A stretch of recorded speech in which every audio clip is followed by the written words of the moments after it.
All right, let me see. Okay. Okay. Um, Welcome to Open Chat 76 of the Black Brain Trust 2021. Here's what I want to do. I have to basically start this off by giving a heartfelt rest in peace to Daniel Dumoulin, aka Zev Love X, aka MF Doom. So I just want to play a couple joints. I'm gonna go ahead and play it, and then I'm gonna drop the link, and we're gonna chop it up about 2021 and resolutions and what we kind of see, and just I want to try to go into 2021 on a good note, man. And I kind of got hit with this, and I actually got a little history with the cat, but here, let me do this.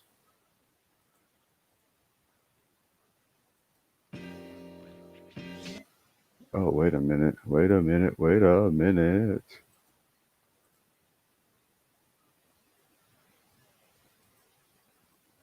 There we go.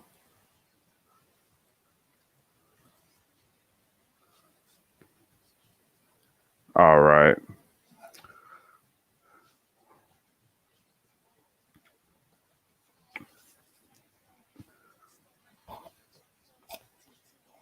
Press one if y'all can hear it.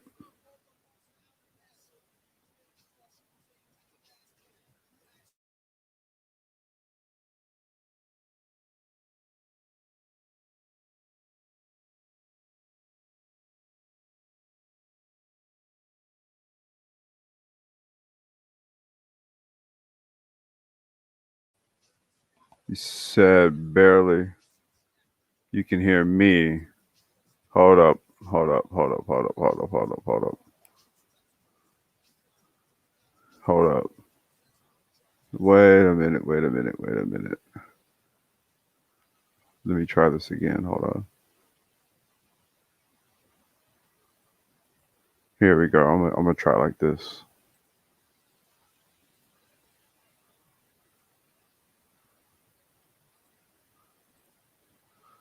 All right, here we go.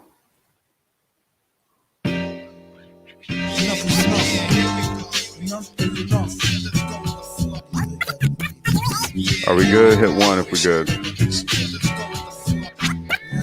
Yeah. Go with the flow. Yo, I like to check this microphone before I start right quick. Microphone check 2 2 1 2. Hit one if we good. Yeah. Big up all the Monster Allen massive. Right. And beware before I triple dare you like the last I'll be right back, y'all. Who asked Rock me out. what we don't got that you got, son? For one flow that's elementary, my dear Watson. Secondly, ever since I was little, not so much to riddle, least rhyme to the syllable. Keep tracks and make an A-rap thief clap with no hands. I chop these drums off truly yours, G-rap. Actual fact, relax. In this land of lyrical lost black, I'm not the cool sleep stack. The one who might stop and talk to you. Man, listen, man. Who be biting styles, I'm like fucked up over that, man. Ooh, what you got to lose? Let mud fly. When I got blues, I two whole crews that's butt dry. So I ask why. The stars from the set shit be fucking with my eye as I pull it to the chest. A super motherfucking villain grip the mic with an iron hand, throwing them seeds to the fire from out the frying pan.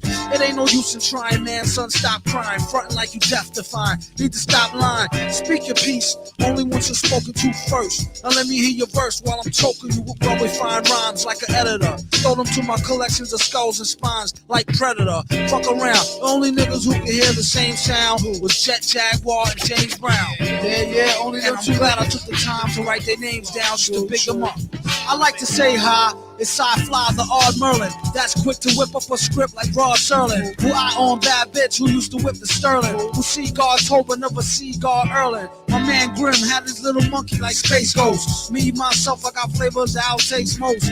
With numb gum, some rhymes is late toast. Back to you, MF Doom, you late show host. S to the U to the P-E-R-A, who chronicled these times in a 3D horror. Filipono co-starrer in a real drama, who break bread with stingy kinmen, Indian borrower, lone gunman who candidly flip fly flows single-handedly with one eye closed in a fly pose. No shirt, Alea, May, see me stack the $250,000 cash pay. That's that in a smash way.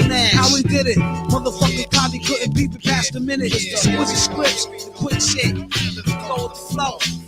That's how we do it though. Yeah, yo, I like to give a special shout out.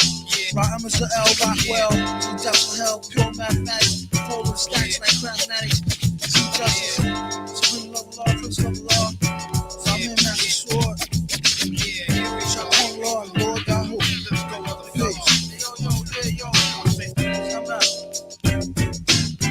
VS, shout out Cole, I got a Grim, the Magician, guard you now,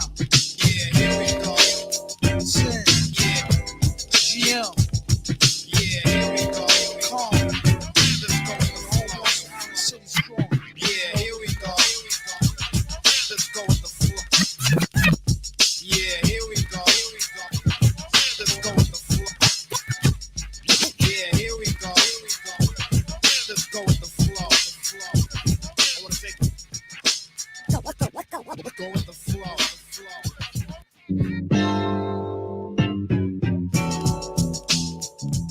Metal Phase 2. Your concurrence in the above is assumed.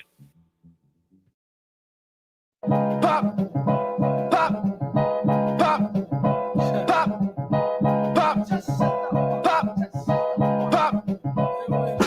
Top of the morning to the top of the morn. Niggas been sleep now, you're newborn. Till the break of dawn, we be causing that drama like hot butter on.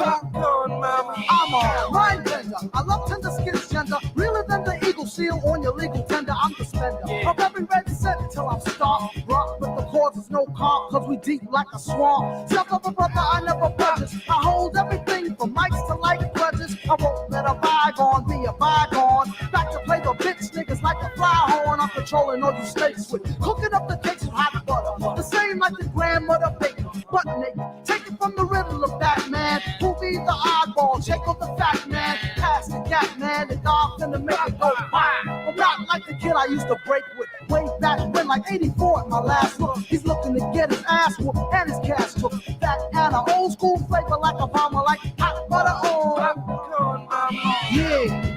Popcorn, mama. Popcorn, mama. Popcorn, mama. Popcorn, mama.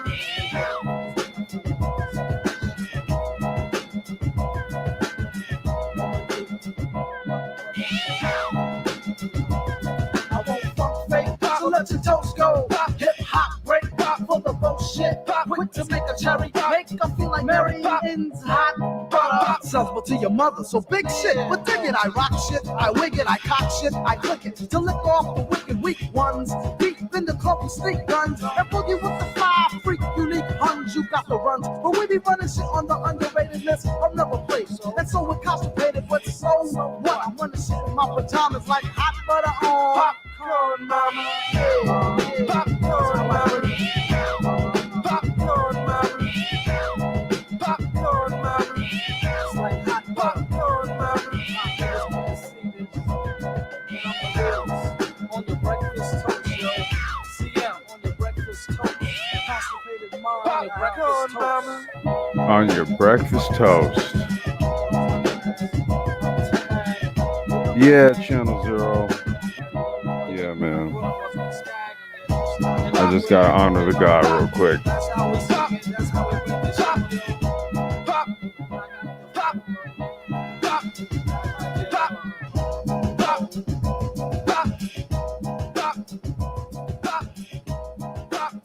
I got one more, man. We'll get it started.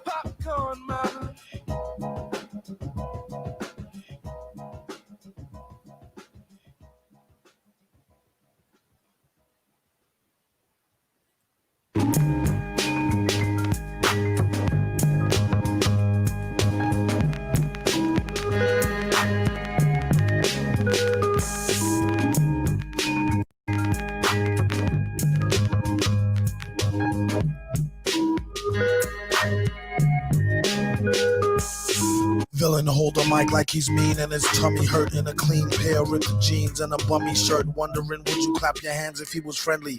Dapper Dan dipped and pretend to be Fendi and gold selling. No telling, slap a fan hand down, tell him no yelling. Doom all capitals, no trick spelling. Got what it take to get it through your thick melon. Fresh witty city skits when he get wrecked. Pretty MCs catch titty fits. Told him call the cops, just don't hold your breath for the ball to drop. Better yet, hold on to your halter top. Kept reppin', steppin' in hotter. Ignoring pigs like bigs, top shotter. Survivor of a live crew, not out to jive you. It stings when he laugh, when he had the bank drive through. Wildin', get me every red penny. So the lonely only child, the imaginary enemy. When he sees the mask and the microphone gizmo, he's the broke host, this is like his own quiz show. Just go out to all my brothers doing long bins and sisters who got brothers being fathers to the wrong kids. Stay strong and ride like the funky flute. Won't find the villain in the street inside no monkey suit. Or either at the bar in no gorilla bra, nor Raceway Park scoring on no silly car. Ask the stranger, he knows who you really are. Behind the mask, face stay dark, no boring Willie Star. Gleaming, dreaming, screaming, he'll be off the easy soon. Cunning live rats, drive at your steamy greasy spoon. In participating places, tip your waitresses. A surefire way to wire trip the matrices. Skip your laces, all black tennis miniature. Ball stack, gall, tall pack, Guinness minister. Tussle the hustle, cut your dank with dirt. Won't be in the club in no muscle tank shirt. You can find him in the pub with the grub stain, chugging on a small tub of pain to his bug brain, saying, some say he plumb crazy, amazed at how he still get paid, but dumb lazy. That's for him to know and for you to guess. Won't be caught in a suit vest and no computer desk. A suede front maybe may stunt khaki dig, not in no braids or no lace front yaki wig. God damn, man. R.I.P MF Doom, yo. Wow. Wow.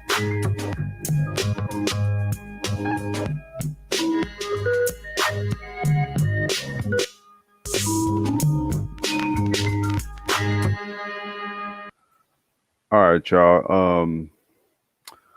Yeah, I had to do that real quick, man.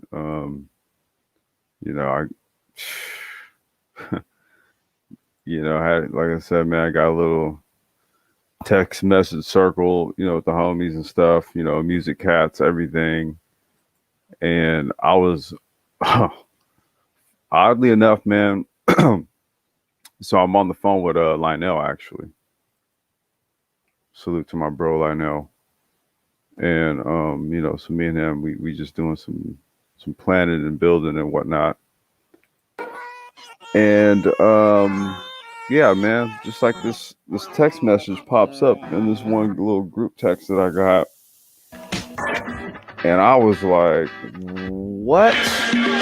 And like, I literally told, I was on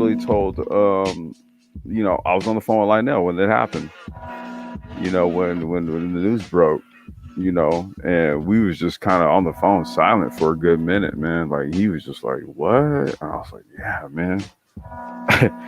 And it took a minute for us to get back on the topic of what we was talking about, man. So I was just like, fuck. Like, that fucked my head up right there, man. Yeah, man. So yeah, man, once again, rest in peace, Daniel Dumile, aka Zev Love X, aka MF Doom. Yeah. Yeah. All right, so we got an open chat cracking 2021. We well, depending on where you at in the world, man, it's already there. I'm on the West Coast, so we still 5 hours and some change. Hopefully everything is good and peaceful where you at. I'm gonna do this. I'm gonna drop the link. Yeah, you got it, Paul. Hold on 1 second, man. So I'm gonna drop this, and then I'm gonna step away, check on my little one, see what's good with her. And yeah, give me 5 minutes. I'll be right back. I got some Doc Kim bumping in the background. So yeah, be right back.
Hey, Paul.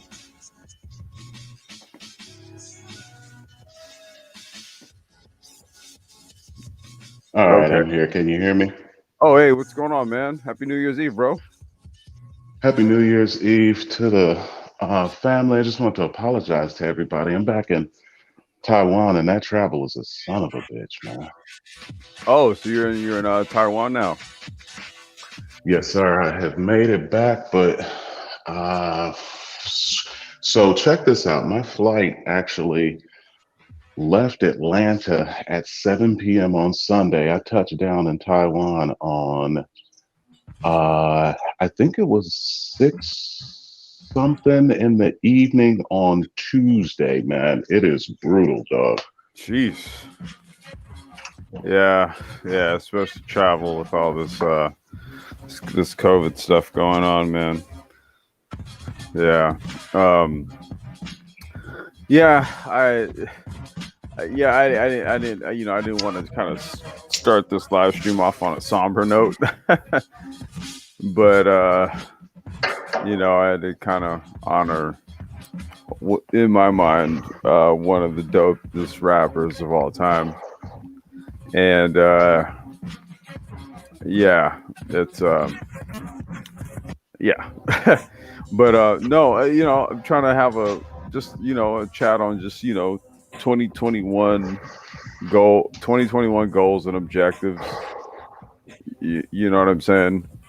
Um, just what the aim is, man, because there is what I'm starting to see here is going to be just a lot of interesting things taking shape here globally and politically, you know, and then there's what it is that us as individuals are doing within that, you know, this global environment, right?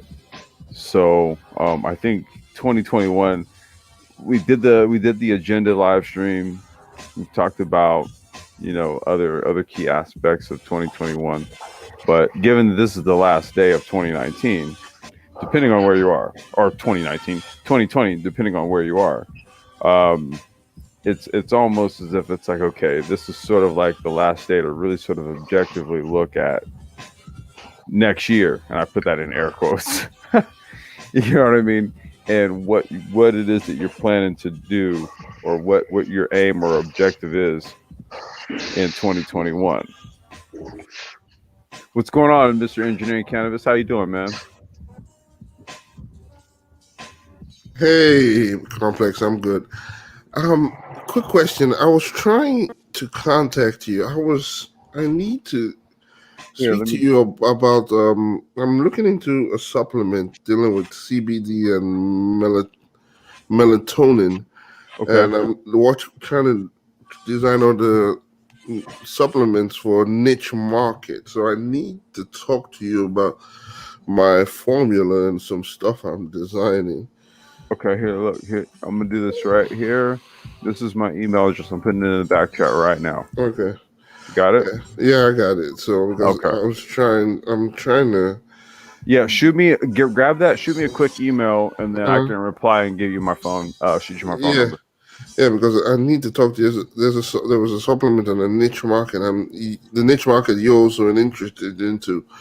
So there's a niche market and a formula I'm looking into and designing a supplement, and all natural and all. But I just need to talk to you about the design and the formula with the Okay. CBD No. infused. Yeah, I'll just put that. So just email me, and then I'll hit you with my number, and then let's talk. Let's get on the phone and talk. Okay. Okay.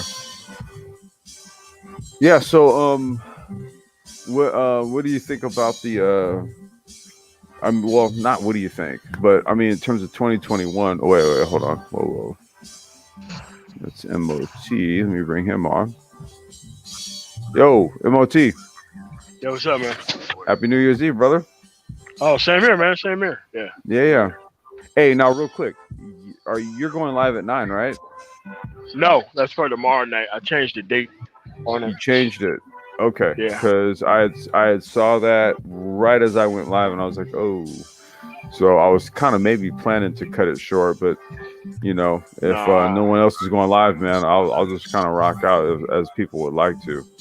No, I mean, I seen your show was live. I created it, and I forgot that 10 o'clock Mountain Time. It's like midnight.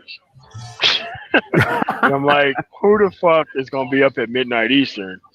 So I'm like, all right, man, I'll just make it tomorrow night. Just make it tomorrow. Yeah, I'm like, that was poorly planned, poorly conceived. I'm on the idea. West Coast, man, so it's only like what, almost 7 p.m. my time. Yeah. So now is the time where it's like, all right, it's the house is quiet. My niece, my sister were here, during Christmas and stuff, and they all took off today, and so it's just me and my daughter here, and yeah. Yeah, my show has to be a little different because most of the stuff is going to be self-esteem based because a lot of these chickens are going to come home to roost. and they're going to come after the more productive and weaker equipped guys. That's why everybody's talking about certain subjects because they're preparing themselves to go through a whole bunch of unneeded shit for no reason. I over here, I've been trying to prepare for, this I don't know, man, this fourth industrial onslaught. I heard that Postmates started rolling out delivery robots in LA. Even Amazon. I've seen some. Mm-hmm. I've seen some automated delivery robots in DC right now, and I just moved to DC. And Yeah. I just have seen. Oh yeah, it's just going to get I wouldn't say worse, but it's going to be better for. I mean, business is just going to be extremely mobile, and a lot of people are going to get quickly left behind, man. Man, listen, I'm trying to there's a mobility project, man, that I'm trying to build on top of everything else. And it's not a sounding of the alarm type of thing that I'm trying to do. It's really more of a kick in the ass, get motivated, get moving on to something type of thing. I tell you what, like, I usually don't be trying to plug my shit, right? But I will take an I don't mean to use profanity, my bad. But anyway, but You're good, man. Go ahead.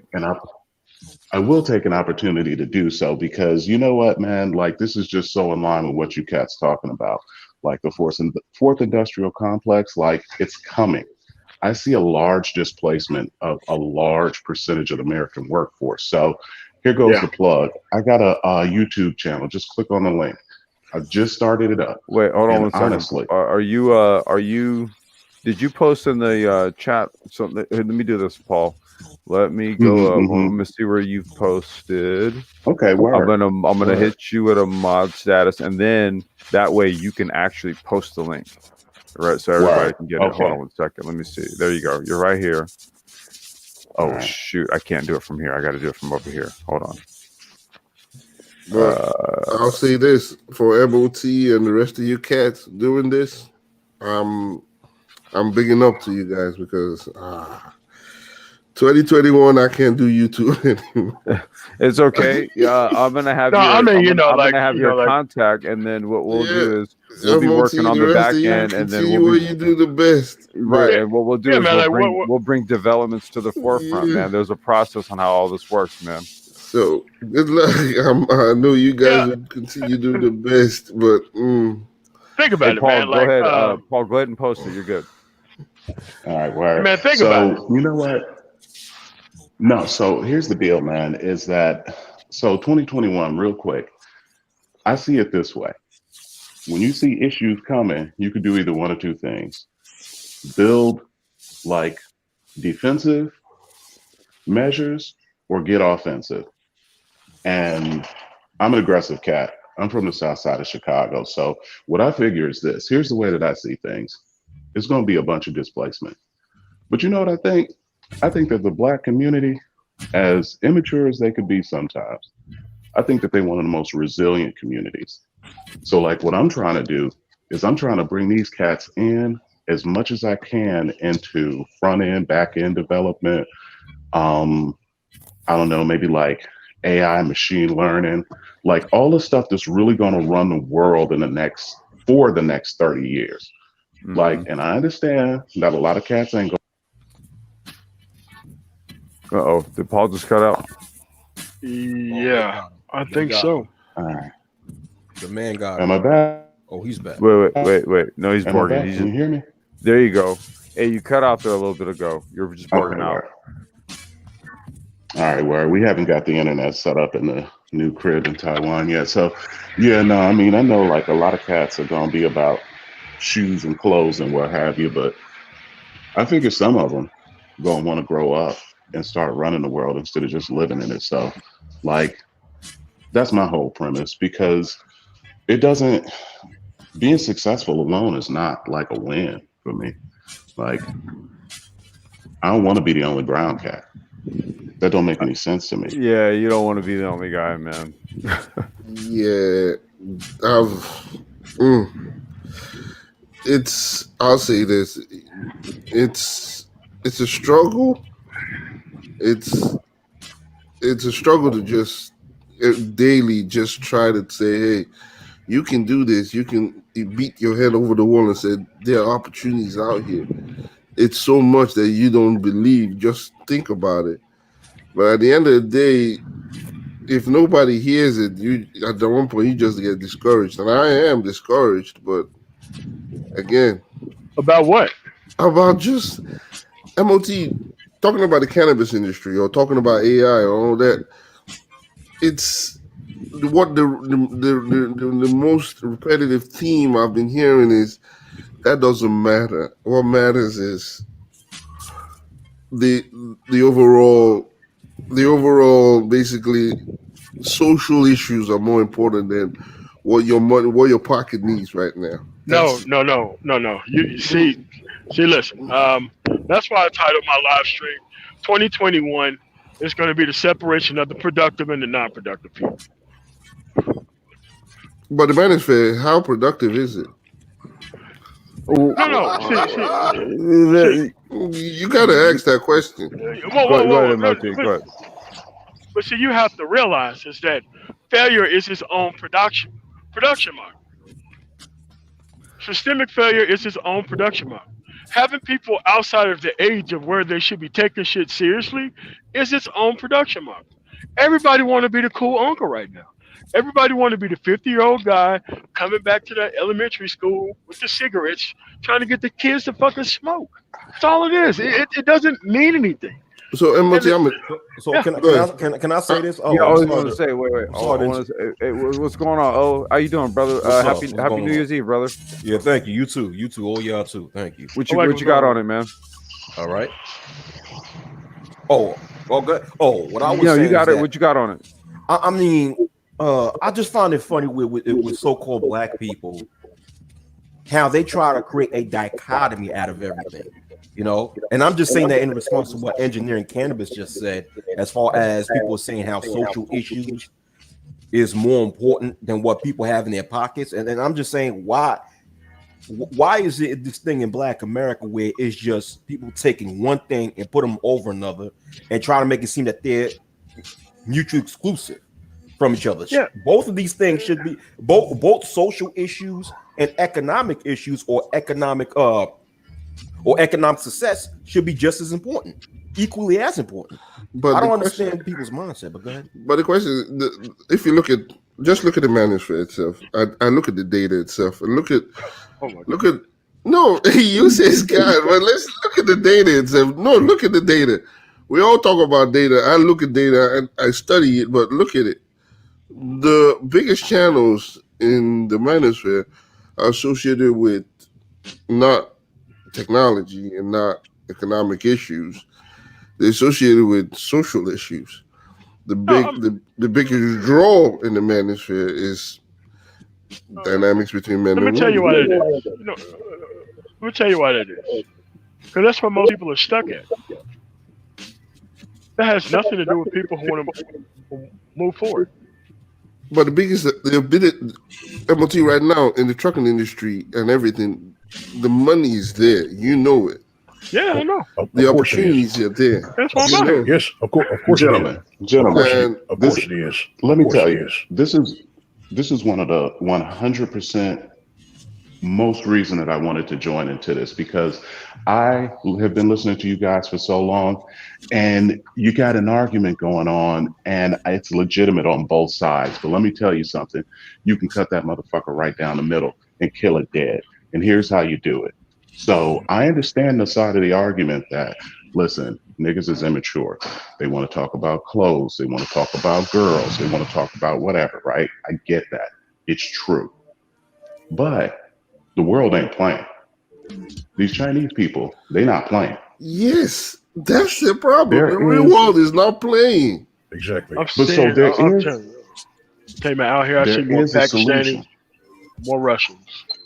The real world There is is a kicking solution. ass. No, There the is a real world solution, is gentlemen. kicking ass. Oh, high unemployment, high debt rates, basically in the black community, based on this COVID, high everything, and it's kicking ass. But yet, They haven't changed. They haven't changed in the South, dude. Like they haven't changed. No call to action, no nothing, man. Like, dude, listen. Perhaps it's time that we go down to the numbers of the Koreans to get this shit back popping right. Well, I gotta say this. This is the reason why, as far as like what the content, on the channel has been kind of geared toward lately, is more of an application, modeling, conceptualizing, right? Or, well, not in that order. Conceptualizing, modeling, application. Let's put it in that order, right? We're going to start with a theme, look at what's readily available, how we leverage it and utilize it, model out ways to, incorporate it into the infrastructure, and then application, utilization. So a perfect example was the micro factory live stream that we did. Oh yeah. Okay. The EV, open EV discussion, which I've actually been doing a lot of thought, doing some research on it, and got, I've actually kind of gleaned a lot from that conversation and came up with something. And that'll be something I want to kind of introduce in 2021 here. And I think what I need to do is make a capital investment in this first before I roll it out. But I had a talk with a brother who is like you, Paul. He's been a follower of the Brain Trust for a long time, and then he's a bit of an advisor too. Elder gentleman worked in tech for some years, and just really has the ability to put together a project. Right, so it's been one of these things where we've been bouncing ideas back and forth, and we've kind of zeroed in on something that's EV related. I'm not sure who that is. A fruit salad. Hi. Yeah, I'm not. Yeah, we got some sound in the back. Now that's that's the brother with the lion picture. Hey, yeah. Hold on. Let me do this here. Yeah. Exactly. Okay. There we go. Wow. So yeah. So it's really just to kind of go more towards a application action type of positioning here. I'm not really good on having redundant conversations. You know what I mean? And then I would say in the other portions of the manosphere, what's discussed in this arena here isn't exactly like a priority. Now, this is something that has long been something that I've known, right, as a reality. I've long known this. This is the reason why, if you look in the catalog on this channel, it pretty much has the content that it has. With that being said, you got to move forward with things at a certain point. You really do. You got to move forward with things, because you can still be caught in a loop of talking about the same thing. Meanwhile, you got robots delivering your food now in the blink of an eye. Let me tell you. You know what? Oh, sorry. Complex. I was about to just. But go ahead, brother. Just want to complex. Yeah, I'll make it real quick. Like, check out my thesis here and see if you can get down with this. Number one, we're not going to bring them on. It's not going to happen. No, not at all. I agree. But with the 3% that we do bring, the 3% will add more value than 20 times their number of weak people that have not experienced difficulty. Well, and I think that at the end of the day, the cat with the flyest shoes and the best car and all this other stuff like that, that shine wears off. The cats that are really winning the world, will win in the long term. Well, let me tell you this, Paul. This channel was not created. Okay, I am very realistic, very pragmatic. Okay, as long as we've been doing it, the amount of videos we have, look at our sub count, look at the view count. Yeah. I'm very, very, very well aware that what we discuss here, it's not for everybody, right? Exactly. I already know I'm not talking to everybody, dude. We trust me. We've got going on it'll be 3 years. 3 years of this, we know. Okay. The reality, though, is that it's not everybody that runs multinational corporations and tech firms either, right? Okay, No, I so 100% everything is sort of understand that. everything is kind of comparable. So this content is geared towards an elect. Yes, it is. And if that wasn't known or noted, it has been now. This isn't for everybody, right? So the people that it is for, this is sort of like a call to action for those that this content is for, right? Word. I Let me give understand, you very specific. So yeah. real quick. So they call them the PayPal Mafia. The cats that started PayPal as a business. Since then, they spread out and started companies like Google, Tesla. People have no idea how much the world is run by like the 1%. And I see you gentlemen like kind of lamenting that the other 97% can't come along. But I'm sorry, like No. it's numbers. That's what it No, is. it's not a limitation. It's really what it is. What it is here's what you can't do, right? If I give you a solution, you can't turn around and tell me there are no solutions. Simply put. And slowly. Simply put, if I give you a solution, you cannot then turn around and tell me there is no solution. Bullshit. Utter bullshit. And that's where Now- that's really where we're at with it. It's not a lamentation. We're not lamenting anything. Okay? When we've already given you the pathways to tech certifications to get into whatever venue of tech you'd like to get into. Look, there's like I said, we're at 600 and I don't know how many videos at this point, right? But I still have to go through and curate them and put them into certain categories of content because it's that rich. So when you go through it all, we've put it out there. So I'm not lamenting a goddamn thing. We spent 3 years here putting this out here. I want action. That's what I want. I'm not lamenting a goddamn thing. So check this out, man. Number one, let it be known, no question, I respect the hustle. I respect the time that you put in. That's one of the reasons why it's like, how can I reach back and contribute? Number one. Mm-hmm. Number two. Yeah. I'm 44 years old now, and I've come to accept some lamentable truths in life. You say you're 44? One is that, yeah. Oh, okay. I'm 43. All right, cool. So you look nowhere near 40 in your picture, man.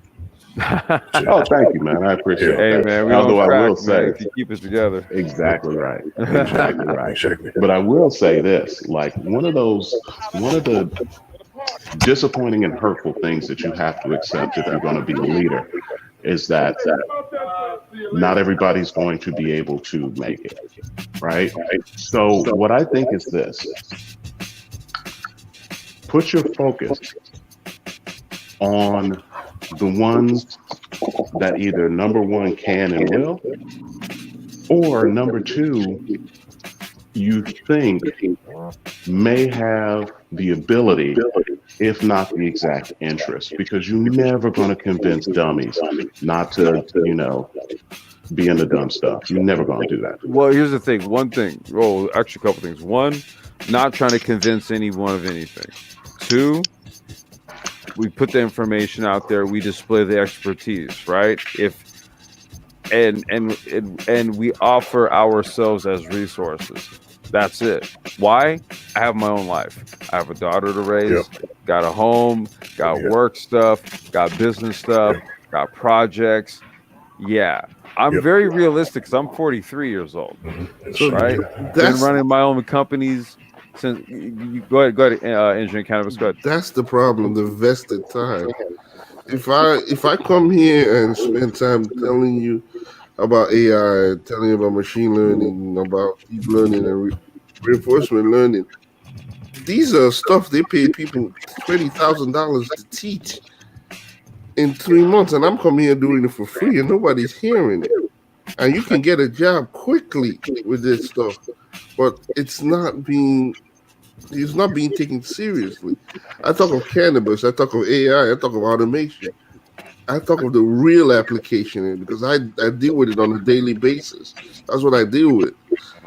And the question is, why isn't it's not being received? There's no I'm not seeing anybody receiving it. I'm not seeing the zeal to jump into it. It's because they're asleep. And I actually want to chime in on this conversation. At this point, let me go on after you. Yeah, I've been listening. Hey, wait, is this Christopher? Yeah. So hey, how's it going, man? Yeah, I'm cool. Yeah, thanks.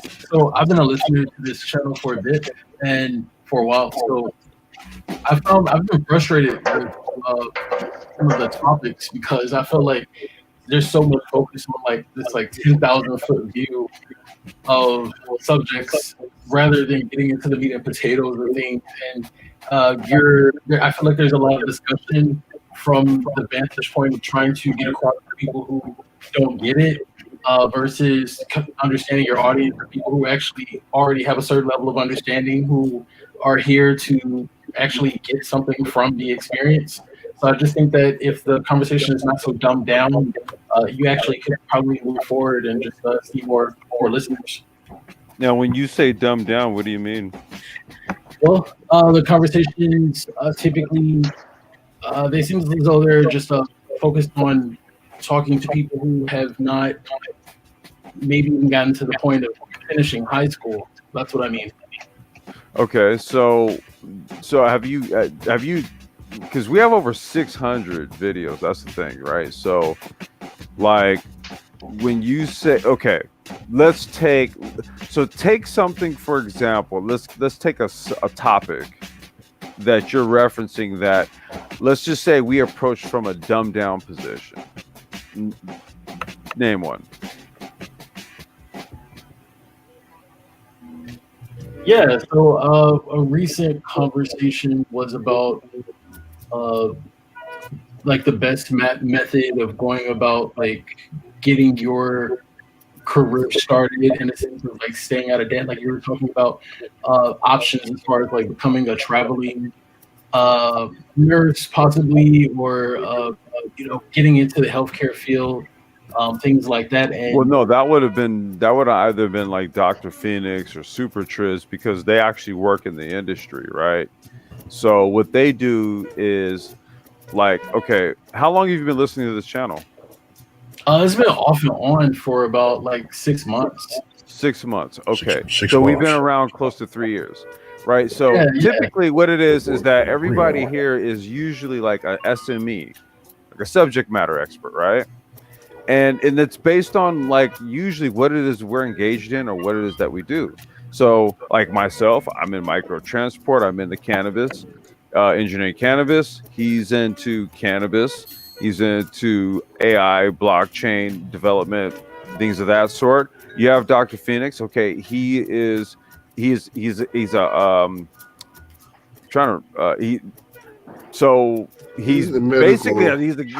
the medical field, but I mean the dude is like very well versed in the medical field. I'm sure he is, but what about okay. So then you have Super Triz. He's actually one of those that you spoke to, right? He's actually that, or I don't think he's that now, but he's been that in the past, right? Yeah. And so the thing is that from a profession standpoint, that's what they're speaking to. Now, yeah. now that specifically may not be your cup of tea, right? It may not be your cup of tea. However, again, you've only been listening to this channel for 6 months, but if you comb through the catalog, you'll find that we pretty much spam the spectrum in terms of in terms of content. Yeah, I get that. Like, you're totally right. And what I'm saying Okay. is, I think that the conversation is always kind of like aimed as though people aren't already in their careers. Like, that's what I'm saying. Like, I feel like you have a lot of May listeners I? already there, and we just can elevate the conversation to the next level where you're not having to explain things from a foundational stance. Well, okay. May, So, wait, may is I that Wacky? handle? Is that, or is that Paul? Okay, go ahead.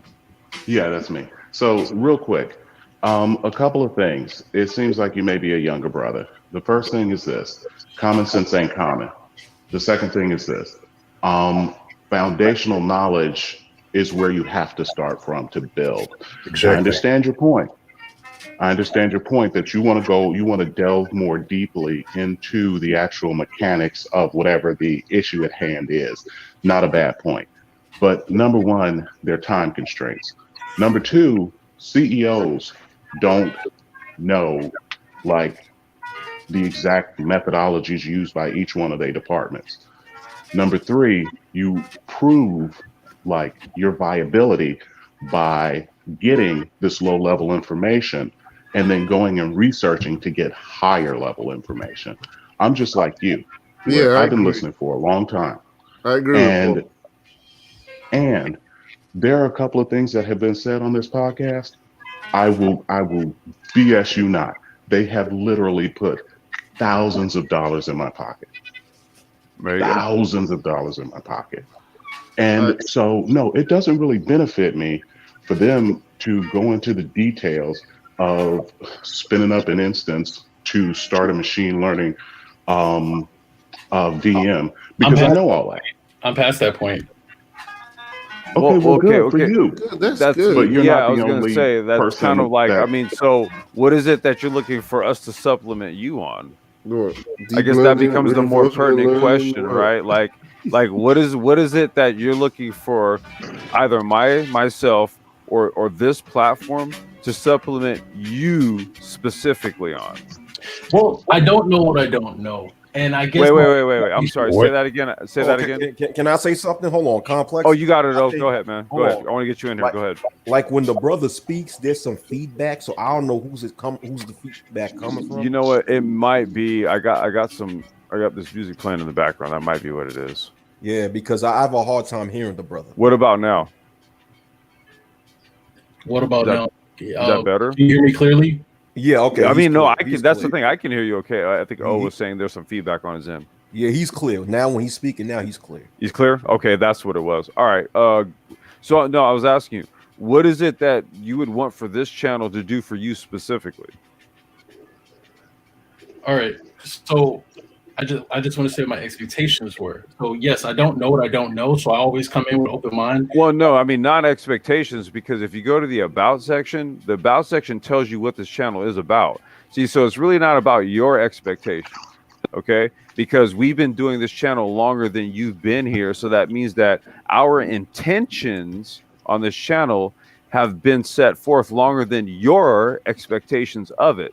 So So I'm my asking you a very direct question. on your What would you about like for this section, channel to do for you? based upon your about section and the videos that the Black Brain Trust, Right. I would like the channel to bring the conversation to a point where they're already speaking to a knowledgeable audience base and not having to explain things from a lower level stance. Like, that's all. I just want you And to so let's be more specific when you say that. So let's take micro transport, for example. How can I be more specific about it? What would you like for me to do? No. What is it? Wait, no, whoa, hold on. What would you like for me to do? How can I be more specific about micro transport? I don't know what you've talked about so far on microtransport. So how can you make that demand when you don't even know the dearth I'm not. to which I've wait, hold on. Yeah, I was about to Because say that.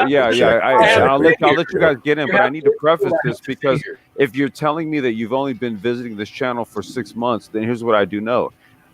I know good and goddamn well you have not gone through all 600 plus videos here. So it's very difficult. It's very difficult for me to take that criticism of you if you haven't even gone through like half of the videos. Complex, can I say something? Go ahead, you got it, dude. Renaissance Man and Sir Obadiah are in the Oh back wait. Oh shoot. Okay, hold on. Yeah, Wait. they're in the back There we go. rooms. There we Yeah, go. Hold on. Let me bring him in. Um, All right, go ahead. And not for the guy who just talked about. Hey, you guys. Hey, real quick, I'm gonna step away for about 10 minutes. Oh, go ahead and just moderate, okay? You talked about basically being more in depth. In depth in what sense? For instance, you deal with machine learning, I believe, right? Yeah, machine learning. No, that's not my area. What's your area then? That's the problem. Software development. Software development, right? So again, you say you don't know what you don't know. See, the problem is not everybody needs, again, Paul stated it basically well. Everybody needs that foundational knowledge. And building and you again, it's a huge demographic. Yeah, you can tell me to refer back to an old video if it's categorized correctly. I will find it on my own. Yeah, let me interject for a I'm second. still coming here getting that after so many videos. I'm just telling you my experience as a listener. Yeah, but I want to quickly say. Let Renaissance Man speak. Go ahead, Renaissance Man. Go ahead. Thank you. No, I quickly wanted to come up and say, I can understand where he's coming from, at least in his comments. But I think the thing also is the Brain Trust doesn't just look at. I mean, it is a tech platform, but we do geopolitics, economics. We've recently got into the what do we call it? The sapio conversations complex. Sapiosexual Conversations. Sapiosexualism. Yeah. So I mean, me personally, my background is more on the financial and the economic side. So that's where it helps me. But if it's so in depth on tech and I'm trying to wrap my head around it, that's where it's sort of like you can't just go drill down and be a SME in every subject. Like an area like IT where you may feel more or software, like you said, where you may feel more comfortable. I'm assuming it would be more helpful to you when coming to the platform if I assumed you didn't have as much knowledge in, say, economics or finance. Yeah. So I think that I can actually change a mind here. I may be able to, I may not. Here's the way that it really works in my experience. Number one, know that nobody on earth is going to spoon feed you your success. It will never happen. Exactly. So it will always be on you to go that mile to make yourself the best expert in whatever it is you do, wherever it is you're at. And then after you've done that, then you come back and you contribute to the community in your own way. So like Voltron ain't all feet or arms. Everybody plays a different role. Mm-hmm. So I understand your point of view. You would like more information on what's pertinent to you, but there's 7 billion people on Earth. Mm-hmm. There are not enough minutes in existence.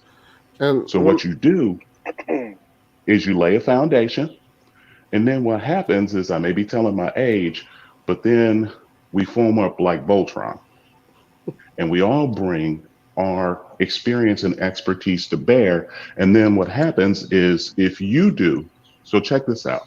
The YouTube channel that I started up, the first video that I got on there, 100% says, listen, I don't care if you drive a truck. I don't care if you sweep floors, take tickets at a box office. I can literally teach you how to make $120,000 in IT in about 6 or 8 months. Now, does anybody care right now? Very few people. But guess what's going to happen when automation hits? A whole bunch of cats going to care. Guess what happens when drones start? Guess what happens when drones start dropping off packages, a whole bunch of people going to care. Yep. Guess what happens when Amazon puts they trucks on the road that don't have drivers? A whole bunch of people are going to care. So no, you don't beat the market by either running down the market or outsmarting the market. You beat the market by getting to a spot and then letting the market meet your black ass standing there. And also, Exactly. And I was going to say also, we'll take it offline as well too. Let Like, engineering cannabis speak. oh, I'm Engineering sorry. cannabis. and this platform offers also, if your question isn't answered, this platform offers outside help. You can email anybody from the Black Brain Trust, and they will answer your questions and look into it. So you might not see, if you don't see it in the catalog, again, you're welcome to email anybody in the panel to say, okay, I need more help, I need more understanding in this area and all that. Again, you can also again divert to different channels like Paul's channel or anybody else's channel who says, okay, they have more knowledge in this, maybe I can go there and get more help. Again, this platform brings people with different expertise, and your goal now is just to find where I can. No, again, he said it. Nobody's going to spoon feed you. Nobody spoon fed me in this channel. I got blockchain. Mike V was mentioning blockchain in it, and he said go to this website, and most of the programming I learned from where he pointed me to. Complex, they can tell you all my expertise came from. Okay, where's the source material? Where did they get it from? Okay, this is it, and I learned from it. And be honest with you, I've gotten jobs based on just the little tidbit they gave me, and followed it and followed. I have projects and all that. So again, Paul said it beautifully. Nobody's gonna spoon feed you. Exactly. You get a little bit of information, then run with it and go from there. Details in this channel is, again, everybody has things to do. So again, details are luxury. And I think also those some of the IT talks that they have are geared towards people who are on the outside looking in. So they're trying to just, hey, this is foundational, and point you in the direction, because the Saturday talks are all about, hey, if you want to get in IT, here's how you do it. Do it, yes, because and there's even a recruiter who's on our platform as well. Nagon, again, remember, let the brother speak. The brother with the glasses. What's your name? The brother in the lower left hand corner. The one with the glasses. Oh, it's me, Pharaoh, wacky. Okay. What's going on, Pharaoh? What do you have to say? Oh, not much. Nah, I was just telling the young brother. I was telling him that even though you said you've been watching us for 6 months, like Brother Complex and everybody saying, we have over 600 channels. As a matter of fact, we have each day that we share on different topics as far as space and technology, IT. Even we have talk about the automotive with cars, which you may see me on that, or the economic with Renaissance Man. So my thing is that this channel, we push, like he said, we push people outside looking in who wants the info, even though we may not get a lot of views, which that is fine. And we created this channel knowing that we wasn't even going to get a lot of views, for the topics that we talked about, because it's only for the 1 to 3%. That's who we really are talking to. If more come, then the more the merrier. That's our thinking over here. So if you do, if there's something that you do want to talk about, like, you can just hit it, like they say, hit any one of us up, man. They can shoot out a hangout, or they can just chat with you from the email. I'm a truck driver. I have people who ask me about the automotive business, about getting in trucking for CDL. So especially now with COVID and everything, the economy's it's into riff, especially going to next year. You're going to need this info that we're out here presenting. Of course. So that's what we try to do over here. I mean, we don't try to indulge in all these latest, these what would we call this? these fluff arguments that everybody else having in the manosphere. I mean, even though we follow them ourselves, but my thing is that that's just entertainment side. That's why I tell people Right. it's different faction of the manosphere. It's not one particular group. So even though we all, as a puzzle piece, we are the manosphere. This is why I would call this is where the intelligentsia and like the information side of the game. I don't know if you ever heard of BGS Ilmore, but we kind of like an offshoot of him because we had those conversations even before we had this channel. So we glad that you're here. And just go back into our catalogs. Like I said, we have over 600 of episodes. We have talked about this. I just let a video up saying, giving everybody here a shout out and what the Black Brain Trust done for me. And thank God, because I was able to maneuver, I'm in a better position now going to 2021 because of the people here. So all right, that's my piece. Appreciate it, Wacky.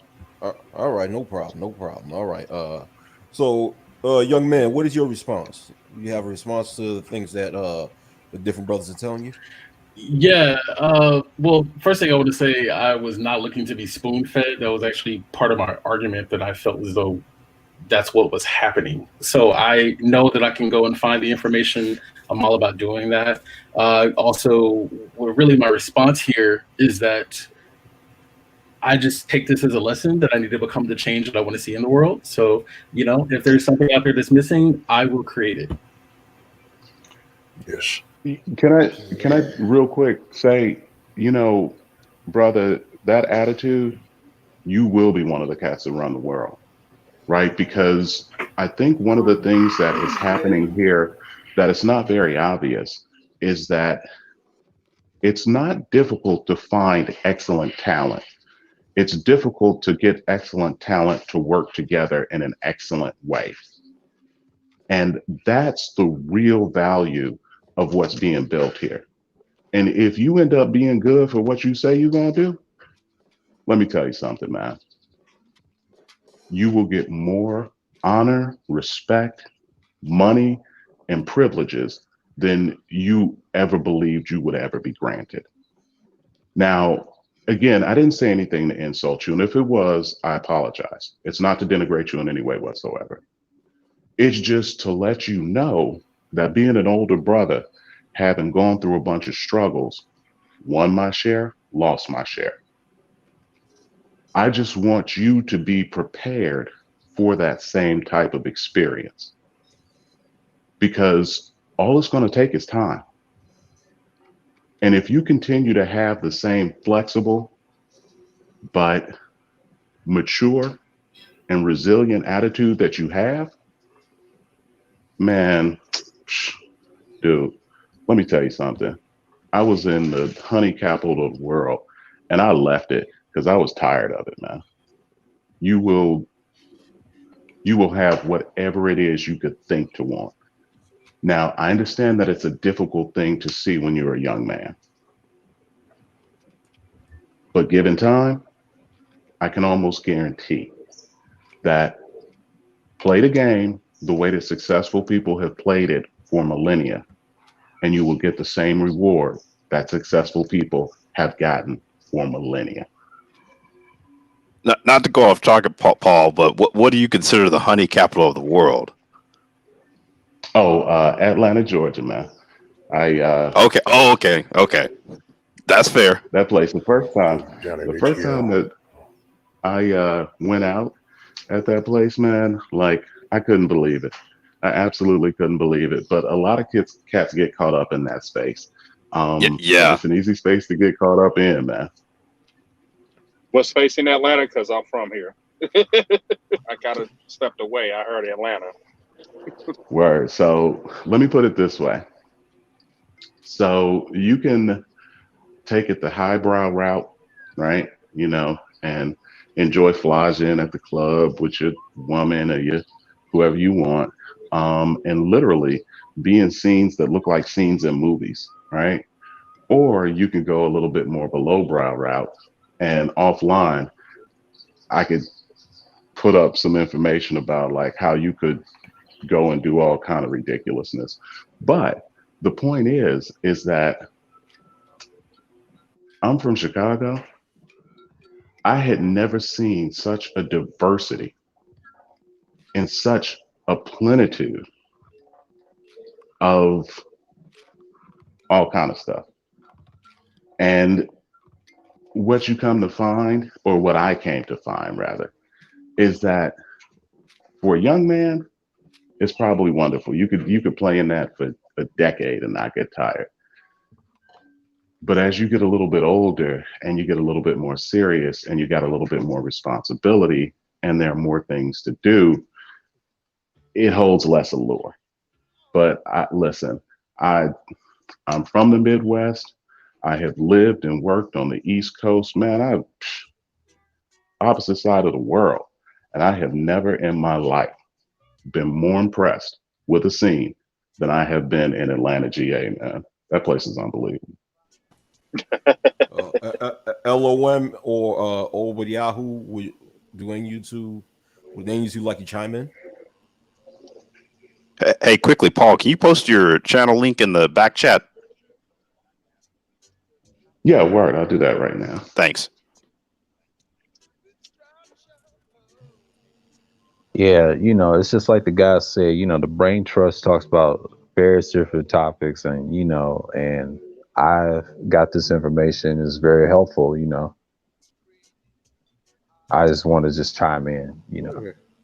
Yeah. But yeah, just hey, the brain trust it's gonna be here for a long time, I hope.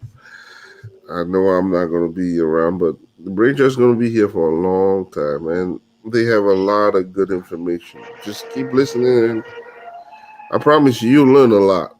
There's a lot to learn from here. And 2021, Exactly. 2021, we've seen acceleration of everything based because of COVID, and again from unemployment to everything just in 2021 is just going to happen.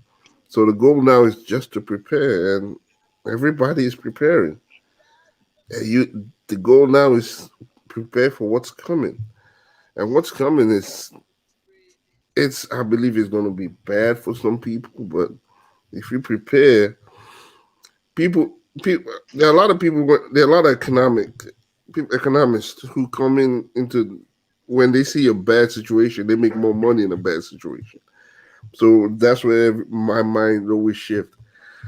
How can I make this bad situation an opportunity for me, even though it's wrong? But how can I make it an opportunity for me? And You know what? that's how my mind always works. And that's I why just want to say real quick. Hold on, let engineering cannabis finish. I'm sorry. No, yeah, please. no. But that's where 2021. That's where the focus should be right now. How can I make what's going on more advantageous for me and for your people or for anybody around you? How can I make it work? How can I help people learn more into this? How can I like what I do? How can I increase people their knowledge into the cannabis industry or their knowledge into data science? How can I do all that? And that's my path in the next year or so. Doing a lot of stuff. Again, it has to be out of YouTube right now, but that's the path I'm trying to go right now. All right, Paul, go ahead, Paul. I just wanted to real quick address a fallacy that people oftentimes fall into. And I believe it's something similar to survivor's guilt, right? Black people think you wrong for being successful. You are not. Black people think you wrong for being intelligent. You are not. Here's the deal is that yes, if you are smart enough to know how to, and you have the resources to do things like short a stock or how to play with churn, if you know how to make money in turbulent or bad times, you didn't create the turbulent or bad times. That's not your responsibility. And number two, you can only help others once you are in a position to do so. So I just want to put it out for 2 seconds, letting brothers know there will be lots of pain. There are going to be lots of very sad stories about people's lives in the next coming year. But unless you worked for JP Morgan or Bank of America, and y'all was the ones handing out these crappy financial instruments that's going to cause the inevitable correction in the market, then you ain't responsible for that. The only thing that you can be responsible for, if you choose to be, is helping to lift those people that have had those bad experiences, sad stories, onto the next level, whoever's willing to come. And I just wanted to put that out there because, like, people can disagree, but it advantages no one and it gives you nothing extra to feel bad about moving forward in a positive way. I just think that's the truth. Mm-hmm. Yeah. So my question to you guys is, now with 2021 coming in, with, again, even though we got $600 coming into the checking account, everybody's checking account soon. How how are we going to prepare for 2021? Because it's not going to be easy. Higher unemployment. What I was going to quickly ask, what do you all think is going to be the most disruptive, either technology or thing we've been talking about that's really going to make people, the rank and file person, see, oh, and we'll be able to say, hey, we were talking about that here. The evictions. I'll say evictions and technology and plethora of things. Economics as a whole. COVID, and I believe AI. I know AI. No, that I know for a fact. Oh yeah, also one more thing too. Also, I see the food too, because months ago, like when the shit really went sideways. There was a food shortage, and Yep. And the chicken, like Wendy's couldn't didn't have the beef, and yeah. I wonder too. EV vehicles, maybe. I know Tesla's got the Cybertruck coming out next year. Apple has a stake in basically automated electric vehicles coming out too. Is the Rivian coming out next year? No, Rivian is probably dead. Oh, you think it's dead? Damn. Yeah, well, there was a lot of scandal involved with the financing of that company. Oh wow, okay. Right. Wow. I know the price. The price almost killed it. I would think it was like what, $110,000 for a truck. That was about what it was going to be, but But the thing is that the financing behind the deal kind of collapsed, and then they try to tout out that they're going to put out this Hummer electric truck, but it's not an actually real truck yet. Meanwhile, you got Lucid. We covered them, Paul, just a few days ago? Yeah, Lucid is coming up big. Yeah, they just finished the plant in Arizona. Yeah, they're basically rolling out vehicles. They already started rolling out vehicles. They already started rolling them out, actually. Yeah, I saw commercials already up for their vehicle already. So they're going to be a big competitor, especially in the EV market. Again, can I say something? Hold on? Let me say something. Yeah, you got it. Oh, go ahead, man. It's on. On the topic of AI, but okay, I got this friend, right? Mm-hmm. He used to work at a hotel. He did room service. I mean, and throughout his time, when he was working at the hotel, he made so much money off of tips alone, because he worked at a hotel where he came across so many professional athletes, being that the hotel's not too far from a certain arena, right? Right. With certain celebrities, when they would come on concert, they would be at their hotel. I mean, he made such a good living just off the tips alone. Now he's unemployed. Right. And I asked him, how'd you get unemployed? I thought it's really, I asked him that, but in the back of my mind, I assumed maybe it was COVID. Mm-hmm. He said, he told me that he basically told me, to make the long story short, that now the room service operators are just AI. He told me he got replaced by a machine. Damn, he got replaced. He got wholesale. replaced by a machine. He said, now he didn't get into details. I wish I would have, asked for more details, but he just said it's now a robot that's giving food to the people or to the customers at the hotel. Well, the justification on that.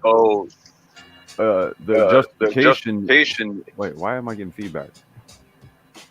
The justification on that is social distancing. Wow. Yeah. Yep. Oh wow. Right. That's the cold part about this, man. It's like the catch-22. Wait, what the hell? Hold on, man. I got an echo. Okay, let me see. Yeah, I bet he was making big money.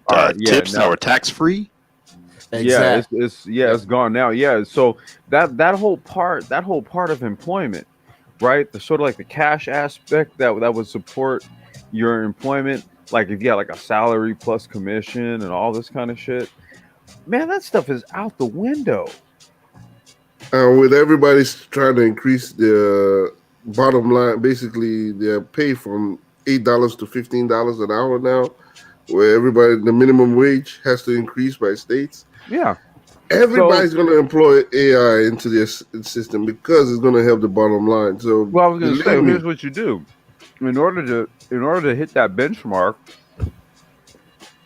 you reduce the number of employable positions. That way, you can increase the wages. So, if I'm paying 10 people as opposed to 15, I can pay 10 people more money. Mm-hmm. Soon they will say, based on bottom line, why do I need you? I just need to replace you with a neural net. Or how about I just replace you altogether? Replace you with a neural net. I'm good. You're good. So AI is going to change almost every industry. It's already in every industry, but again, slowly and slowly, we will adapt it. That's a given. I've seen some technologies. I'm even working on some. I'm like, wow, it's slowly going to change, and we're going to adapt it and go from there. I was going to say, aren't you going to need the 5G for some of the more complex things to actually go off and run it in the cloud? The 5G, hold on, am I echoing? Yeah, I'm getting it. We're getting. You were getting an echo there. Okay, the 5G, for instance, in the automated vehicles, when you're running the brain of an automated vehicle is in deep learning is called a convolutional neural network. In order to connect that brain to the steering wheel and all that, you need 5G for higher processing speed. That's what 5G does. It gives that high processing speed where it makes quicker decisions than a human brain. So that's what 5G, the implementation of 5G is to make that processing speed, that decision-making ability for an automated vehicle quicker. So again, that's what the 5G and increasing that speed is. So increase the processing time and decision-making abilities for a neural network or for automated vehicle.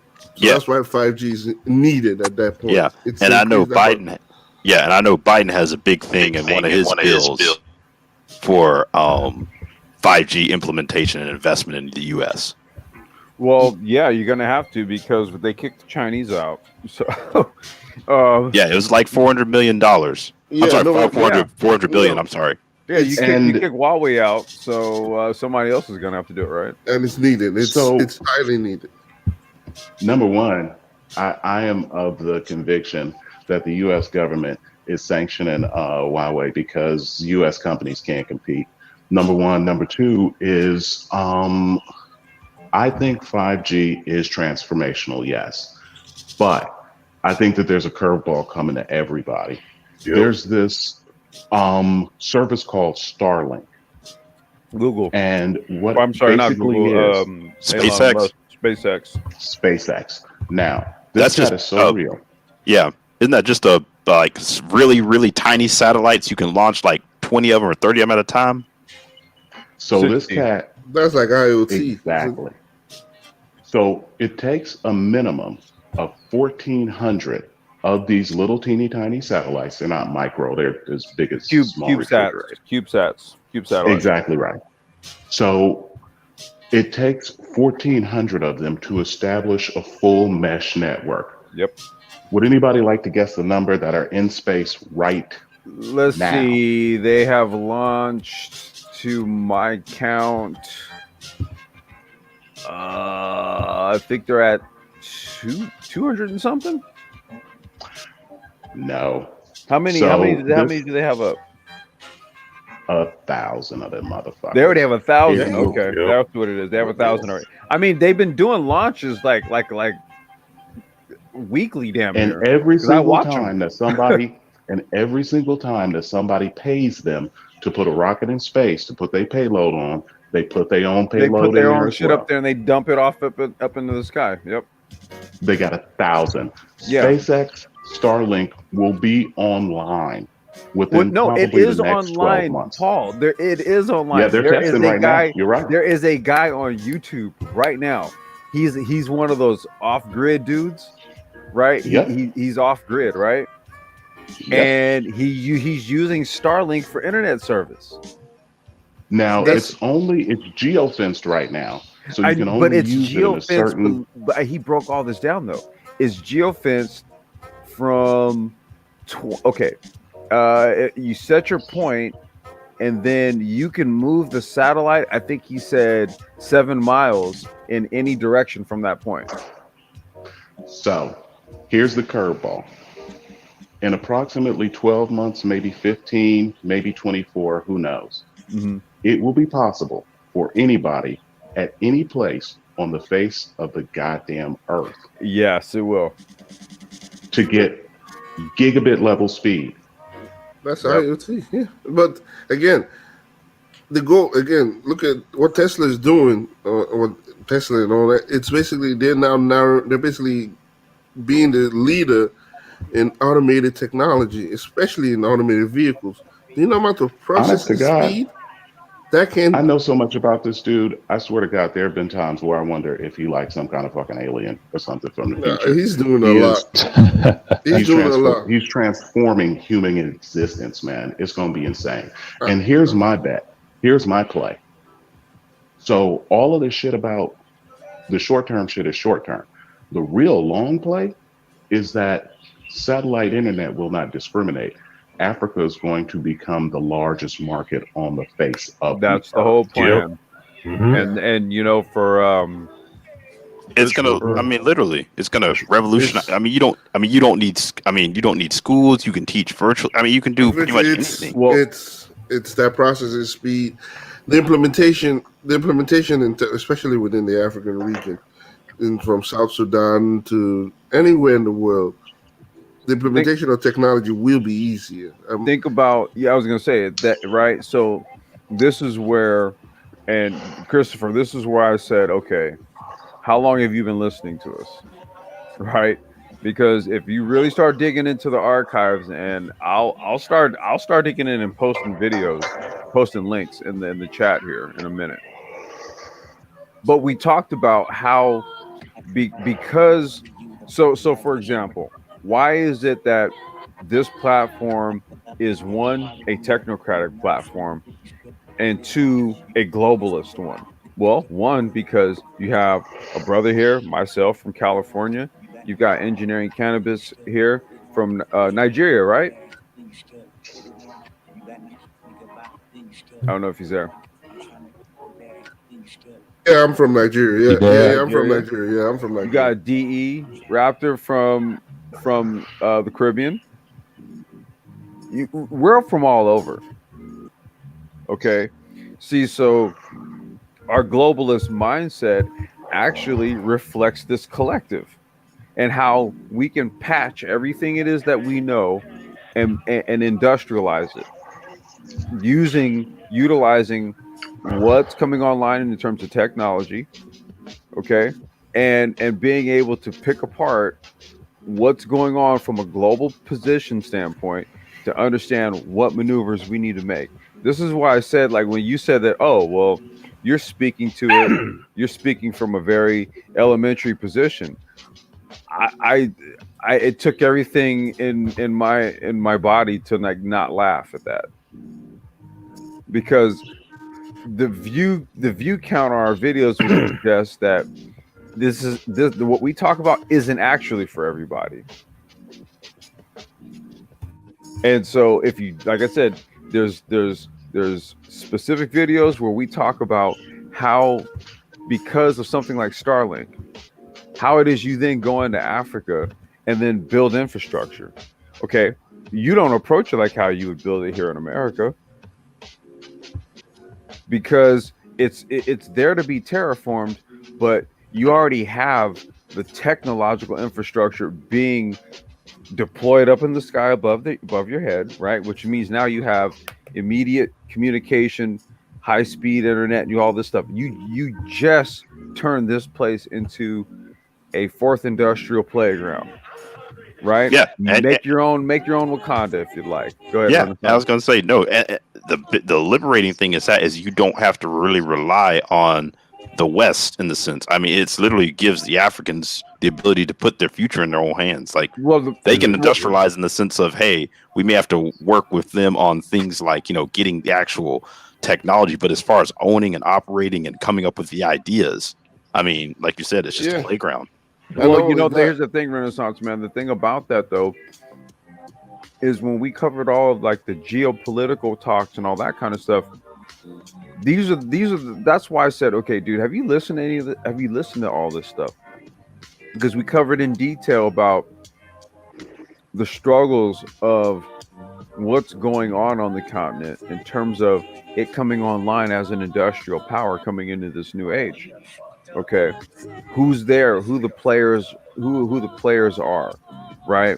And then there's also the aspect of them having a desire to work with us ADOS, and we've even had to address the more greater societal aspect of ADOS thinking that there's some sort of issue with actually engaging in some sort of business alliance with the brothers on the continent and the brothers in the Caribbean to create sort of like this trilateral sort of trade access. Yeah, we should have done that a long time ago.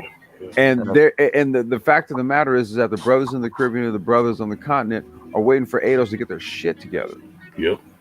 Shalom, everybody. Can you guys hear me? What's going on, man? Put We hear you. Shalom, I'm bro. good. I'm Happy good. New I'm Year's Eve, good. brother. Good. I just wanted to shout out to everybody, and hope you guys are enjoying the. Well, hopefully it'll be a better year than the past. Yeah, But anyway, yeah. one of the things that I like to kind of pass on to my younger brother here is that we're in the new 17th century, and the 17th century is one of those times when everything, the third industrial revolution began. Everything, money, people used to walk around with a gold, the little boxes of gold. The money changed, so where you had your banker gave you a letter guaranteeing you money. Transportation changed. Just like today, you're seeing everything that cars on the road changing. Bicycles, for Christ's sake, are changing. Bicycles now. People like Complex. His business is about what? Micro transport, But electric what kind bikes, of and transportation? scooters. You see what I'm saying? So now people What about can jump on a hoverboards? scooter. They don't have to walk. You jump on a scooter and you go to your destination, drop off that scooter, somebody else picks it up, and they're gone. So that is changing. The military is changing. Everything's changing. If you look at what the military is doing, you'd be surprised at some of the equipment that they have.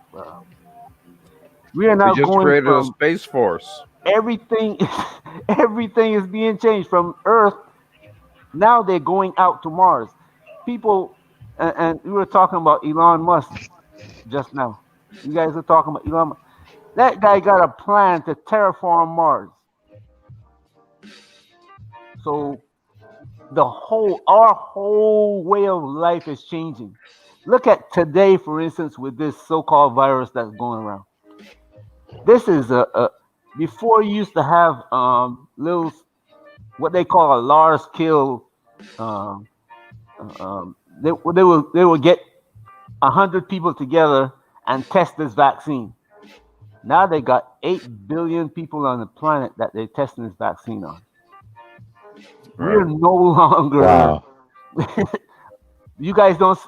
A lot of people are not seeing it like that. But everybody now who has that virus is a lab rat. And the people who don't have it, who are taking the vaccine, are now lab rats. This is a whole new environment for medicine. It's a whole This new medicine is environment changing altogether. for a whole bunch of stuff. Like, go ahead, Paul. Food is changing. The food that you eat is changing. So, let me tell you something. I talked with my folks last night, and in Florida, I BS you not, the way that they are going to distribute the vaccines that they have received is they are opening up a stadium, and you have to be 65 or older to go to this stadium to get your vaccine. I told my mother, if you go there, you're out your goddamn mind. Well, since we're on the topic of medicine, Dr. Phoenix, do you want to chime in? Can we not, please? I don't want to do the vaccine. Oh, okay, sorry. My thing is like the brother was saying, he came to the channel and no, he's I'm not here, brother. seeing what he's getting is not what upscale, what I would call upscale enlightenment, and we are trying to cover the changes, past changes, and compare them to the changes that we see going on now, and looking at how they're going to affect us and everybody else, and trying to position. It could be a younger brother who just came to the Black Brain Trust, or some of our elders here right now. Like engineering cannabis got a knowledge complex too, a knowledge of cannabis that, I mean, I'm a little bit older than these guys and don't have. You guys have technology, the knowledge of technology that I just barely read about. I know how it functions on a general level. It's like me using my cell phone. I know what the apps do, but I can't write an app, and these guys can write an app. So if you got a knowledge of something that you don't find here, why not add your knowledge to it? Yes, we might not be talking about the things you want to hear, so why don't you find a way of integrating your knowledge into the Black Brain Trust? Well, D, let me follow up on that. Because since its inception, we've always said that this was a decentralized platform, right? That's kind of how we all coalesced here. That we didn't just all get together and say, "Oh, we're going to create this." It was kind of like it was created, and then as it's gone on, there's been people to come in and contribute, right? And it's grown because the people that have come in to contribute.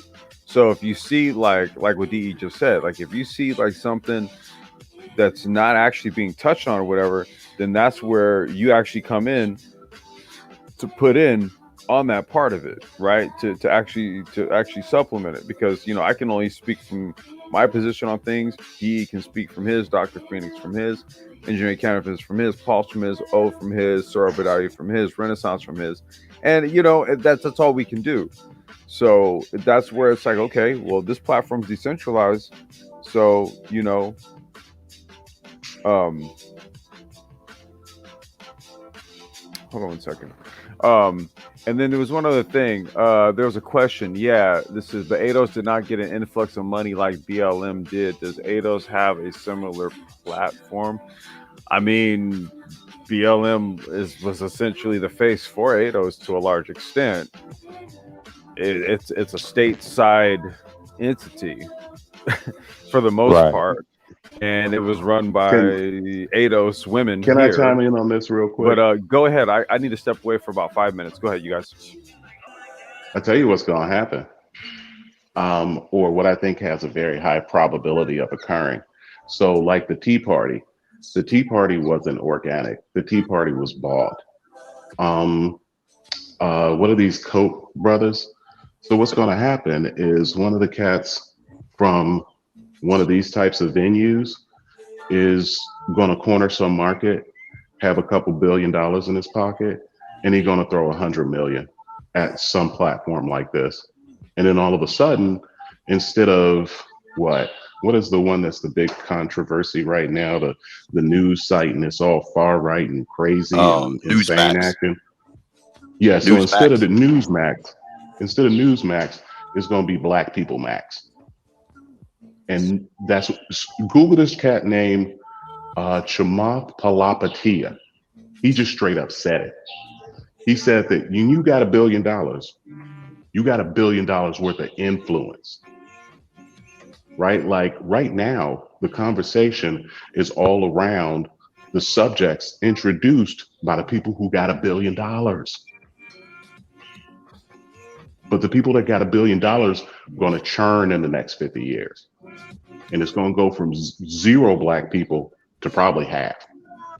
But that's been happening to us since they changed the law to allow more than one corporation to own, like you can own 3 or 4 different radio stations in say New York City. Yeah, the Telecommunications Act of 1996. But since that came into being, wealthy people used to try to control corporations. You know, if I control GM, I control a big chunk of the world because GM was over the world. General Electric, same thing. But now they find out, you know what? Information, when I control information, I want to be like the CIA. When I tell people what to do, and I don't like to talk about this ADO stuff because it gets me. People start talking about us and them thing, and that's not the way. Right, and that's not it. That's Right. not what it's the about. way it's going. It creates more division. Yep. You see what's happening. Just talk about ADOS and this women-run organization. Well, it's a man-run organization, but it's not a black man-run organization. If you want to really get That's real what's about happening. That's what's happening to us. ADOS got sidestepped by these people intentionally. People didn't see it happening. I don't like to talk about these things because then people come and start arguing and fussing and cuss me out because I'm from the Caribbean. I don't know what I'm talking about. They're ridiculous. Don't pay them no mind. They're ridiculous. Don't pay them no mind. They're ridiculous. I saw this thing coming. And when I started questioning it, people say, you know what, you should be joining us. All I did is ask a question, get people to think. Because what I saw coming, I really couldn't say.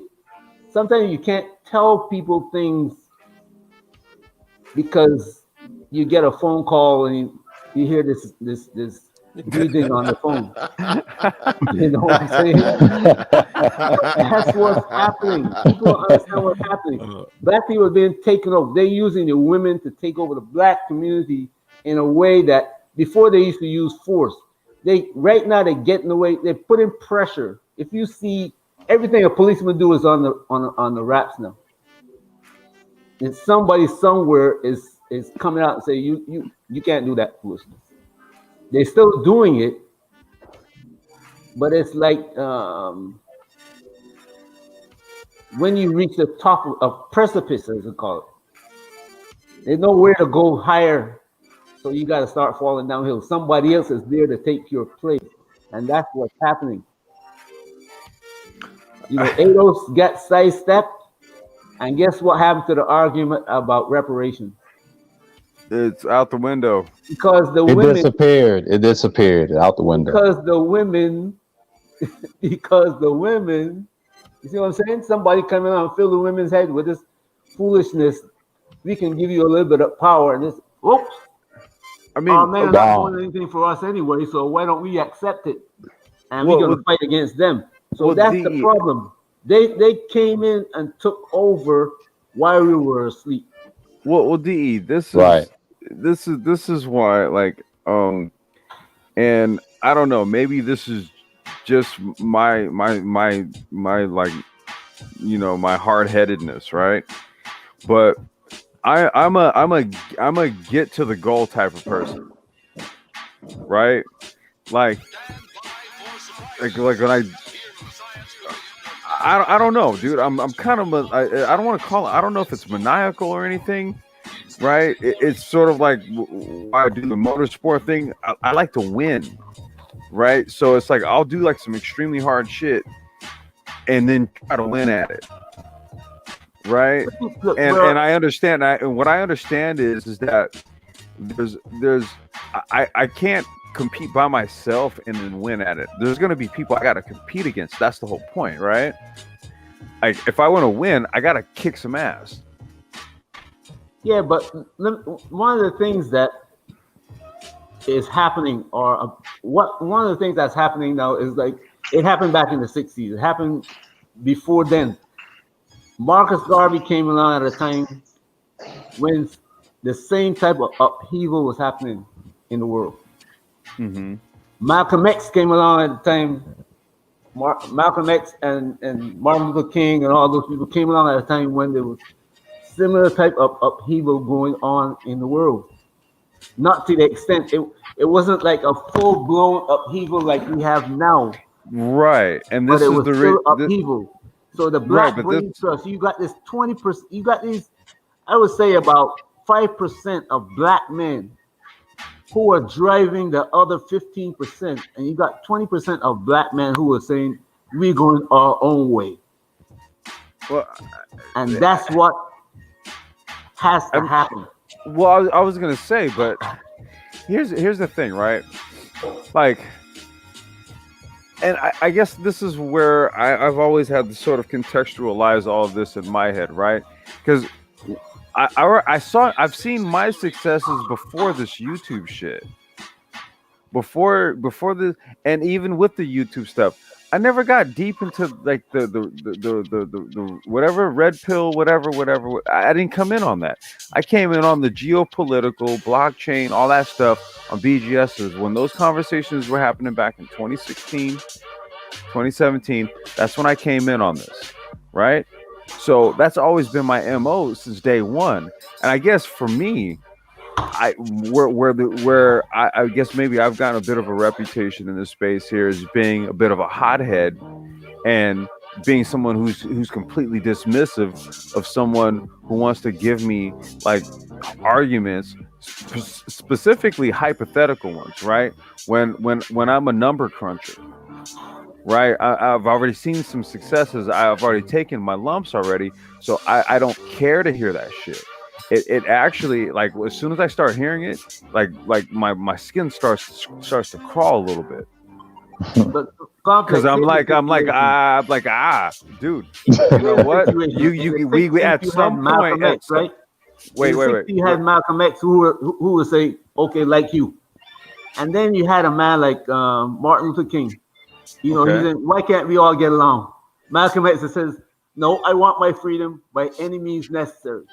And then you had other people, the people who had money and success and all that, who were supporting both sides. You had people like Sam Cooke, Harry Belafonte. They couldn't speak. Right, so they funded them. Yeah. And the same thing is happening now. Well, you are part of the Black Brain Trust that have everybody in there. The guy who has got no money but knowledge, and the guy who has got money and knowledge, and the guy who has got knowledge. You know what I'm saying? Mm-hmm. There's a mixture of people who are supporting you.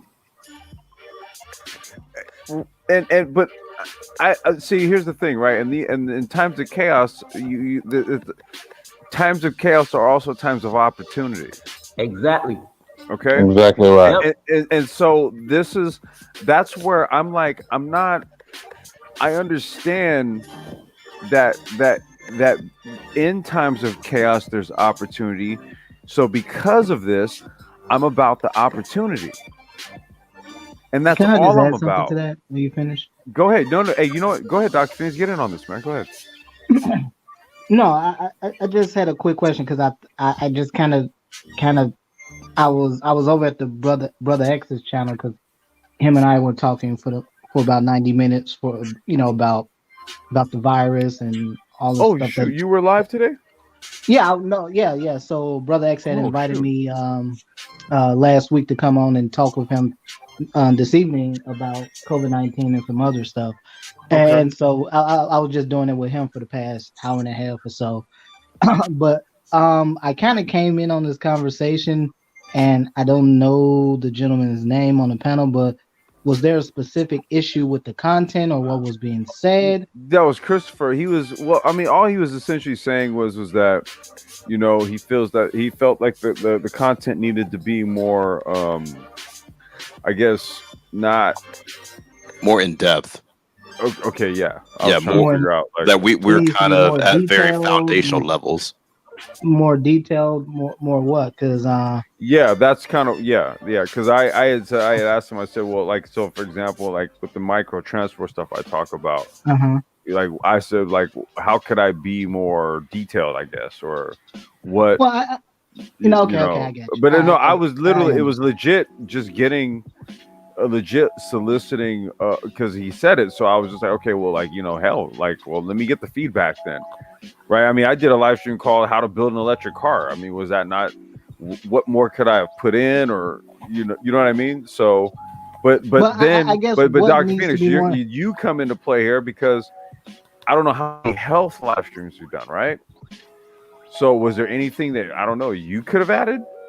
Well, here's the thing, and I'm I'm of the same vein as you, Complex, where I can do this. I can get to this point where I can just do this legendary dismissal mode that most medical professionals have when folks come to them and just kind of say S&I, ask them S&I questions, or just say S&I stuff or stuff that's just very remedial. I can do that, but I think the part of the problem is I guess for this gentleman here, what is it that he wants to be said, and specifically, if that's not being said, then what do you bring to the conversation? And I guess for someone like me, who I've done a number of discussions with yourself, Complex, and with Mike V, and I've gone through healthcare, I've gone through research, I've gone through everything from top to bottom. If I get it more technical, Negroes wouldn't understand.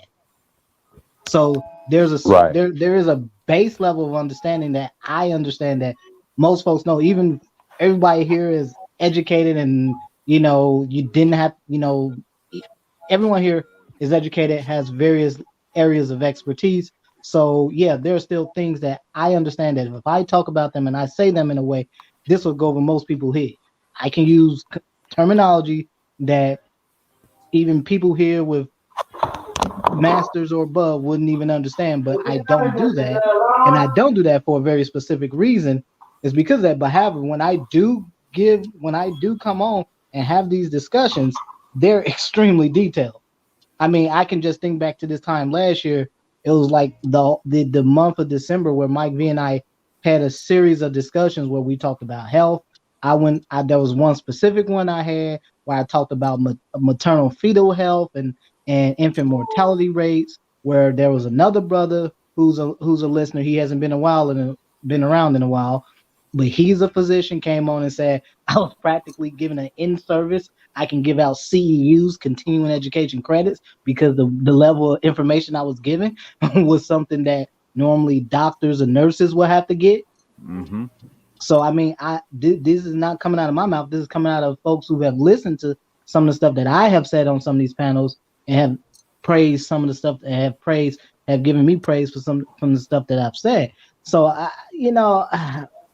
this is kind of where I kind of do, and I guess because I'm really not going to be on panels like that unless people specifically ask me to talk about something specific. Which I will be doing. So just giving you a heads up. Brother, you can reach out anytime.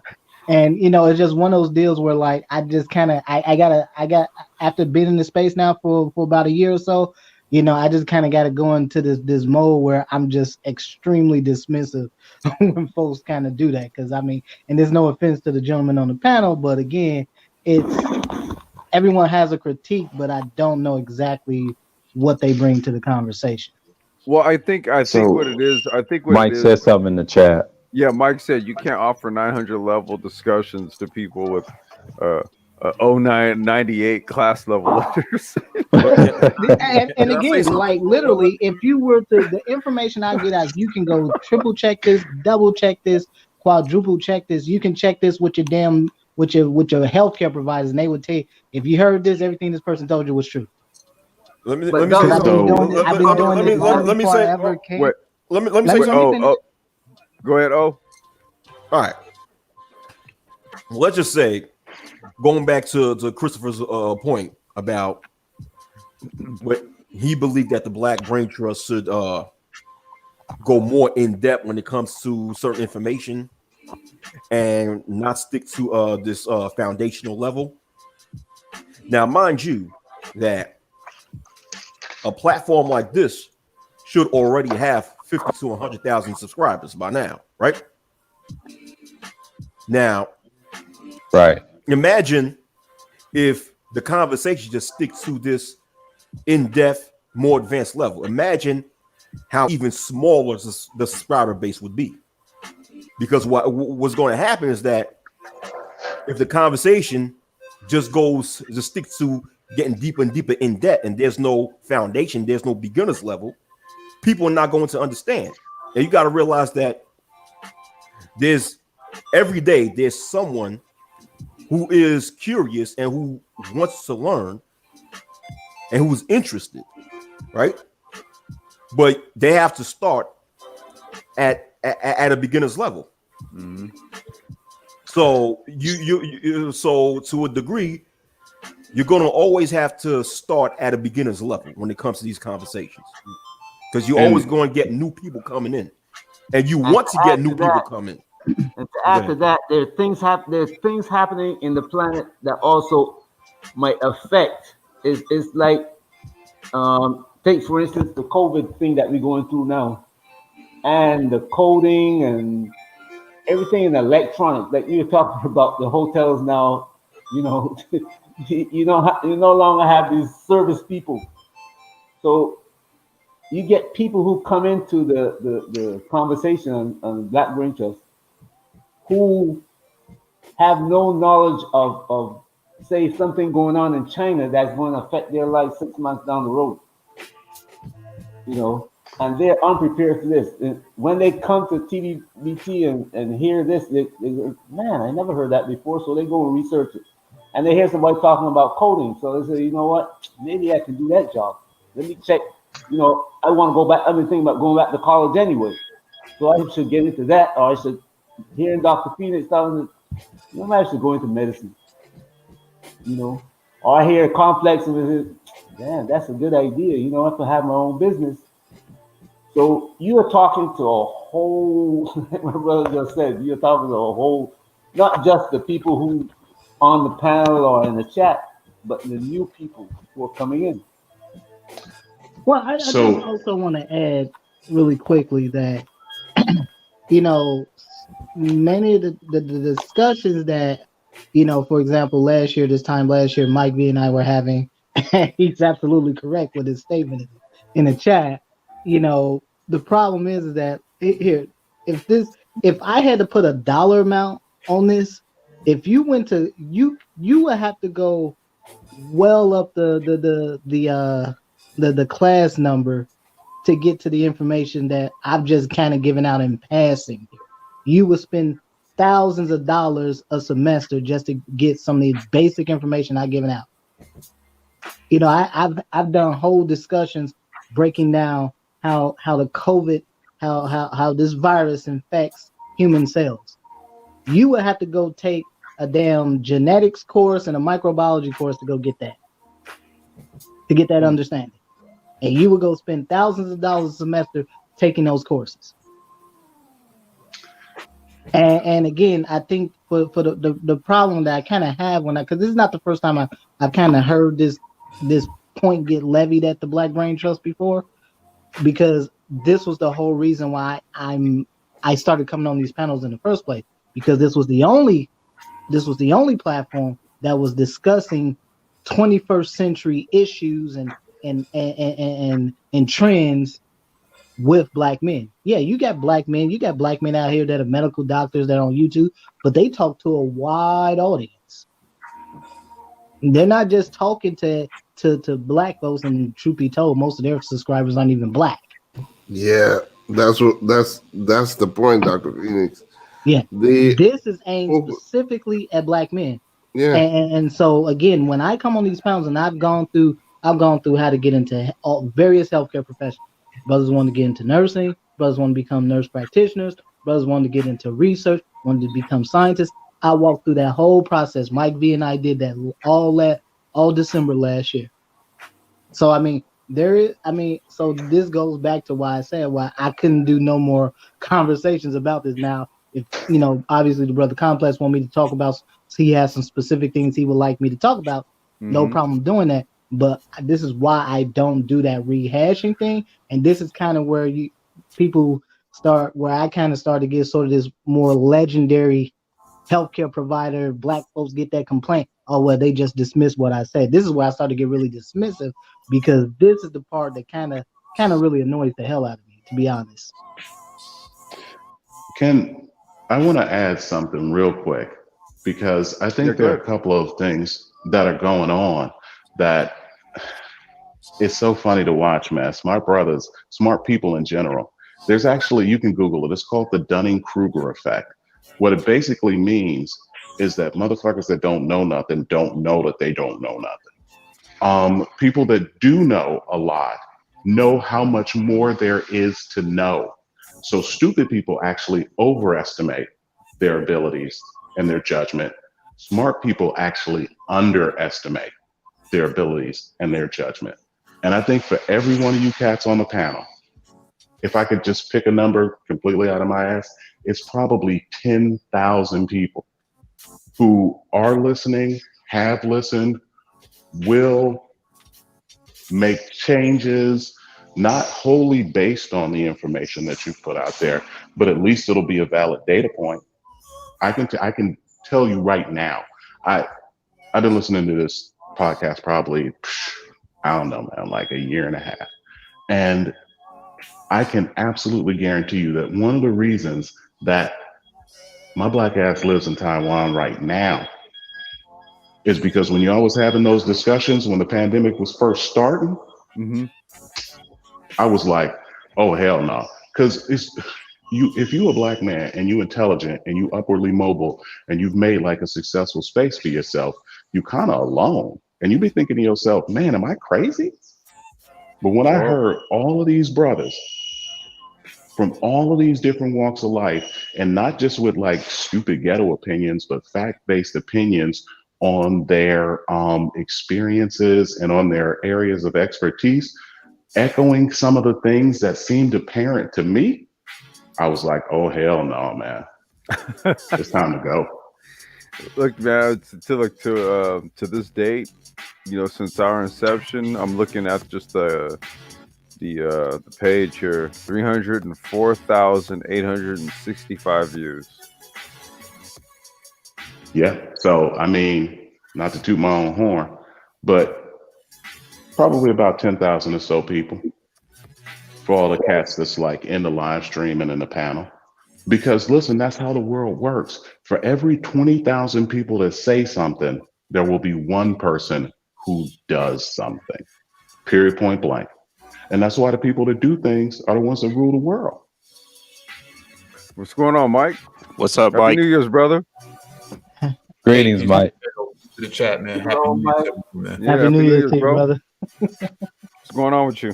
Yeah, man, I'm chilling, man. I'm chilling. Just got back in, man. Kind of heard the last 5 minutes about we need to go more in depth or something like that.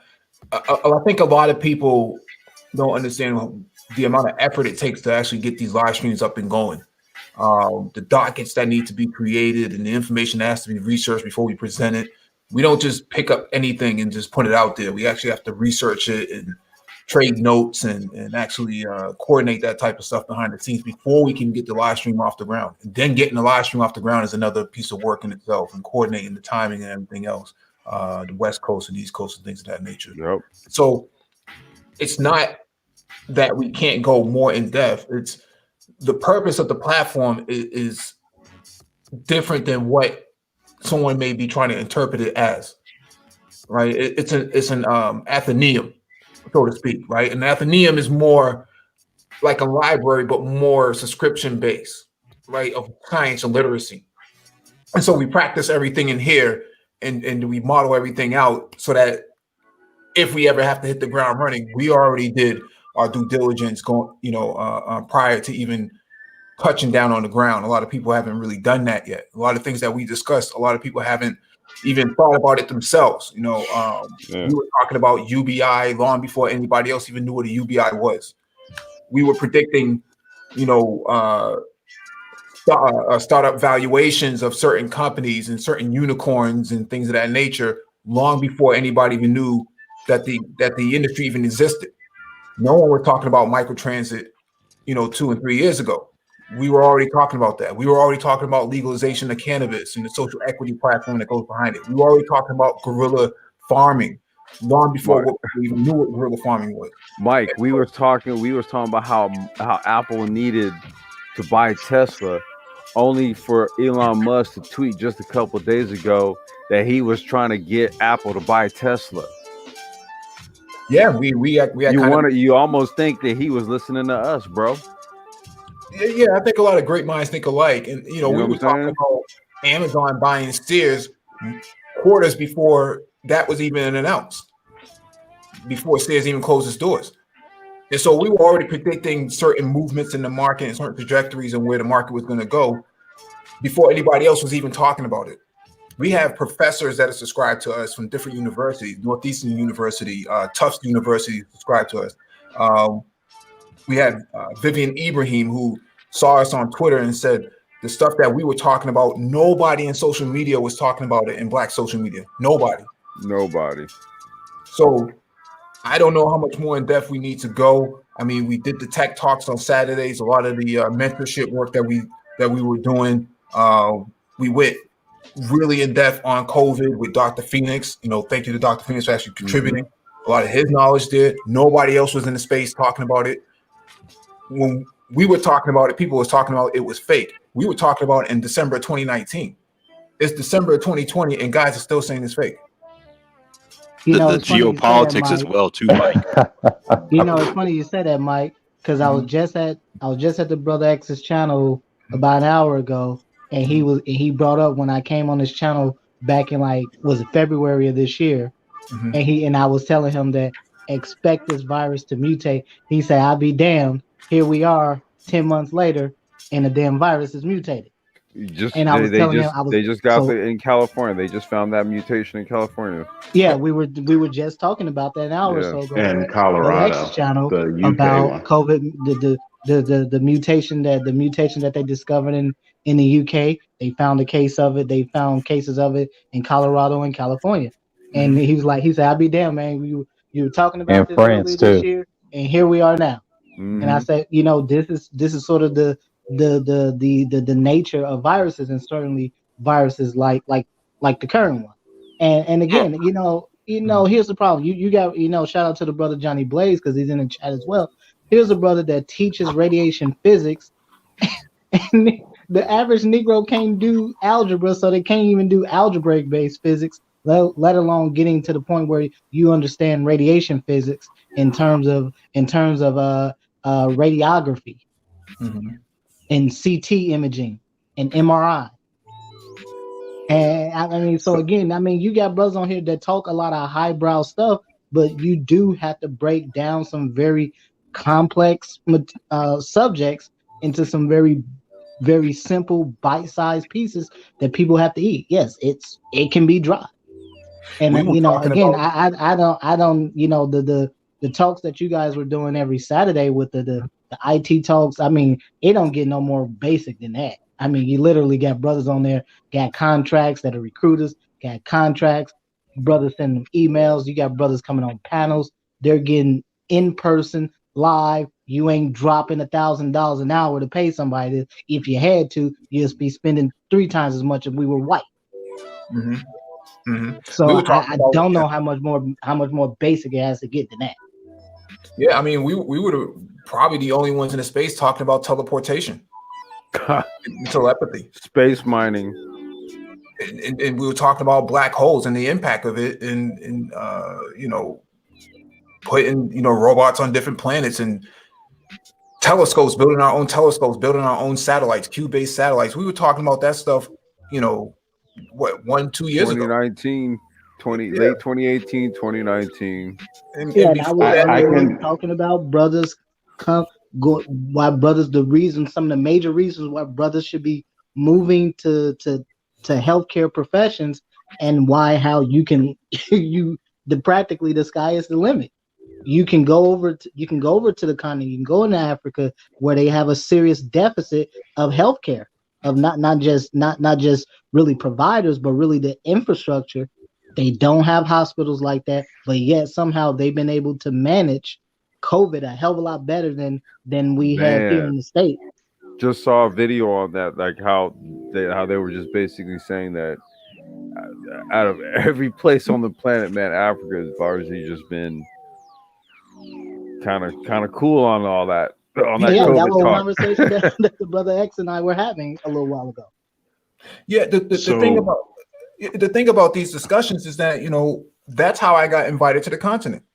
Someone from the continent that works as a diplomat heard the things that we were talking about and sent me an invitation, and brought me, and that's how I got over there. And so the discussions that we have on here were so in depth that they said we need to hear more about that in person. And so when I came over there and I started presenting some of the ideas about how to fight poverty with digital currencies and central bank digital currencies and things of that nature, and micro transportation and stuff like that, they were blown away by that. And the first thing they said is that we would rather do business with brothers from America than we would like to do with the Chinese. But brothers don't got themselves together. And so this is the sort of conundrum that we run into, where people want us to go more in depth, but then you got people who don't have enough to actually contribute outside of their own circles or outside of this circle. And so this is where we are right now. And, you still have people fighting, mask wearing. You still got people fighting relevant about, COVID, and not understanding that in places like Wisconsin and Louisiana and Philadelphia, where you have high concentrations of Black population, they're more disproportionately impacted by this. We saw that with George Floyd. He had COVID himself. That was exactly what Brother X and I were talking about an hour ago. About this is part of the numbers that Black folks are not understanding. Is that again? I've gone into the numbers. I've gone into this, but again, here's the thing where Black folks don't understand these risk factors for COVID and serious complications of COVID are not just related to the fact that, I got COVID. No, it's related it's all about the environment you live in. It's about, were you a relatively healthy person before you got COVID? All those things play a factor into the outcome you have should you get infected by COVID. Mm-hmm. And you compound. And again, we've been doing these conversations now for quite some time. And, and I obviously took a break because of, schooling and stuff like that. But pretty much everything I've been saying for the past 10 months has pretty much come true. Yeah. You compound that with the environment that Black people live in, where there's high rates of pollution. I mean, we covered that months ago, before the lockdowns even came around. I remember you guys going over that back in the summer when you had that one article about. Well, there was a couple articles you had about some stuff about the heating, and I think it was in Baltimore, I believe. The paint. Climate change. Yeah. So the amount of the lack of trees in most predominantly Black environments, because of all the concrete from the building structures that are there, absorb a lot of that, absorb a lot of the clean energy that's necessary for Black people to actually have a healthy environment. That most predominantly Black environments are anywhere between 4 to 8 degrees hotter than your predominantly white areas, and heat contributes to aggression in black people, especially black males, and that aggression turns into violence. And there was a whole entire, I mean, we went into depth on this. How much more? Man, yeah. So it was a whole study. Like you're talking about, like you were just talking about, like having a lack of trees. Lack of trees means that you don't have shading, which basically reduces the ambient temperature right below the canopy, below the canopy level of the trees, right? So that means below the level of the trees, the temperature is going to be considerably lower than it is above it. But in black communities, when you don't really have all that, then you basically just have hotter temperatures. So you just have heat rays that are bouncing right off of the asphalt, creating a more uncomfortable environment versus when you go like to the north side of town, right? You got these nice, beautiful, shaded streets, you know, trees been growing 20, 30 years and all this stuff, right? And and it's like it's these type of things. It's urbanization. Climate change is real, and black people don't really take it seriously. They think that that's some kind of hoax, from the World Economic Forum. But we see how Mike, this is the reason why we did the whole guerrilla farming live stream. Look, those blotted areas, right? You turn those into micro farming operations. This is how you turn this stuff around. It's so you terraform the environment, even if it's urbanized. Go ahead. The Urban Farming Institute, the UFI, is actually run by a black man. He actually gives out. They actually are supposed to be building before COVID. They were supposed to be working out a comprehensive program to add to the community colleges so that black people can actually get certificates and degrees in agriculture. Yep. And that piece about black neighborhoods being warmer than other parts of these cities. So essentially, you have these mini greenhouses, and that are black neighborhoods, and how, and part of that study talks about how that contributes to all these other issues. So reactive airway diseases like children with asthma, for example. And how this contributes to the development of allergies and all these other issues, things that ultimately put you at a higher risk for complications from COVID. And this was all pre-COVID. And so here we are. Well, it's not even post-COVID. We're still in the midst of this. But here we are in the middle of this, and you're seeing just the cumulative effects of environment, poverty, lack of access to healthcare. Again, when I started doing research in undergrad, I started in the areas of ophthalmology, teleophthalmology, and diabetic ocular diseases, and so I know from a public health standpoint that these are all essential components to why you see why black people have suffer some of the most disproportionate effects of this virus than other groups of people. It's not just the fact that, yes, black people are poor, black people live in virtual greenhouses for neighborhoods, but also too, you have this accumulation of just bad diets, hypertension, other chronic health diseases, and all these things play this massive role in what we have been seeing for the past 12 months now with black folks in relation Dr. to this Phoenix, you came in on the Mike. I want to say you came in on that one too. The New Age Society live stream from a few days ago. Temporarily, yeah. I was on there too. Yeah. You guys were there. That was why, Dr. Phoenix, you were there, right? Because we talked about health and diet. Yeah, I talked with Dr. Phoenix. We was discussing about, we were talking, right. So that's why this is, this whole sort of, last live stream of the year, talk about moving into this 2021 paradigm. I think 2021, in my view, man, we're fully into this fourth industrial. There's no turning back, brother. Huh? There's no turning back. No, COVID, this virus is through kerosene. Has just threw kerosene onto everything and just lit a match and everything has just accelerated. Right, I mean, right. so all these changes We're seen, fully in this post-COVID, yeah, 2021 fourth industrial. We're here, right?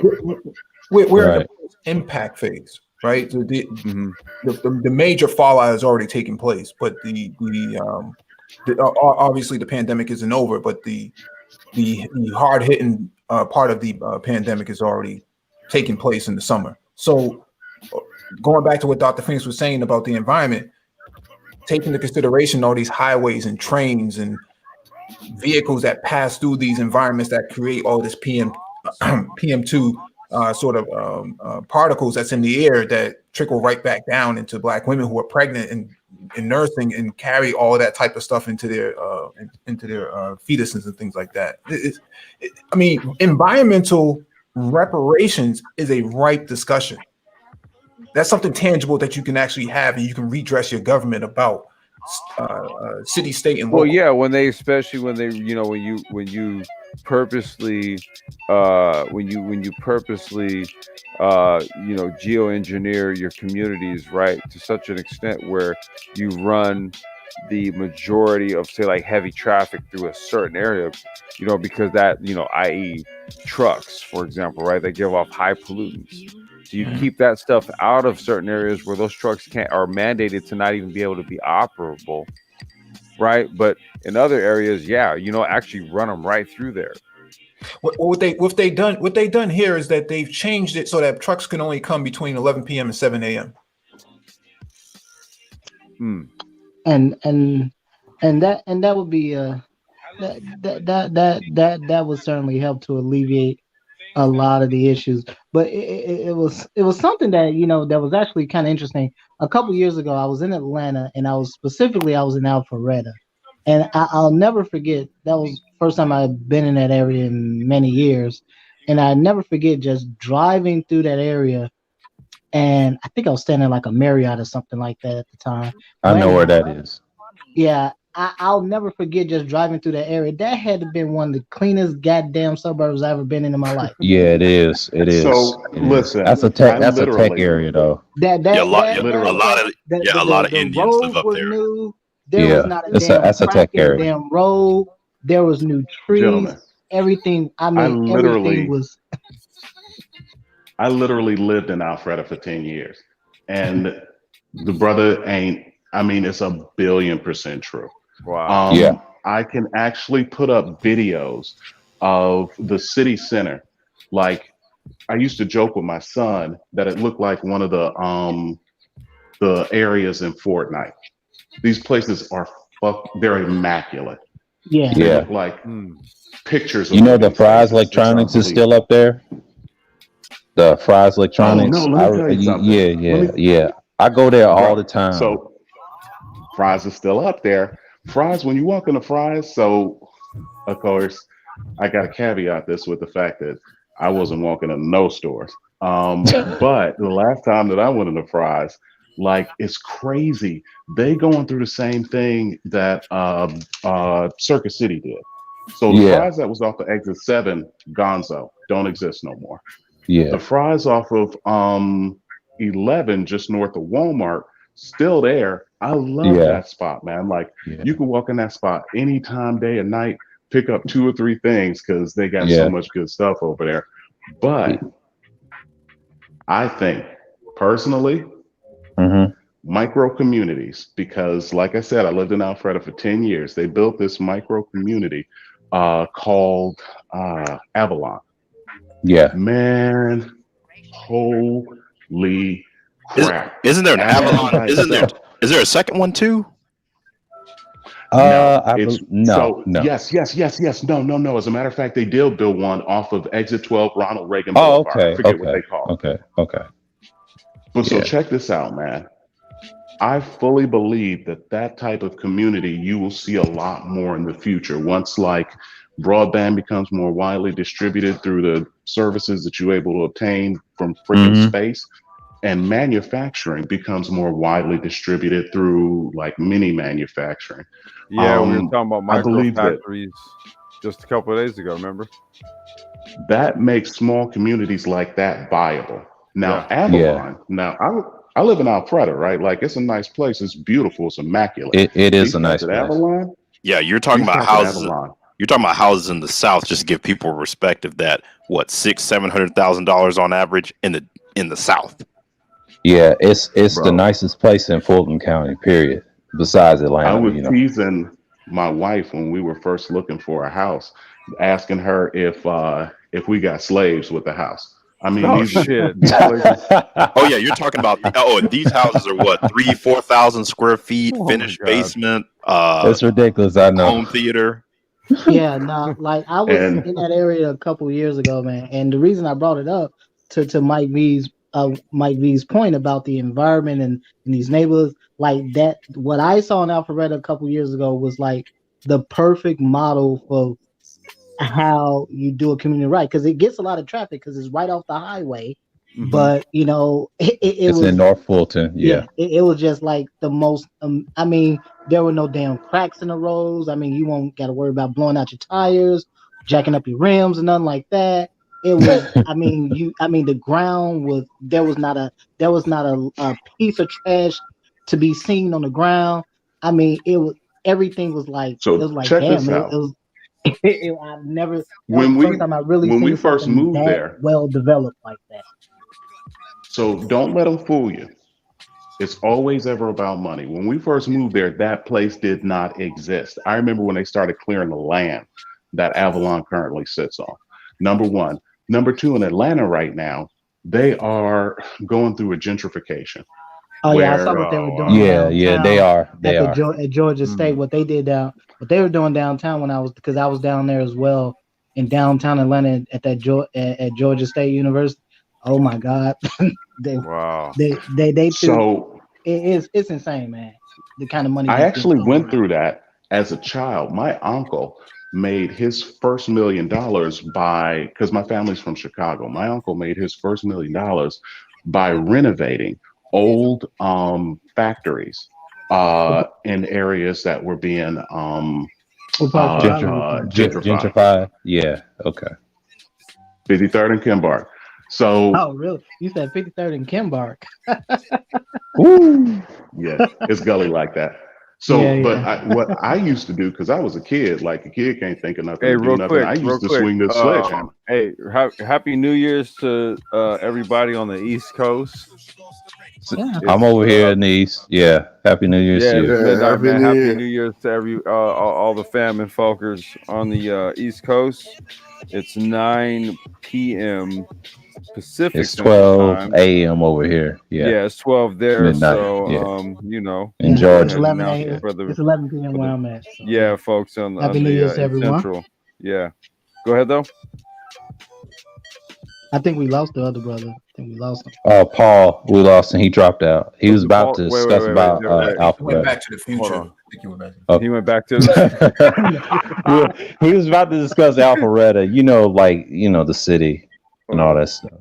Yeah. No, And the like I said, gentrification, my fault, gentrification. Yeah. No, and I think again that goes to because like I said when I came in when I was hearing you guys talk earlier, Complex, I just kind of came in on the tail end and you explaining to that gentleman because I guess his complaint was about the conversations not being detailed enough or highbrow enough, whatever the case may be. But the point is that at the end of the day, I think you guys have done an excellent job at curating content and talking and having discussions that frankly are not being had at and pretty much any other platform in the space, period. Yeah, So, man, and I want to just salute everybody here, man. Mike, DE, you, Dr. Phoenix, Engineering Cannabis, O-Man, Renaissance Man, Sir Badayu. We had Herbert Lewis, who just came up on the panel. Welcome, brother. How you doing, man? Happy New Year. Burning the candle at both ends. I know you gentlemen started out talking about, I believe, finances or things of that nature. I just have a couple quick questions. I'm looking for some tips on what to invest about $5,000 in. Well, we're not certified financial That's planners, okay. man. Nope, that's okay. So I'm just looking for some information. That's all. I'll make that final decision. So you have $5,000. You're saying? Yes. So if you hit the super chat button, no, I'm just kidding. But Get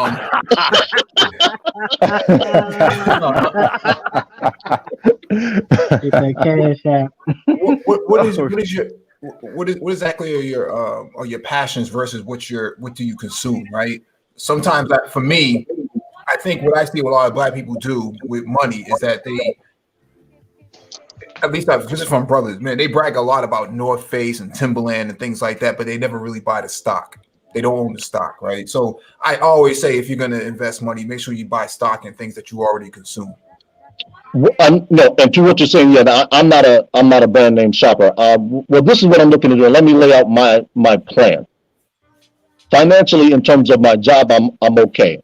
In 3 years, I'm looking to clear about $57,000 in debt, and I already have the blueprint set in place for that. So what I'm looking to do is invest long term for my finance or for retirement.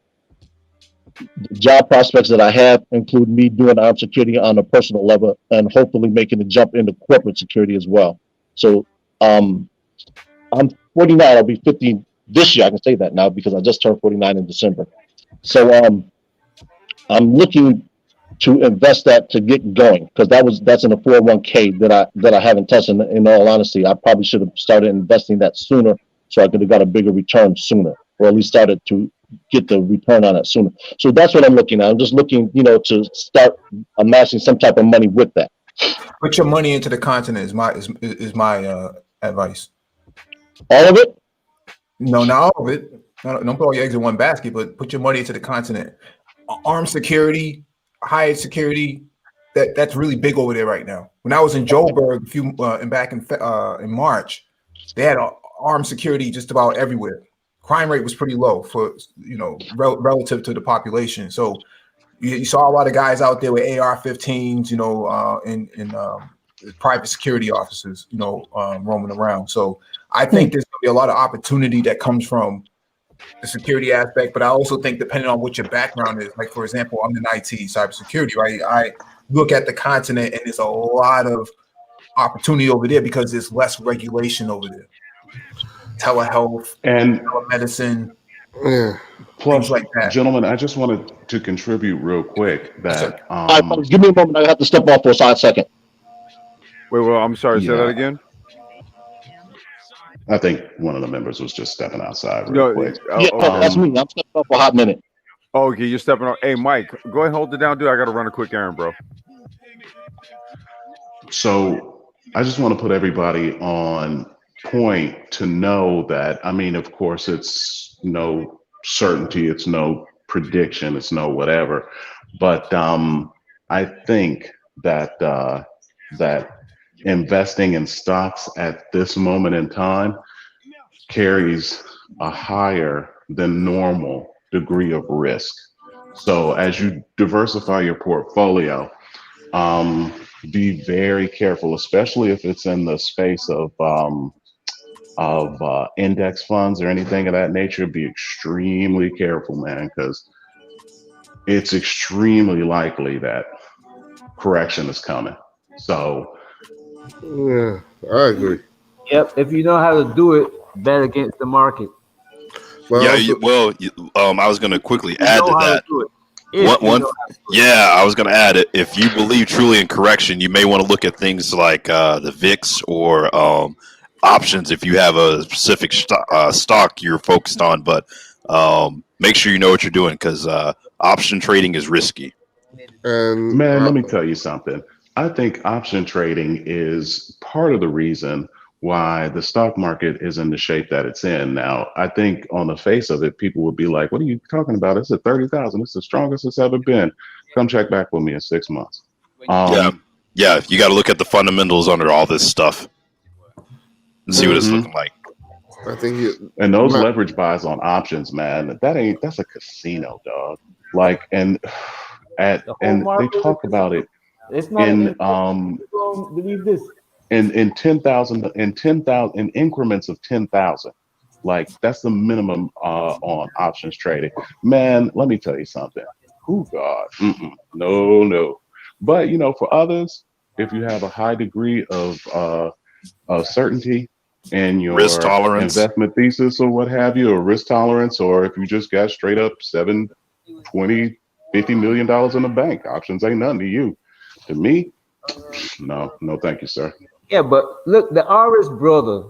When I say the Irish brother, I say the brother who works, he's making 25, 30,000. He buys a car that he 40,000. Watch it depreciate over 4 or 5 years, especially Ford, GE, GM. Sorry, watch it depreciate. Luxury car. On a house, he spend the rest of his money chasing. I don't want to use that word, but he won't invest in the stock market. That same money he invested in a car. If he bought a used car for say, I don't know, 15 grand instead of 40 grand, 5 grand out of that, invest in options or whatever you want to call it, you know.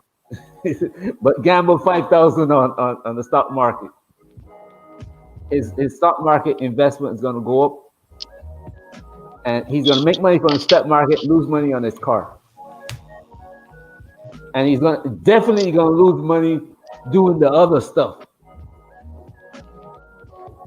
You know, I actually think that there is a democratization of capital that's coming into the world. Square just bought, and I understand that some folks don't even like to mention like some different classes of assets like crypto and all that stuff like that. But the unbanked in America and Africa, man, let me tell you something. They're going to explode the value of the companies that are in that space. Square, what's another one of the PayPal, all that stuff like that. They're going to explode the values of those, man. And like when that starts occurring, like you don't really need a bank account. All you need is a cell phone.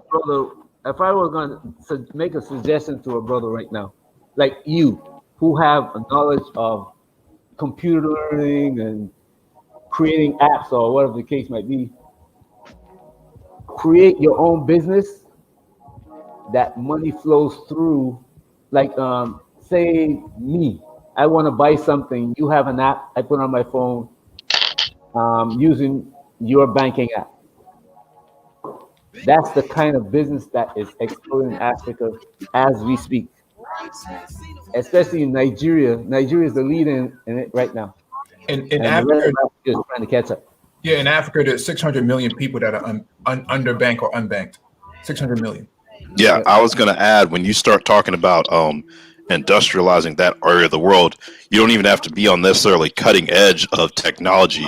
It's just when you have people like, you just have to think of, hey, you have people who are essentially, you know, not living the highest life right now, and they're going to come into middle class. And can you fill some of those middle class needs that we kind of take for granted?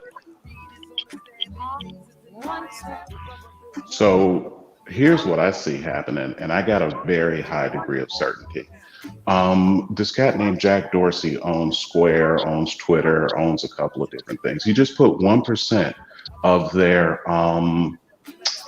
cash reserves in Bitcoin, and threw Bitcoin onto the Square platform. So now you can buy Bitcoin in Square by pressing 2 buttons. And I mean, I laugh about it with my wife because what's the line in the song? Suck the nigga soul, got a cash app? Man, let me tell you something. Everybody's looking at the current banking system in New York and America as like the standards, but they're going to be displaced. They're going to be displaced. And it's just numerical because like I've got some partners, some friends, some personal friends, and some cats that I used to work with that are from a couple of different countries in Africa. One of the biggest difficulties in them industrializing in a big way is the volatility of their local currencies and trading in those. It's very difficult. Now, you take a centralized ledger that is electronically accessible and means that like it takes the exchange of capital and makes it nearly frictionless. And somebody with a cell phone standing in the middle of the jungle in Ghana can send an exact precise amount to somebody on the other side of the world instantaneously. Banking infrastructure is coming to Africa. And with banking infrastructure coming to Africa, it's game over, dog. Yeah, They're kicking the Chinese out. you've already got some of with with microfinance, but yeah, even more decentralized microfinance. Yeah, because so here's what I found since I've started investing. And I'm not trying to be funny and I'm not trying to be salacious, but rich people they cowards, man. Like, and the second that they think that there's a possibility that they may actually have to work like everybody else, they panic and run for safety. Yeah. So there's a saying in the market: what drives the market? Fear and greed. Exactly right. And don't let them fool you that they got any kind of values. They are by definition valueless. Their only God is money. Their only God is money.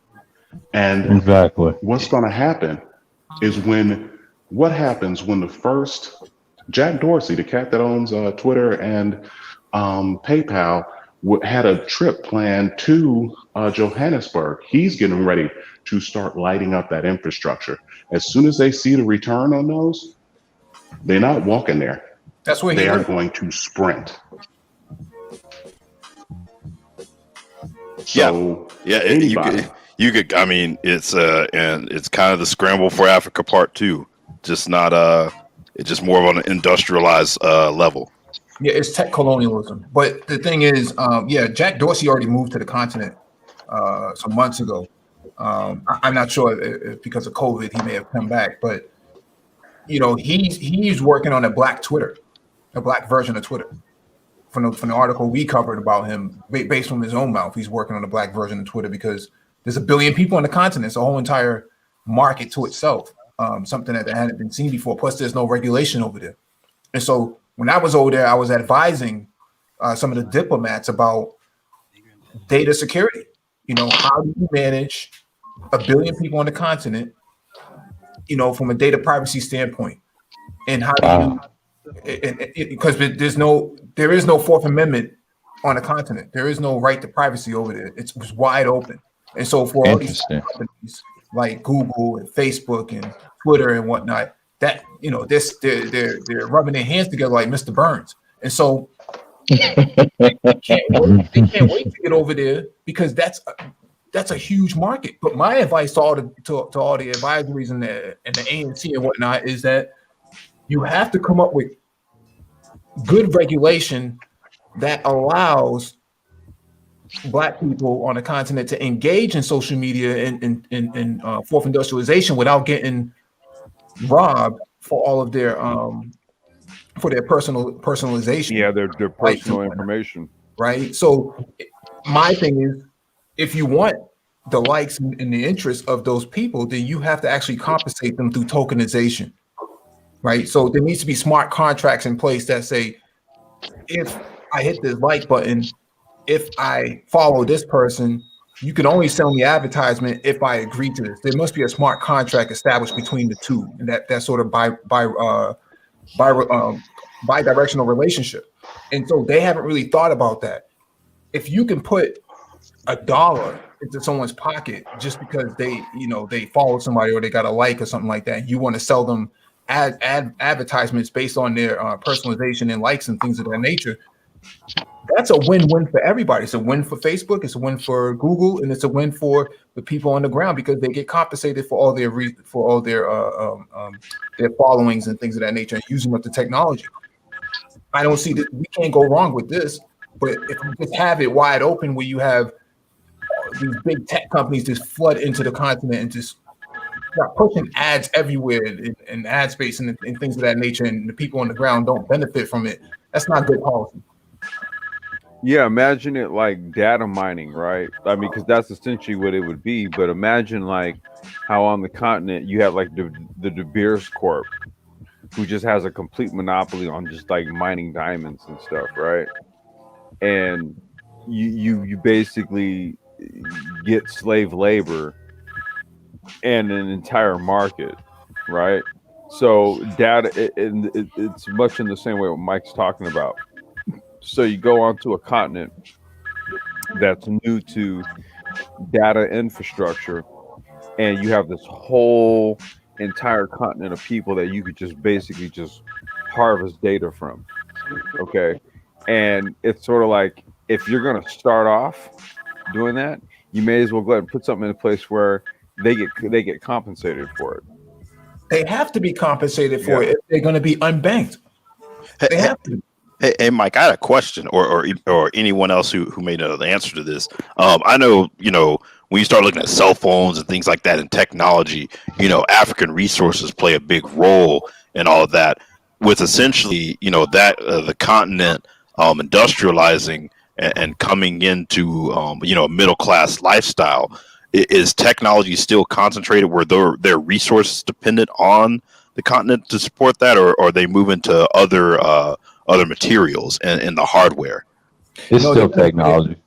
They're gonna bring it closer. So before there was no manufacturing there, right? So your coltan and things like that, they would just extract it out of the ground and send it, to China, wherever else, United States. Now the idea is to put the infrastructure right at the location where they mine and have a shorter distance to travel, and then put it on the blockchain and actually identify where the origin of where it came from and who mined it and whatnot. There's a whole lot of data that that's going to come out of that. And so, to answer your question, they're trying to consolidate as much as possible because it costs a lot of money to actually ship that stuff out. Like that. Is there concerns regarding actual demand? Like, hey, when you start looking at like just a natural resource and availability, when you start talking about bringing another billion people into a middle class lifestyle, as far as the actual resources in the ground to support that? Yeah, there is. The continent is expecting another billion people in the next 45 years. Yeah, so I'm assuming there's going to have to be a technological push away from, sort of in the sense of what you're seeing right now with oil to electric vehicles and things like that, in the sense of, hey, this staying on oil is not going to be sustainable and it's not going to be the cheapest way. So we're redoing that. Are you going to see some of that emerge in the hardware space for technology? You just started seeing it now with they're rolling out these electric tuk-tuks in Africa. So well, not even just electric tuk-tuks. Well, that's just you're talking about mass transportation. So now you're talking about buses and trains and things like that. They didn't have that before. Now that's starting to come into play. So or even like cell phones, like the materials to make it and the technology underlying it as well. Yeah. What about the two young Africans y'all talked about in the brain trust? Like one was, I think, 14 and the other one was in his 20s. They were real smart, but they had the same thing that Renaissance was talking about, about the androids and the phone devices and the electronical thing that y'all talk about. Y'all did a stream on that, and I think I was in the chat listening to y'all stream. What about it? I don't know if you are on the mailing list, but the other day Black Dart sent out two brothers, and I think it was Kenya. Yeah. Robotic arm for handicapped people. And they didn't have the engineering. They didn't go to MIT, Yeah, that's interesting. When y'all talked about it, I was like, wow. I watched it and it worked. So Renaissance, are you asking about the cost of production, or are you saying the ubiquity of devices? I'm more talking about the actual inputs, like raw material that you're going to need to make these devices. Is there a concern as far as shortage? And if so, I'm assuming you're going to see a shift in, hey, if we're using, cobalt or things in these phones, we've got to find some other material just because of the world is not going to support. There is discussion. When I was over there was discussion about ROHS, reduction of hazardous substances on devices, and so because there's a lot of devices that just get thrown in the trash, end up in landfills, or landfills, I should say. Yeah. So how do you break that type of stuff down? So there is discussion around that. How they're going to go about it, I don't know. Yeah. Because that's the thing with any sort of industrialization. You kind of saw it with China. Is whenever you have a mass industrialization of a large country or continent, it's essentially how do you industrialize without destroying your natural resources. And you kind of see some of that with China and a lot of the pollution and the plastic and things like that. And it's how do you I'm assuming with technology being at this sort of precipice of a great leap. Hopefully, there's technological advances that don't allow that to happen within the African continent through industrialization. That's why. Well, listen. What's going on, everyone? Happy New Year if you into that. But Happy New Year too, man. Yeah, I was gonna say regarding your point. There's a European guy that's got like some type of prototype that's going around the dirtiest rivers and cleaning it up. Like it's people that is out there trying to deal with this pollution crisis and whatnot. I just wanted to mention that it's a part of the 2063 agenda of going down to carbon zero emissions, right? So not even down to the material that is implemented inside the devices. I don't know all the intricate details as to what the process is going to be to actually deal with it. But it seems to me that the closer you move, or the closer the more you consolidate the resources in order to manufacture it, I think that's going to play a significant role too. So I think the Sinai and some of these places like the Sahara, Sub-Sahara, and whatnot, these places that are unoccupied, they're talking about building these factories there and just away from the cities and away from any other sensitive wildlife and things like that for conservation purposes. Yeah, because I know, like for example, I was listening to NPR and they were talking about, just in general, when you look at the West as far as pollution and climate change, the West has this lifestyle, and they want to put these standards on everyone else as far as pollution and things like that, and they're like, well, hey, we have to industrialize as well. What burden is some of these developed countries going to bear just because you have developing countries like Kenya, which is 80% energy renewable, and it's like, okay, if we're doing this, why is these more developed countries that have more resources, why are they contributing so much to the pollution? Because Kenya and these developing nations are actually coming into it raw, right? So they didn't have anything prior to that.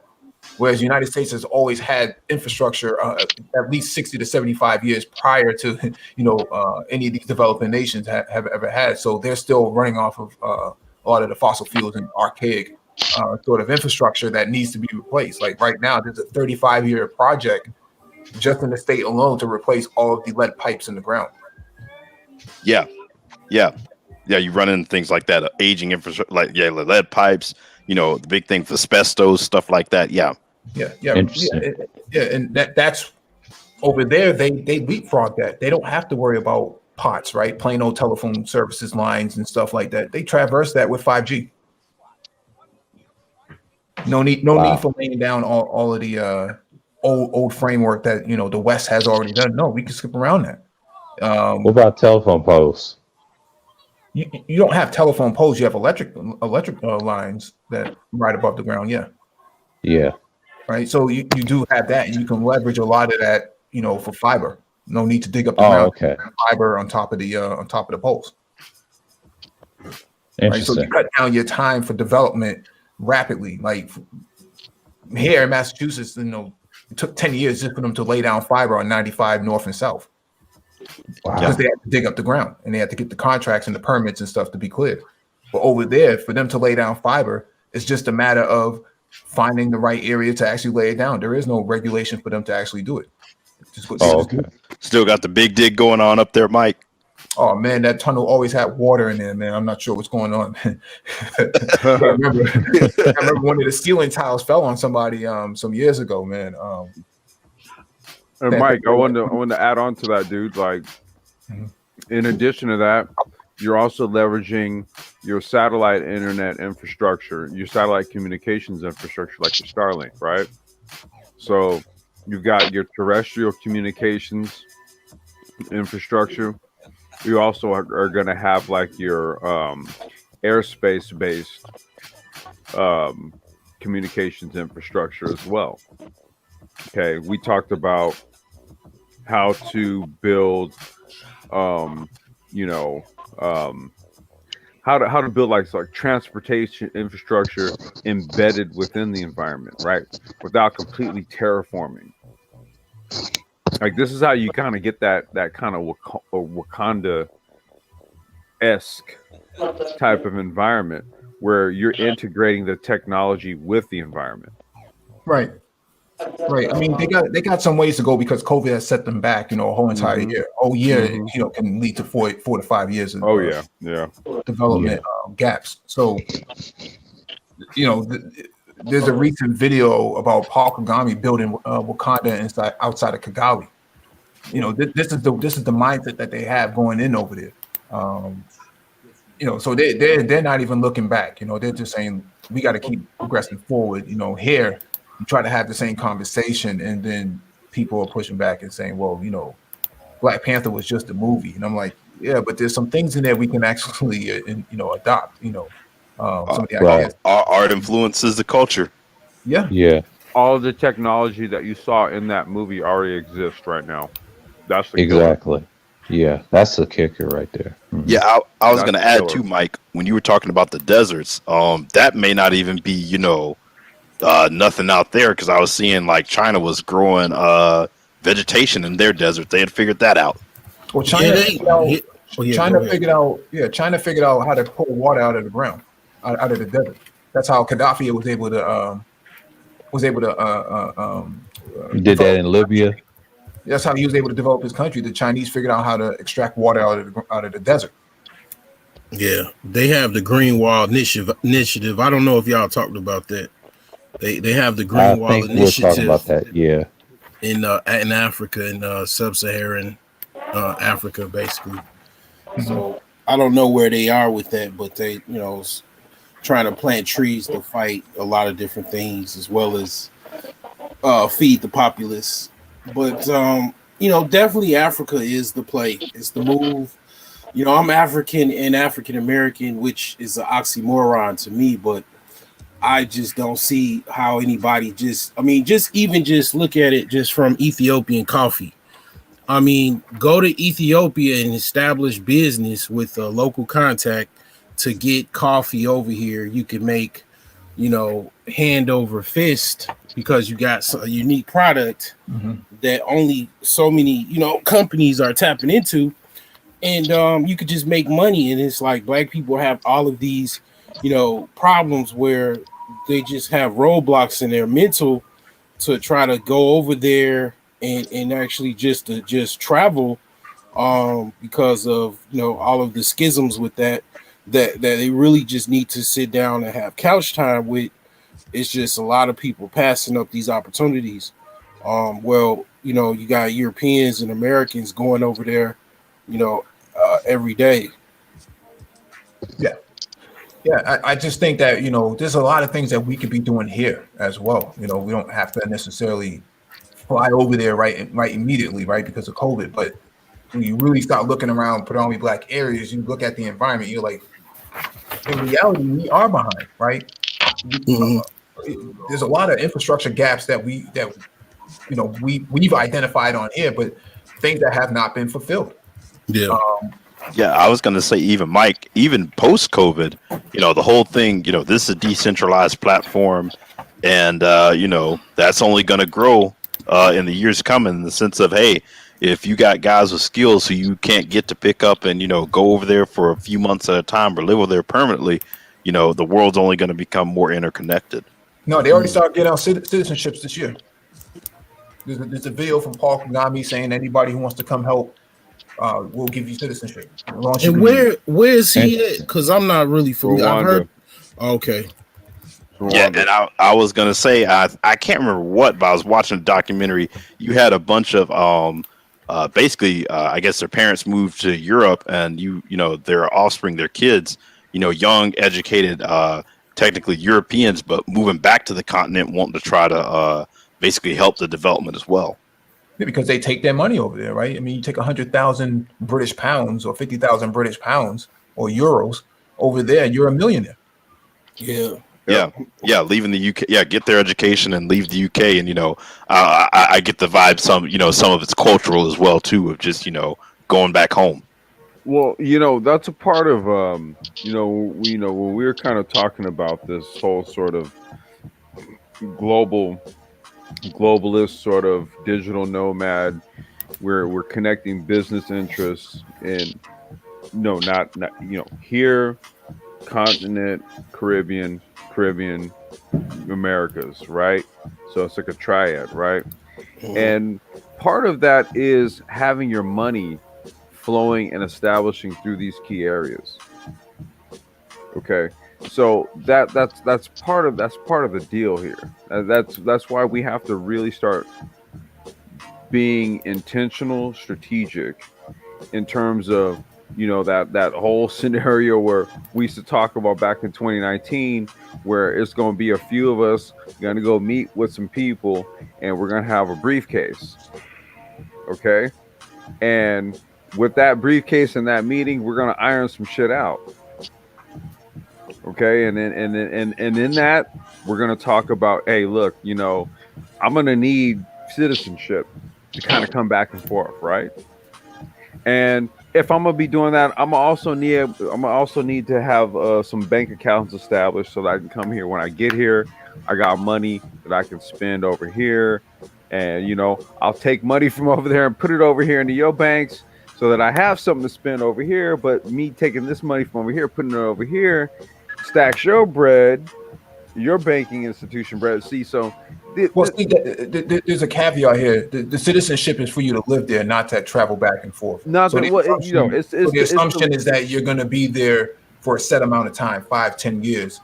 Leaving would actually be more detrimental, because once you leave, you don't know if you got any sort of raw material or production sort of devices behind that may not be there when you come back. I don't mean like you're getting it as like some sort of visa or green card to just go back and forth and stuff, right? Like I'm talking about, like, if you're gonna go through the trouble of having that meeting with the briefcase and everything else, I'm assuming that you're vested, right?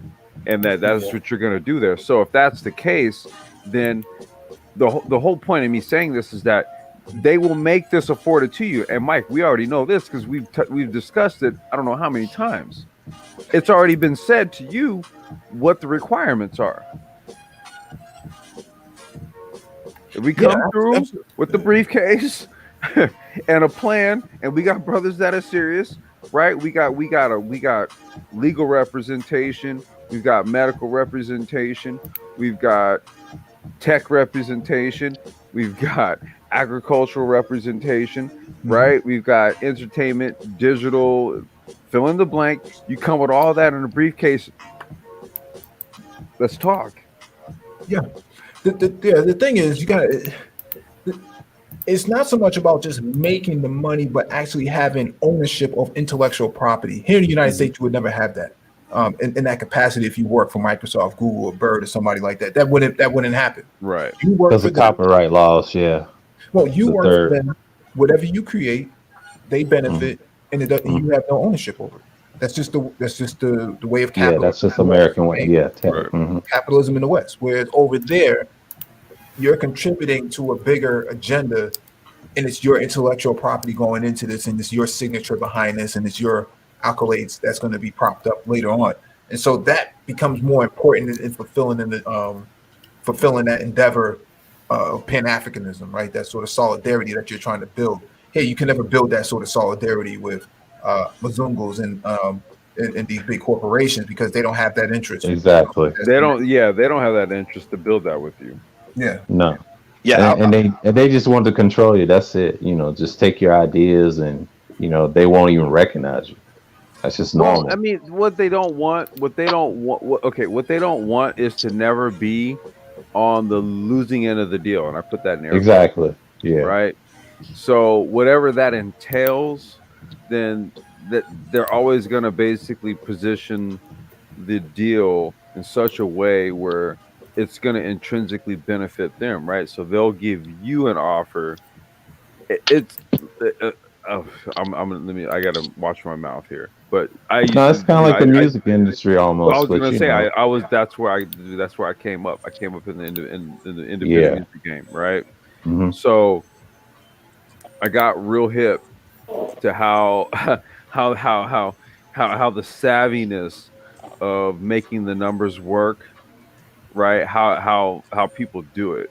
And so that's the reason why, at this stage of the game, we like to go ahead and model on this channel here and go through all the varying scenarios, because this is what they do. They go through all the various scenarios and they say, okay, well, look, I'm going to go with scenario A, D, and E, because those scenarios right there will work and only work solely in my favor. So they'll pull those out of all of the scenarios, right? That could be discussed, Right. and they take those three and then they say, okay, I'm going to give these three this guy this I'm going to give these three as an option to this guy, and he has to choose from those three. But whichever three he chooses, guess what? It's always going to work out in my favor. And see, when you deal with a lot of people in business, and if you don't come to them with the demands, then they'll always come at you like that. Yeah, they always Right. walk all over you. Yeah. Right. When I contact a business, okay, I'm very specific about why I'm calling them. Always. I tell them why I'm calling them. Like literally, I was doing this, I looked up some things, and then I looked up in my area, and you guys came up. So here's what I want to know. Boom. And I fucking pin them to the corner. Like, Hmm. look, this is what we're gonna do. I'm calling you for this reason and this reason only. Do you do this? Do you have this? What's the price? Yeah, I did have a question too, Mike, or anybody on the panel with regards to, I guess, development in that sense. Where On the African continent, obviously with like we were talking about with the influence and how great the West influence. They were talking about things like democracy and things like that. Do you foresee, like, I guess, the whole system of being forced on, in the sense of, obviously you have democracy in the West, even though, you have a president who's currently trying to overturn it. But you do have successful forms of governments in other parts of the world. And I just wonder, people keep saying it has to be democratized in that sense, and their view to be functional. And I just wonder, is that something that's going to be forced upon them, or, are they going to, go the war route of someone like, somewhere in the East, or? Well, I would say basically have before they have democracy. When they were Wait, developing, say that again, DE. Say that again.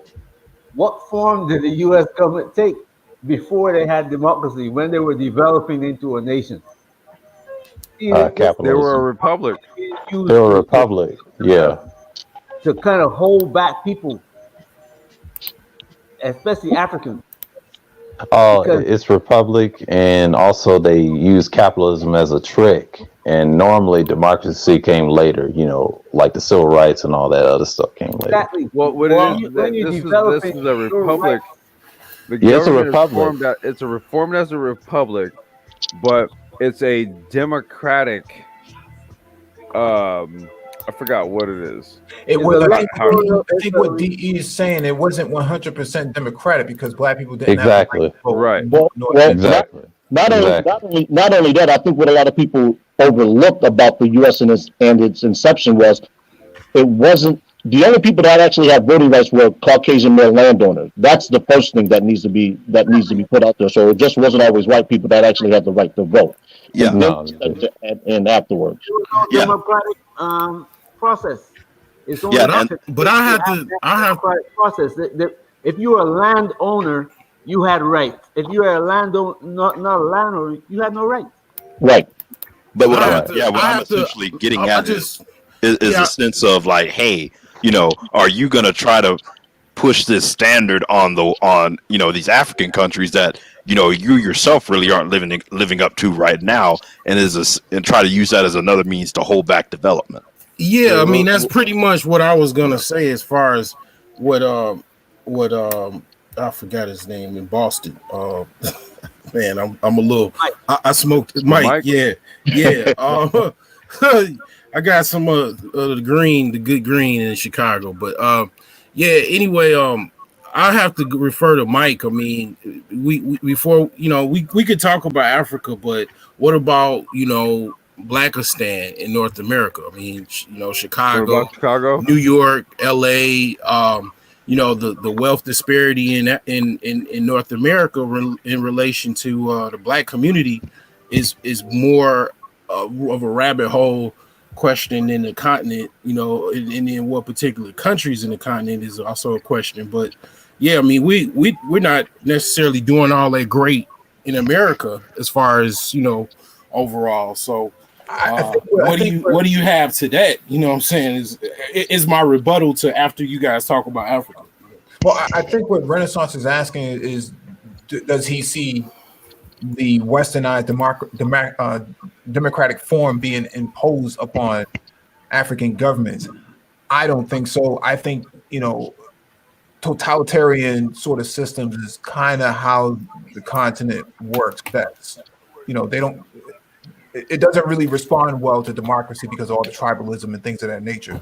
You do have elections like in Nigeria and South Africa and things like that because they've had Egypt. They're post-colonial states, but some of these other places like Central African Republic and some of them, they don't really play well with democracy at all. And so, it's just one of those things that I think leaving it as B will probably be the way that the United States leave it, because they can't manage it any other way. It's too much of a clusterfuck to really deal with. Yeah, because I was going to say it's too much of a risk. Because I was going to say, look at the whole adventure in the Middle East, and it's like I'm sure in some places it will be used against whoever leaders are in that country to try to slander. Which your response is, hey, look at America. I was just wondering, like, if you think it would take hold, and like I said, there's a level of arrogance in the sense of thinking, hey, because it works here, it has to work the same way over there. So I think, to your point, I think with fourth industrialization and all these cyber connected systems, it's going to allow for more democracy to actually take place. Because what about nuclear energy? Yeah, Mike, it's kind of like being built into the system right now. Yeah, because the ability to pull out your phone and vote for a candidate on blockchain or something like that will probably be the next step, to democracy and ballot questions. That's what's being proposed right now. Actually, I want to say that there was a piece of legislation that was voted on and passed here in California, that actually is going to change how voting is done here in California. Okay, that was passed here. But what you're talking about, Mike, with regards to voting with your smartphone, I mean, we already talked about it. Biometrics vis-a-vis Touch ID and facial recognition, two-factor authentication. You already have the technology on your phone already. Yeah, that's true. Most Africans keep at least 2 phones. Damn, I didn't even think about that shit. We already did a full deep dive on all this shit. Yeah, the thing is, most Africans keep 2 phones on them at minimum, and so, or if they don't have 2 phones, they have multiple SIM cards. So it's going to be hard to kind of regulate that type of stuff as it is right now until they can come up with a more comprehensive piece of infrastructure and legislation. That will probably be the way to go. But as I'm saying we'll see it here first, Mike. Because, like I was telling you, California just changed. They just passed. Matter of fact, dude, hey, check your text message. I texted you earlier of the video on it. there was in that video they talked about. I can't remember the law offhand right now. I smoked a little too much. But yeah, I was gonna say like that. He's fucking worse off but than they voted on a it's a voting bill that's going to basically change how voting is going to be done here in California, and I think it's going to open the floodgates for like some blockchain type stuff. We'll see what's going to happen here, but it just goes to what we had talked about before about like how you have touch ID, you have two-factor authentication, and you have facial recognition on your smartphones. Exactly. There's no reason why it is that you cannot theoretically vote from your phone. Right. Yeah. I would love that. Yeah. Well, let me get back. I had missed the reply earlier when you guys were talking about what is investing because I'm at work, so I'm running back and forth. Is there any particular companies or businesses that I should be looking to invest in? Zoom. Dude, like I said, we're not certified financial planners. We don't. I'm not becoming a I mean, if I was just to give you a general observation based on what my feed always tells me every morning when I get up. Yes. Okay, Tesla, Apple. Go look into Tesla, look into Apple. Like I said, look, pretty much anything that's tech right about now is winning. Yeah, but I think you want. That's all I'm looking for. Even keep your eyes up on. There hasn't been a lot lately, but any new tech IPOs that may come out as well. What was that, Mike?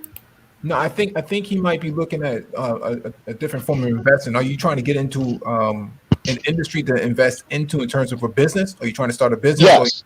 Yeah. See, I think he's looking at this differently, and so that's why. Okay. Maybe I got you all. Okay. Yeah. So I think if you haven't taken a trip to like Ghana or something like that, there's a lot of African Americans over there in Western friendly sort of investment groups that are over there. So being a part of venture capitalists and stuff like that. I think that's okay. Yeah, that's what. Yeah. So because I'm looking for my passport, and definitely if I have to make a trip over there, take some time off the work to settle out for a couple of weeks, I can. That is not a problem. I have no family here that I need to be concerned about. So a trip over there to familiarize myself with some things and hit the ground running, or at least allow my investments to. I'm more than willing to do that. No, wait. The African Tech Summit is has been pushed to May 2021. I won't be able to make that. So wait, what was it that you were asking? There's an organization called ADDI, African Diaspora Development Institute. Start looking at the videos they put out and start going to the meetings, join the organization. Can you post that? Can you post that? Yeah, I posted it in the chat. Yeah. Did you post it in the chat already? Okay, all right. Okay, let me make sure let me make sure I understand.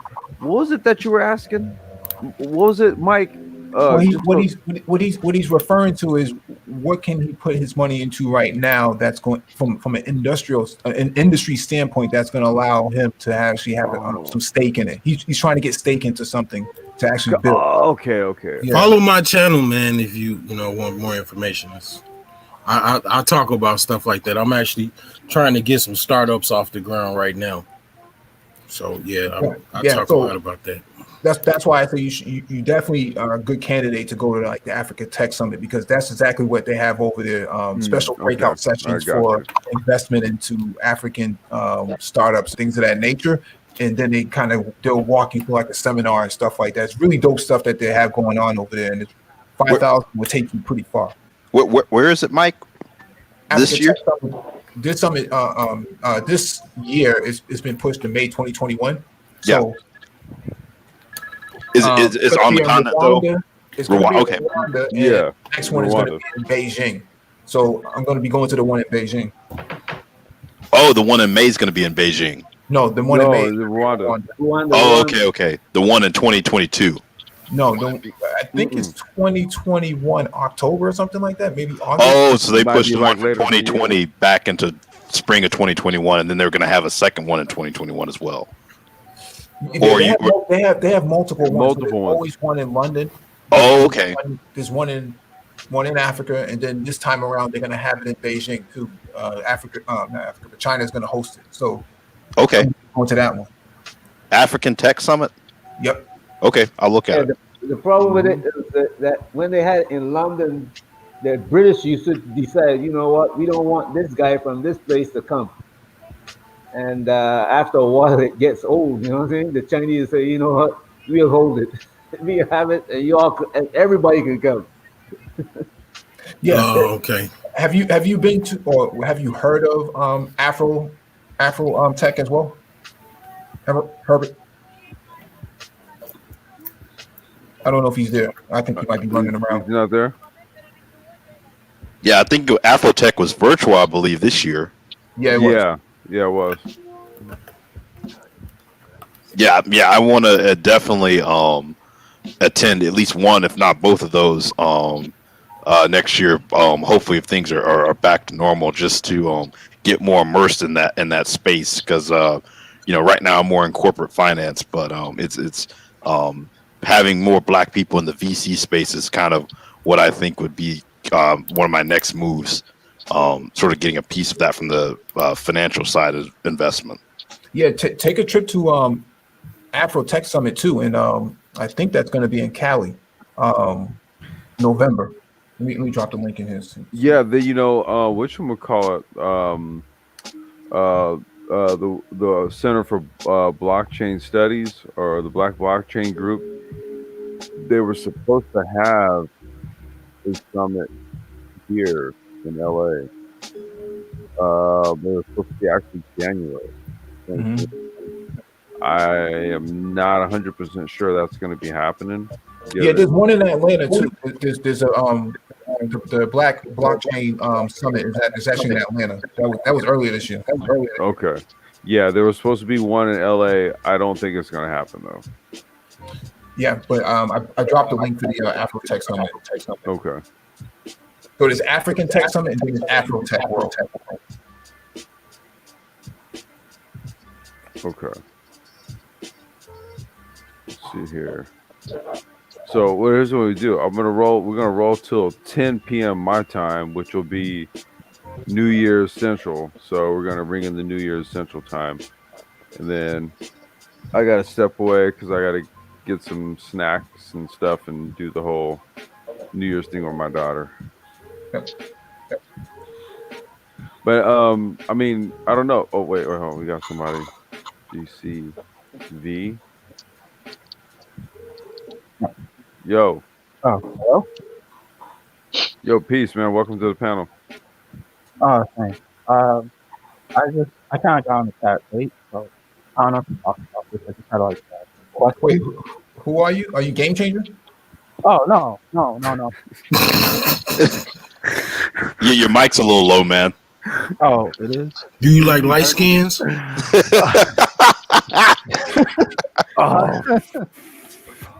I like all shades. No. Okay, you cool with me then. No, you were good. We good. My question, what's going on, man? Hey, welcome to the panel, man. Happy New Year's, man. Thank you. Happy New Year's to you guys too. My question more revolves around so I just graduated college and I just got I already got like one job position, and that is for more with like L3 Harris, and that's for like more on like their space side. Yep. So I was just wondering, No, so we're listening. Mm-hmm. I'm assuming you're an engineer. Yeah, computer engineer. Okay. Yeah, I was wondering like how would I position that for opportunities in the future? Because since I know that Africa will be coming up later, and later, probably more around like the 22nd century is when it's be a superpower. I was thinking since I'm young, it'd be smart to get in early. Like, of course, start my career here in the U.S. and once I actually become, more, successful, well-rounded, transition more into Africa. Okay, so I'm a hardware guy. I've been a hardware guy for this will be 15 years. So I remember, when I had my shop in Chicago, I had a few African customers. I mean, well, I'm half, from the continent. My father's from the continent. So they are looking for, I don't know if when you say computer engineer, do you actually engineer computers, or you're like a computer engineer? Like I've had a job as a computer engineer where I just fix computers. No, he works for L3. He's in the design. Okay, so he's an actual engineer. Okay, so basically you would it would be the same situation, but even more advanced, where you would just do whatever you know how to do. If you know how to engineer schematics for motherboards and actual, components, you just basically get a contact that's already over here to bridge the gap with going to the continent. Of course, you will need your passports and whatever visas, and just basically just go. Just don't even worry about the people, the naysayers and stuff like that. Just go, because basically I'll tell you like this, just like I'm in real estate. And one of the things that I do and I say with real estate is, like, even like in the quote hood communities or the ghettos, who's the people that I see there in these same neighborhoods are white people, Mexicans, even foreigners owning buildings and stuff like that. So if they're there, why shouldn't I be there? So it's kind of like that. I mean, that's how I look at Africa as well. I mean, everybody's over there, and they're I'm not saying everybody's successful, but I'm sure there's quite a few people that are successful, So yeah, that would be what I would say. Okay. Yeah. Well, because you just started at L3. Well, no, not yet. I got the offer, and I'm still interviewing for like Oracle. But yeah. So one of the things you should ask before you accept the role, will they pay for your masters? Okay.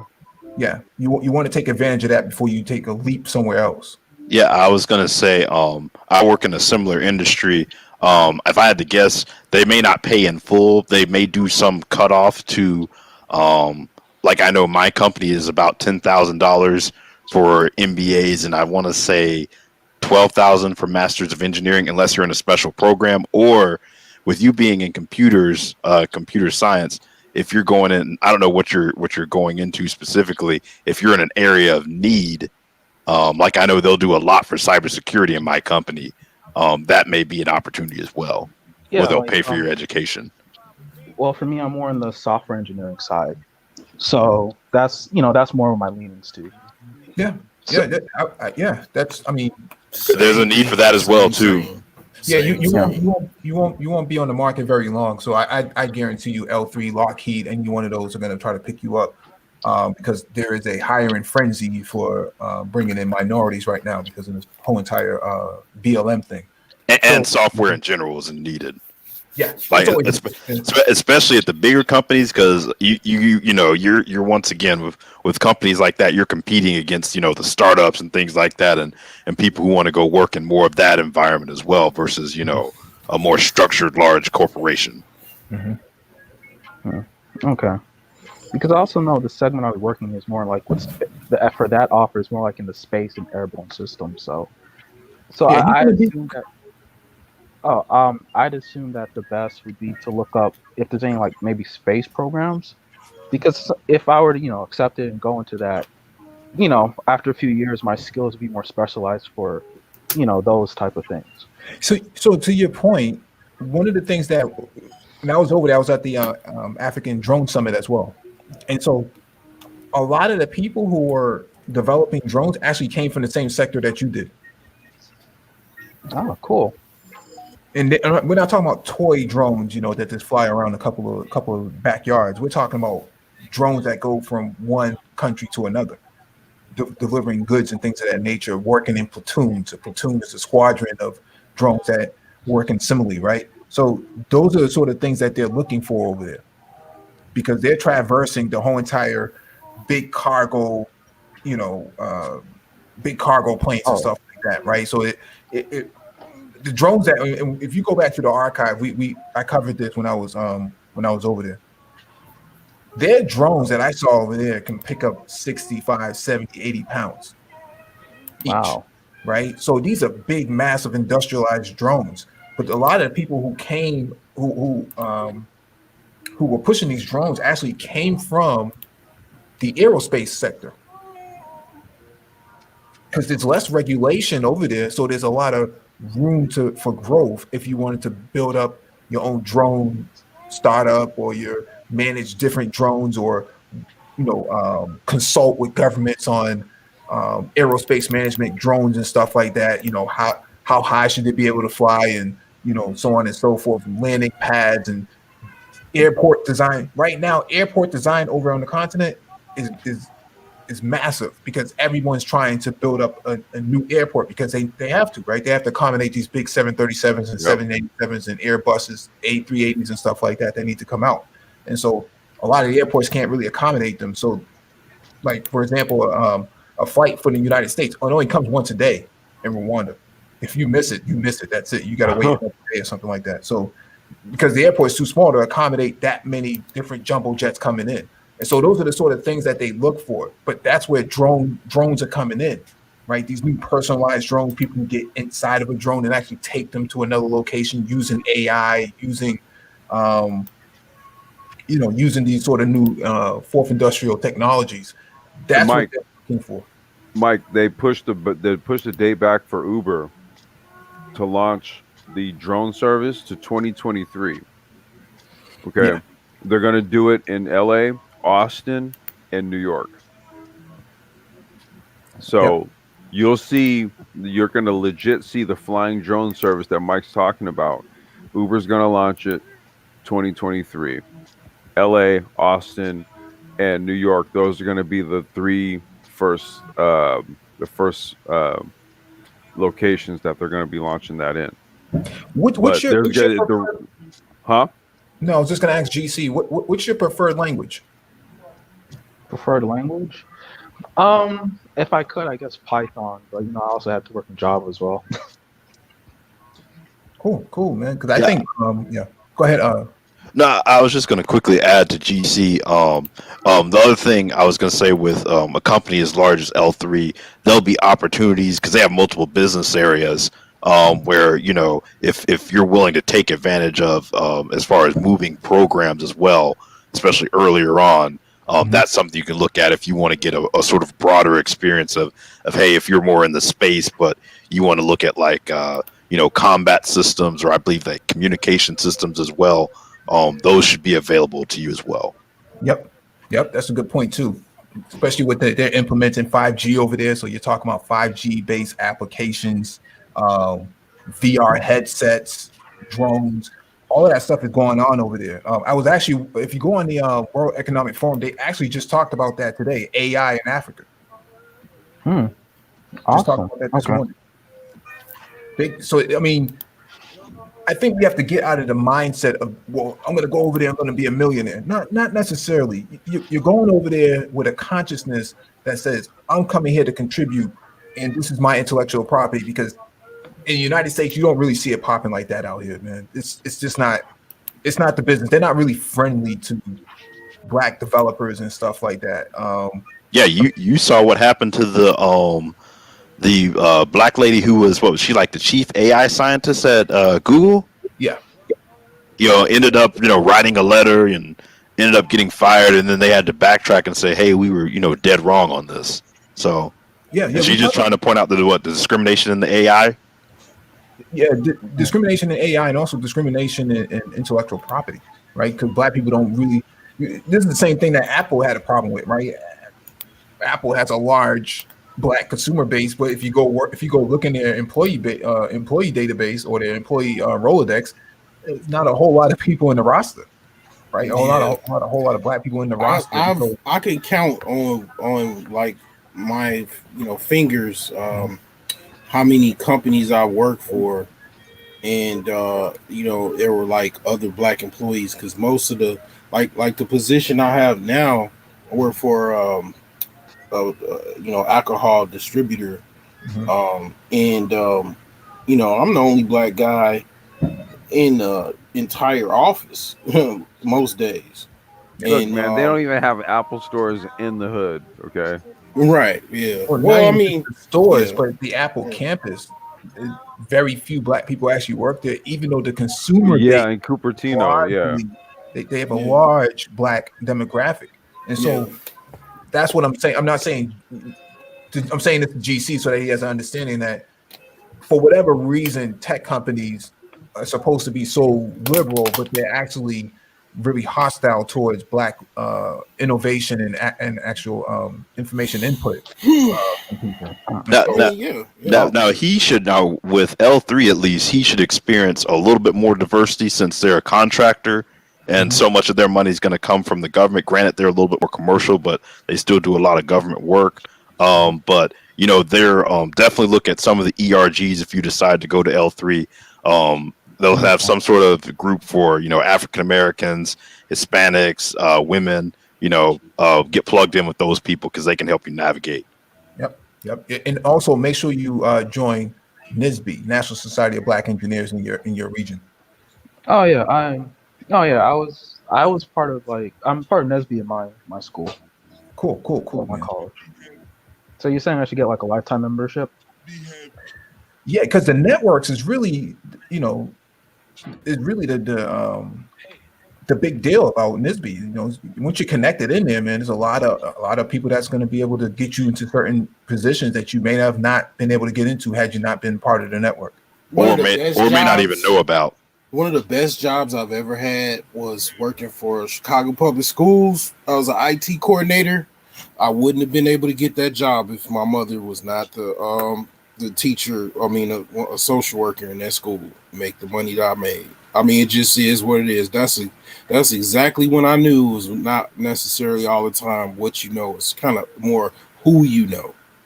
And being aware of what's out there, because a lot of times, jobs may not get posted, or if they do, it's for a certain person, or you may just miss it altogether. It's just it's nice to have someone either a distribution of, hey, these are available, or someone just saying, hey, you've done good work here, this is available if you're interested. I mean, literally, I really have to go more in detail with this because I forget this. Like, I mean, a lot of the fraternities and the sororities and stuff like that, that is very valuable to know someone already in the door that can open the door for you on the other side. Like, I mean, the same IT coordinator job that I had when I got laid off because of budget cuts, like a year or two later, I was trying to look for that same position. I was not able to get it because I had no one. A lot of people, especially in city government, they are very, nepotistic. They have a lot of nepotism and that type of thing. So yeah, literally, you just have to have more of connections with other people rather than just be a resume pusher. You be a resume pusher, you could get a job, but it's better to, I could just say LinkedIn is a valuable tool to actually network. In his position, he's always going to be employed. It's not even a matter of getting a job. It's about what's going to be the best deal for him. Yeah, I was going to ask GC, do you have a preference for like Oracle L3 if you had both, or? Okay, if I have both, to be quite honest, I'd probably go more Oracle because I'm also interested because the position in Oracle is more like cloud computing, which I'm also interested in. Plus, it pays a lot more. So. Yeah, Oracle pays big bucks, $130,000 for software engineers, not uncommon. But you'd be surprised. I mean, the job I have now, I wouldn't have been able to get it. They weren't even. You wouldn't even know how to apply for it because it was. I mean, I'm a contractor. Yeah, but no. What we're saying is different than what you're saying. Mm-hmm. He's highly sought after for his skill set. Yeah. But I mean, companies. That's why Oracle and L3 are reaching out to him. He's not reaching out to them. Right? Okay, so, I get you. So he's not. He doesn't have to reach out to anybody. He's like already being a doctor. If you're a doctor, he's sought after in his role. He's young and he's talented. So would you be looking at moving to Austin then, GC, or? Oh yeah, I'm young. I have no kids. Why would I limit myself? Oh, Raleigh. If I don't know where you are, but Raleigh is going to explode in 2022, man. It's going to be big over down in North Carolina. They got all the big universities, a lot of your tech companies, Red Hat, IBM, Bank of America. Bank of America. Yeah, there's a lot coming out of there because they got a big startup sector that's starting to creep out. Yeah, because you got the whole triangle there. Did you send me something about they're moving to LA? Who's that? Did you text me something about tech companies moving to LA? Even because San Francisco is too expensive. It's too expensive. Yeah, that's why I was like, okay, that's interesting. Yeah, I think a bunch left with Elon on Miami too. Yeah.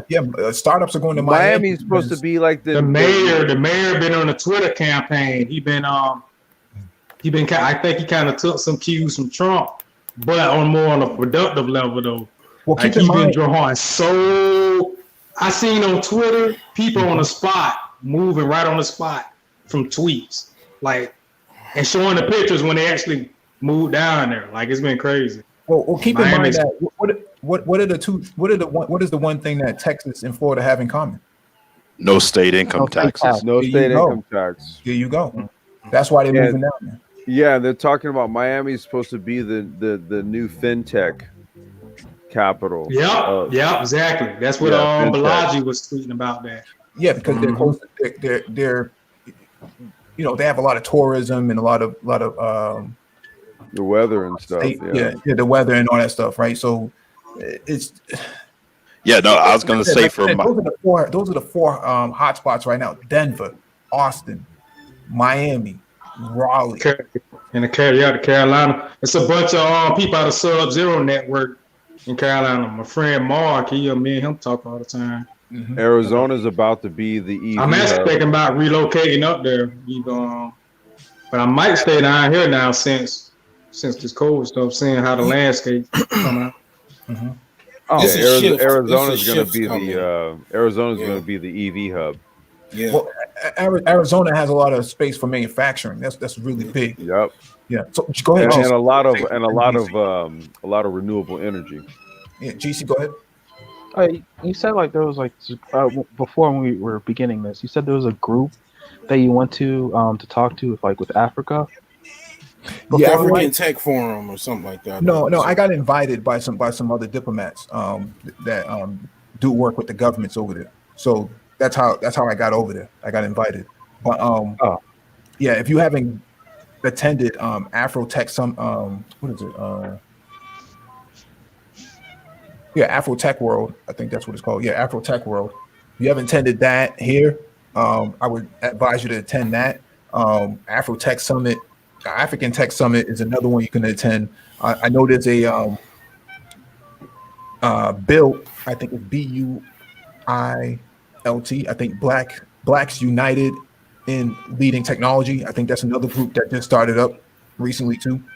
That's global. Okay. That's pretty good too. So you want to kind of get familiar with these sort of groups and these sort of events that pop up, because you want to, that FaceTime is really important. LinkedIn is one thing, but boots on the ground is another, man. It's a whole different ball game once you start shaking hands with people who are in different industries that look just like you. Mm-hmm. Okay. Also, is it cool if I get some of you guys' contact information if I want to talk to you guys later or no? I have a channel of Broke Genius. These other brothers, I think Complex Design has a channel as well. So we're accessible. We're on YouTube now, and we actually have a few of us have YouTube channels. So my email's in the back chat. Okay, yeah, Mike. If you check the private chat, if you need to contact Mike directly, he just posted his email back there. Go ahead. I'm sorry. Maybe you did it before I got on, because I only see what Mike post. Oh, now I see it. Thanks. You see it? Okay. All right. We're going on about 4 hours. Unless I'd have to step away for a little while. If y'all want me to keep it going, I can let it go. If y'all, we good. We all gentlemen and scholars. Yeah, because I gotta step away for a little while here. I got a little one. She wants to go and get some stuff, and we got New Year's coming up. But I can keep it running, man. I just need to step away for a little bit. Y'all good? I just got one question before you go. How good is the Jay-Z brand, the marijuana brand. He His just herb. I haven't tried it. I don't even mess with that. I honestly I don't mess with the boutique brands because what I find is that they're overpriced, and then you get like it's for what you pay for it is some bullshit. The only person who's got like a legit strain is Wiz Khalifa. Oh, okay. Yeah, Oh, he's into his. Oh, I No, didn't know Khalifa that. OG's been on the streets out here 5-6 years. Oh, okay. It's Khalifa OG it's a legit Kush cross, yeah. But Okay. everybody else that's kind of quote unquote come out with a strain, no. All right. Yeah. All right. Peace, bro. No, I'm just gonna mute. I gotta step away for a while, but yeah, y'all go ahead and continue. All right. Okay. So what is the distinguished gentlemen have to talk about more GC? So you're a software engineer. What I think Mike asked what languages. I went to school for programming. He's not he's in Python. He's in Python. Oh, he's in Python. Oh, yeah. Okay. All Yeah, right. but I've also dabbled in Java and C++, and a smidge of C. Okay, I'm gonna tell you something, man. That I was actually trying to learn Python. I mean, I'm a little older, but I see a lot of opportunities in quantitative trading. I see jobs with that. They actually to be a trader. Like for example, this Citadel Group was like one of the biggest trading firms in Chicago. And they're looking for like traders, but in order to be a trader now, you have to know how to code because everything is automated. He's looking to get into cloud computing. So that's okay. He's looking to get into cloud computing. Yeah. Okay. I was going to ask Mike or GC just for my knowledge. So when you graduate, do they make you like? I mean, do you have to specialize like while you're in your major in? Hey, I want to focus more on Python or Java, or do they take a all up approach? Or hey, we'll teach you all of them, and your employer will kind of like sort of drive what your specialty is. I think it depends on. I think from what I understand, and from his background, maybe he can elaborate on it. He'll run you through the different languages: C++, C, Java, C#, Python. Python is really popular now, so it tends to get a lot of attention. So maybe that's why GC even spends probably more time even dealing with that over other languages because it's just in demand. It's just trending right now. And so there's probably a lot of focus being put behind that. And so a lot of companies are going to start to embrace it just because it is trending and it's such an easy language to work with because it's high level and not really deep like C and C++. Yeah, so at least in my school, the way it kind of worked was the languages that I just went in like naturally was mostly Java, C++, and a little C. When it comes to more like specific tracks, at least at the bachelor level at my college, it was more you could take certain classes you wanted if you just wanted to like learn more like for that specific track. Like when you get like past your beginning classes. But like at least from what it seemed for me, like when it came to more specialization, that was more for like if you want to get into your masters. So they took more of the broad. You have the opportunity to take some electives, but it's more we're going to teach you the broad basics of multiple coding languages. Yeah, I mean, as I said, it kind of depends on the class. So like for example, operating systems. For the most part, when I was taking that, a lot of the stuff for the lab section of it was for in C, and every once in a while he let us do an assignment if you wanted, like whatever language you wanted. So like I'd say it's probably also is determined by the professor, but like some of these professors, since they're very old, they'll kind of more stick to like the languages that that are more popular during their time. Yeah. Also, don't they focus more on data structures and algorithms? So I know they stick to mostly the high level languages and more the formal teachings. Like they're not teaching like JavaScript. They're not really going deep in a lot of those. like Ruby and all that type of stuff. No, yeah, like for data structures and algorithms, that class I believe that was in like C++.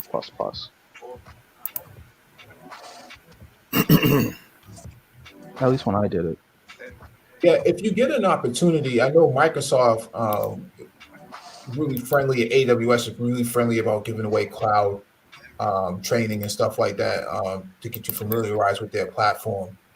Google is really good about it too. Make no mistakes about that. Google actually gives away a whole kit and caboodle of cloud development tools for you to use. And you get a Chromebook out of it too, from what I understand. So, okay. Yeah, but I would definitely look at getting a master's, man. I wouldn't leave that off the table. Okay. Yeah, you have a undergrad in computer engineering. I would definitely look at like something like cybersecurity as a master's. If it was me, if I was doing it all over again, I would definitely look at that. Why would you go? Is it because since everything's getting automated, since everything would need cybersecurity, is that why you want to push that? Because cybersecurity it's relatively from the governance aspect, it's a really integral component to a role. So there's many different roles, right? Software developer, software engineer, different sort of various roles, project manager. But the cybersecurity piece is going to be crucial when you start developing software from a DevOps standpoint because of all the verticals that's coming out now, right? Security, it has to be put at the front, not at the latter half. So when you write your code, you're writing your code with security in mind. Typically 5-10 years ago, you would have just wrote the code and then security would have just came at the end, right? So now security is being taken at the front. And so GC coming into any role, having that computer engineering background plus that cybersecurity background and have an understanding of where security and risk matter in software development, that's going to be critical. We got Dr. Phoenix on the panel, man. Happy New Year's to all the brothers in the Central Time. No, you guys can finish. I was just listening in. I just heard somebody mention Python, and and I was just gonna add quickly. Part of the reason it's in such high demand is because of its use in biomedical and health research, in public health research. So, because I before I had applied to medical school, when I was looking at some PhD programs and some of them, and pretty much every one of them were at the very least suggesting you have some experience in Python and R, or and they were offering that as part of the program. So that was just one of the reasons. That was just one of the things that was driving such high demand for Python in particular. Okay. Thank you. And I was going to say, isn't Python? I know you were saying with that, Dr. Phoenix, in general, just data science, big data. That's the more favored language, correct? Yeah, it has a very it's a very, very commonly used when you're looking at big data. When you're thinking about neural network. Neural networks. Yeah, so it had a huge application in that. Like I said, especially for example, many cancer researchers tend to do a lot of programming in Python in particular, because there was some positions I looked at a while back that they were looking specifically for postdocs and postdocs who were who had that kind of background. So yeah. I mean, healthcare right now is really big because of COVID, right? A lot of the infrastructure is pretty, decrepit, in terms of how to manage all of these new cases and how do you even track a lot of these type of things. There's a lot of opportunity to write code in the cloud to manage a lot of these systems. A lot of your governments, state and local governments, municipalities are still using on-prem infrastructure. archaic. It needed to be replaced, and it couldn't handle a lot of the caseloads that were coming in. That's why, Google and Apple and Facebook and all those are cloud first companies. And so if you like cloud, those are the sort of areas you want to get into. You want to get familiar with those platforms: GCP, Azure, AWS, Oracle's cloud platform, OCP. That stuff is going to be really critical going forward. Yeah, and I was gonna say too, and Dr. Phoenix, you may know some about this. I was watching something a while ago on Obamacare, and everyone talks about Obamacare as far as the individual mandate and things like that. But some of the other things they talked about was some of the mandatory record keeping that it mandated for these facilities and offices, and they were just saying, like, they were giving an example of people who live near an airport. Now they had all this data on their sleep patterns and how living near an airport affected you, and they were just saying that now that they have this mandate in for all this data collection and record retention, just what they can do with that as far as applications to big data, which they didn't have before.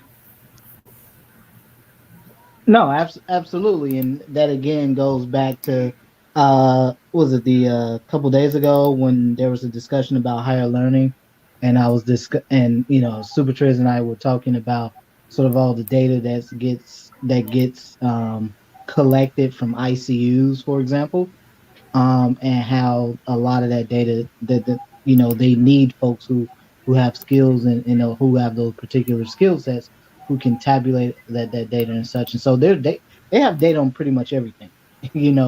Sleep patterns, where you shop, what you eat, what time of the night you go to sleep, how long you sleep, whether you toss or turn, whether you go into deep sleep, you get the REM sleep.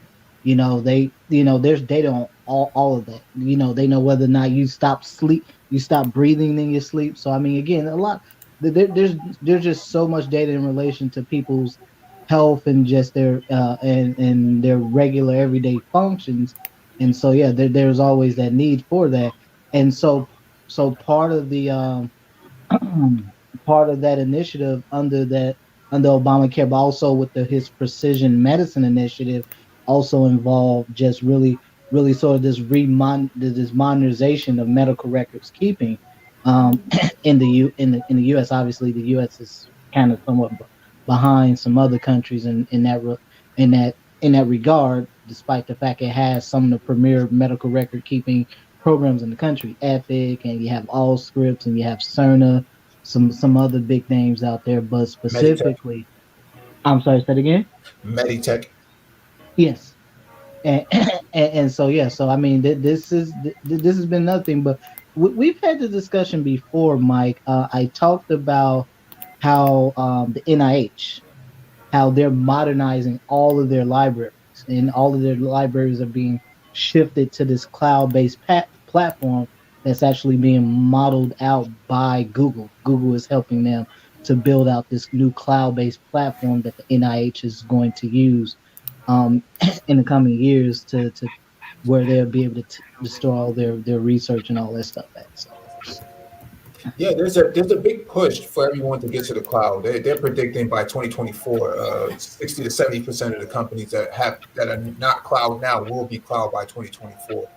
So there is a big push, especially during COVID, because everybody's working remote and stuff like that. They had to, the scalability of the platforms that they had before couldn't accommodate for 1 million people coming into a old piece of infrastructure, because typically you didn't have that. So you had that overnight and infrastructure wasn't ready. Now everybody's talking about cloud. Everybody's talking about that. I was going to ask Mike, do you see anyone being pushed out of the cloud services space of like you said, Amazon, Oracle, Microsoft? Do you see all three of them remaining competitive in the market? Microsoft is going to gain a lot of traction because Microsoft has something previous something that AWS and Google did not have, which is Gold partnership.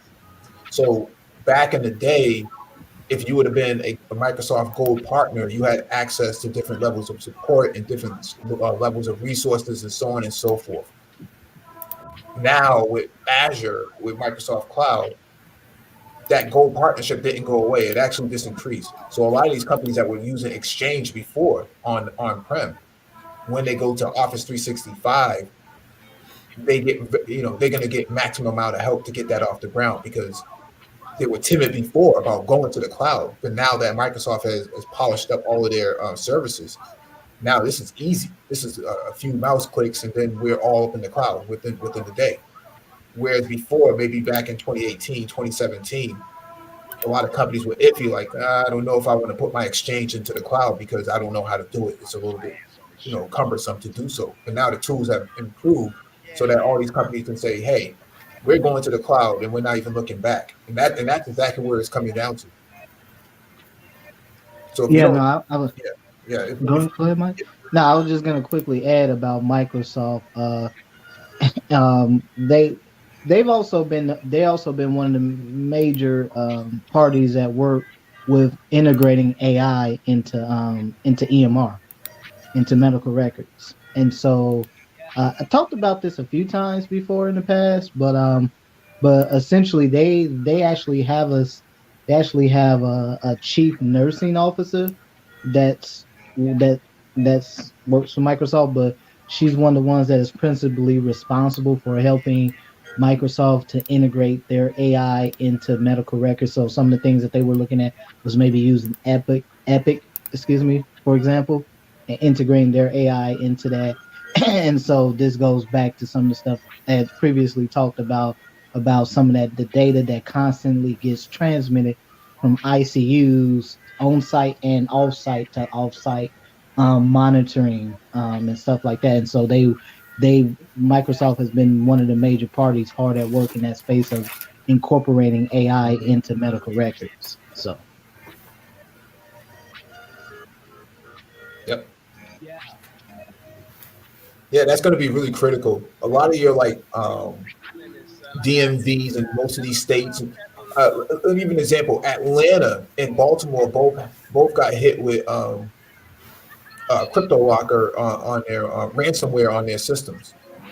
That shows you how badly they needed to get into the cloud, because had they had a proper cloud transformation, they wouldn't have been in that situation. Maybe not exactly bulletproof, but they wouldn't have been in that situation had they made that cloud transition.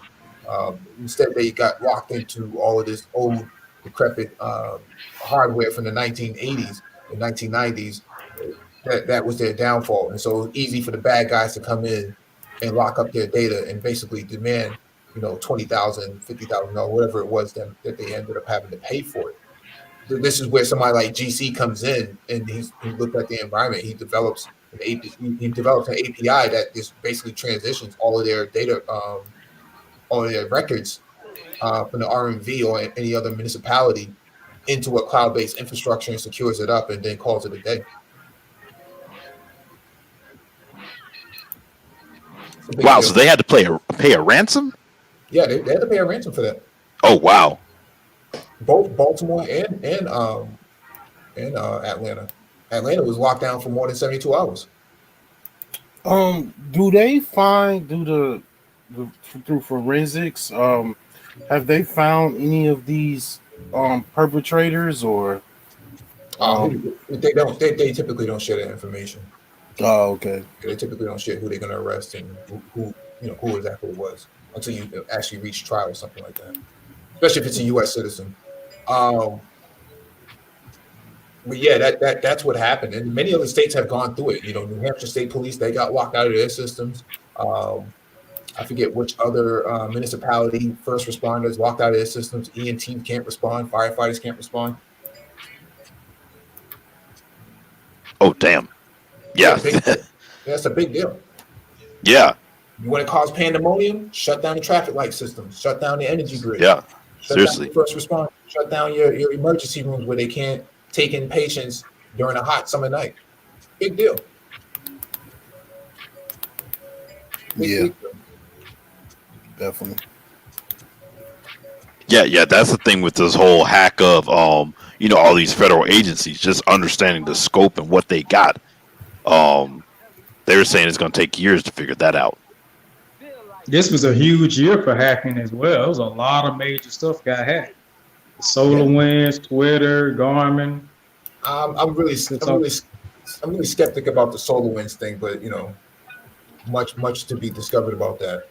Really skeptic yeah. about What do you mean skeptical?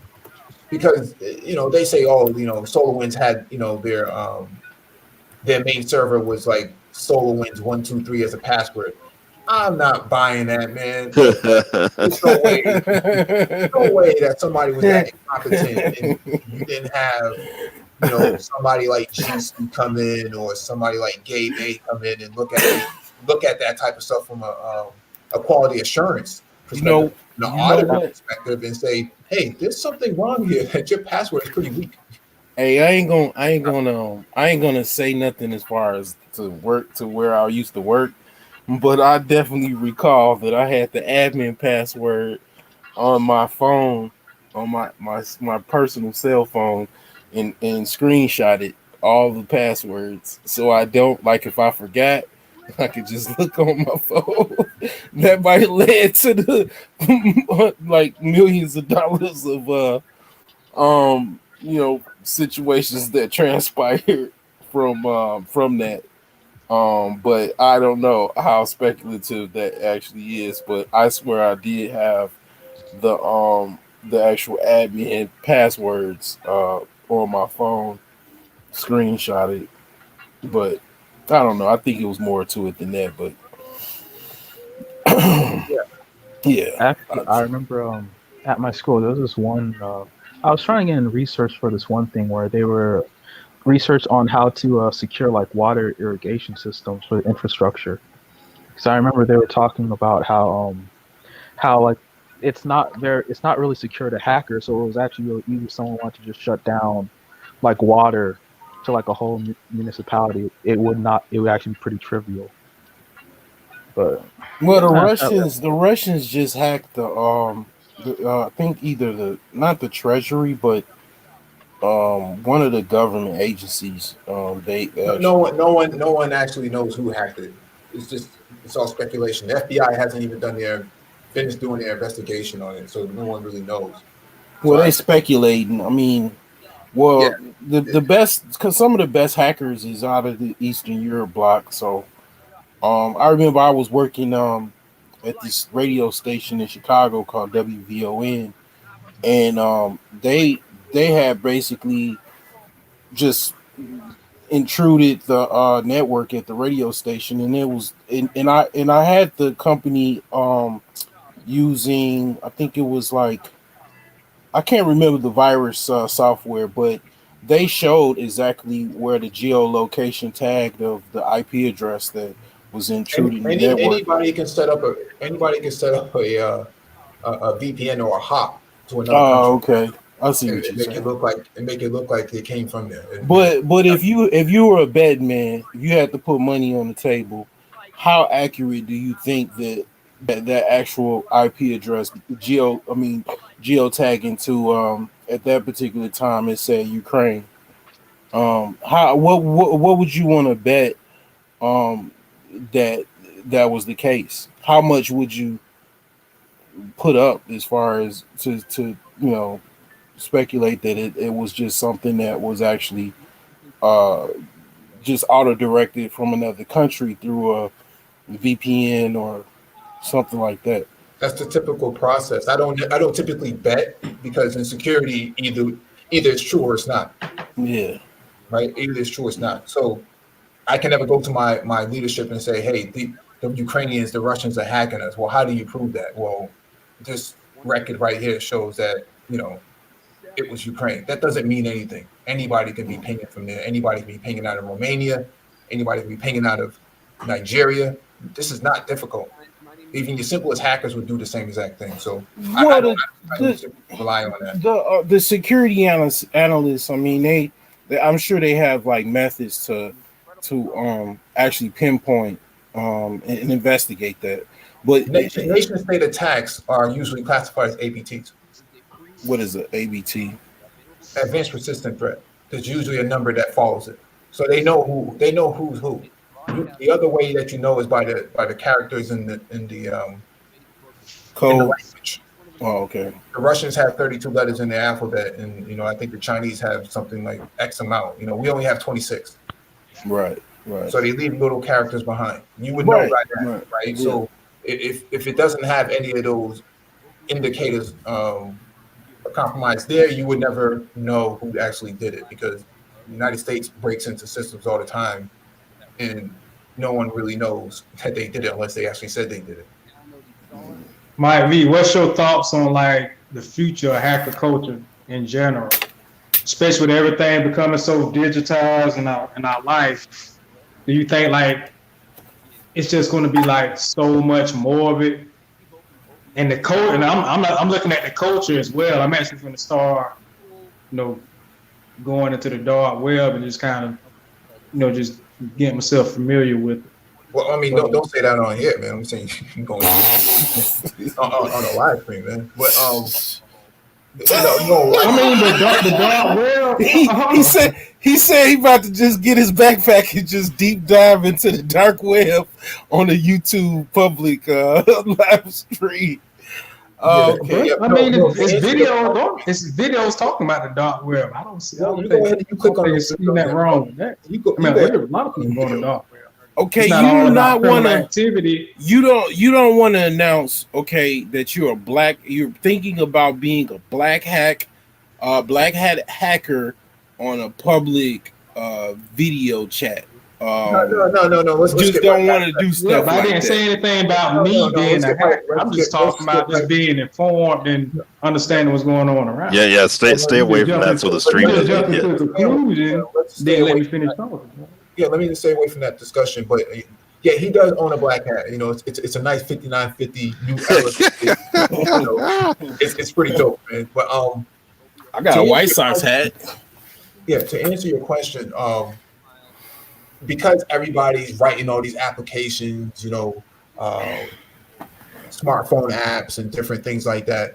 Yeah, you're gonna have a lot of lack of security in these areas, right? A lot of vulnerabilities and things like that takes into consideration when they write the code, because they just want to push the code out because they want to be quick to get the app off the ground, up and going into production.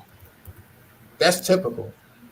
I think with things like Burp Suite and different sort of DAST and SAS, static and dynamic application security testing, I think a lot of that's going to start to go away.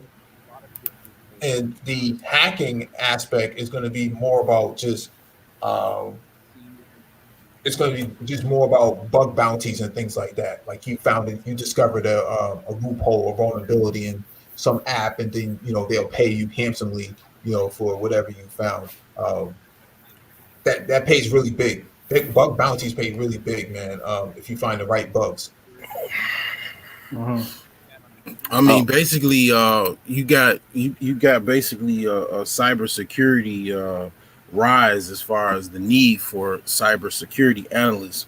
I mean, it's huge because, you got so many companies that have these, intrusions, and they lose capital in the billions every year. So you got people that actually need these highly skilled individuals that beef up their security systems to their networks, because you basically want to be on the defensive with these threats, because it happens so many times. I mean, they have to report every time they have some type of intrusion. So no, not an intrusion, but an actual exploit, right? So everybody gets intruded at some point, but if they lost some data or something like that, then that's when it becomes critical and they have to contact DHS. But that's a whole different discussion. But and he's asking more about the cultural aspect behind just launching attacks and finding different sort of vulnerabilities in different applications and different sort of systems. What's going to happen with that, Rich, is that IoT, because it's so insecure in its nature, they haven't really come up with a security framework for it. Those things are going to be really vulnerable, right? Mm-hmm. Remember a few years ago, the Jeep Wrangler, these guys at Black Hat were able to, disable the braking system on a Wrangler. Yeah, in Chicago, they're having people that are basically, because the a lot of the Dodge Chargers and Challengers, they got the RFID chips in the keys. They got these guys hacking the keys and actually stealing Dodge Chargers and Challengers. And yeah. Just about anything that's communicable does have some form of RFID in it. Your real ID, driver's license, your passport has a RFID chip in it now. So I was going to quickly ask too, with the layout of these, I'm assuming you've got your professional type of hackers who work for an organization or government, doing stuff like that behind the scenes. Are the rest of these people who are on this scene really just, guys who are either just criminals doing this or just, lone wolves in the basement doing this type of stuff? To actually work in IT, you have to be a hacker to a certain extent. You're gonna have to, like, for example, my day-to-day duties is basically getting inside someone's laptop that's been terminated. I have to use a BitLocker, key to get inside it. I mean, you have to have some level of hacking to actually even work in IT. Now, the red hat, black hats, that takes it to another area where it's not so much, because particularly working in IT, you have to be basically a white hat hacker. So that means you have to hack passwords, you have to hack inside. Why you gotta be white? It sounds pretty racist. What's up with that? Well, I mean, I don't know, green hat hacker. I mean, you're doing it for the green, pretty much, right? I mean, so like basically, those areas, that moves toward, sort of like the rogue aspects of it. But I mean, the culture is just changing. I mean, they come out with new technology and they just, basically hack it, and other people try to hack it, No, that's all. That's part of the process. I mean, you do have companies that do auditing and red teams have been essentially. Yeah, red team work. I mean, that's kind of what they do. I mean, that's. But to answer Rich's question, that's emerging now. That's really a hot trending sort of role to play into, right? I don't like it personally. I'm not a big fan of it. I think it's kind of boring. I don't like to be isolated to one sort of responsibility. I like to have my hands in as many things as possible. Yeah. I mean, I'm not that good of a hacker. I'm still trying to figure out how to hack a Wi-Fi password. And I just pretty much, I don't know. I'm so cheap. I don't even want to, go into it that much. But yeah, I don't know. I mean, nobody will admit that they're on a public domain, that they're some type of level red hat or black hat hacker. I mean, it's kind of like a conversation that you would have, in particular formats that, I will not talk about. But yeah, most of the time it's in text, like Reddit or stuff like that. GC, are you yeah. Okay. GC, are you subscribed to Keep It Techie?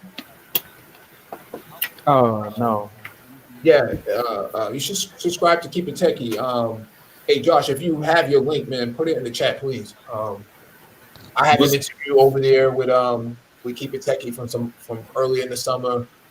He does a lot of tech interviews with black guys, with brothers. Definitely check out his channel, subscribe to him, man. He does a really What's going on, Keep It Techie? Really good work over there. Yeah, he talks about high level, stuff over there, man. Definitely. Yeah, how familiar are you with Linux, GC? I mean, I'm all right. Like I know, like basic commands, but like nothing fancy. Mm-hmm. Yeah, I'm just starting to learn Linux. I see what y'all talking about. I'm starting to kind of see. Yeah. I mean, I've been in the game for 15 years. I mean, I've been around software engineers, other hardware guys like myself, network guys. I look at IT like martial arts. I mean, you start off like a low level, like a desktop operator, and then you move up to desktop support. Then you can get as high as a data scientist and shit like that. Sorry for the language, but yeah, you can. It's as high as you want to actually go. I remember my uncle. He started off as working in a warehouse at 3M, and worked his way up to being a data librarian. A data librarian. So it is. It just that's how I look at it. It's like a martial art belt that you just keep getting higher and higher if you can. Some people don't get higher up. They stay with whatever field they're in, and that's it. But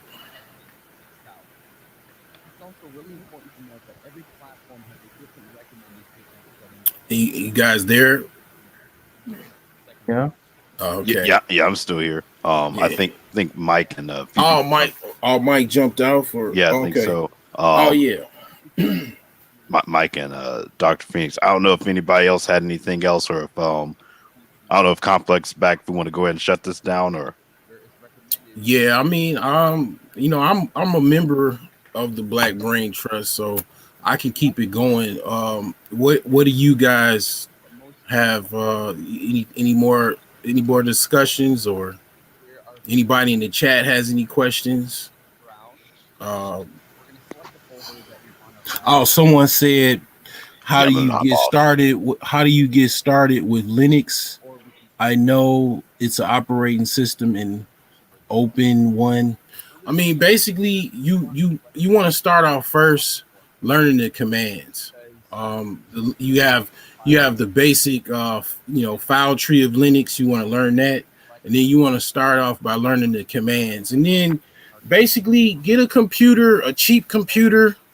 Don't worry about as far as what the specs are. Just get like something like a cheap computer that you really, not something like really really old, but something that I guess is at least a Core 2 Duo or higher, and basically just install Linux on it. Just install like Ubuntu or Kali Linux, and then just basically, man, that is your Linux machine. Learn everything you can about Linux, commands, file tree systems, what you can actually do with Linux. Try to learn how to install drivers, edit, because Linux, you might have to edit drivers and stuff like that. Just that's what I would start. Okay, he said, "What's your email?" I studying to take ASVAB BC. I want to go into. Oh, he's talking about keep it techie. Okay, yeah. So he said I have a personal one. I got my. Okay, yeah. So another way you can install Linux is you can basically do a dual boot, or actually you can use a VMware virtual server, or virtual server basically, and install Linux on that, and then you could just basically boot off of that virtual image whenever you want to use Linux. Like my laptop, one of my laptops, I have a virtual Linux on my laptop, and as well as Windows 10. So it takes about a gig of space. You just roughly say about 2 gigs, and you could just install a virtual terminal and basically run Linux off of that.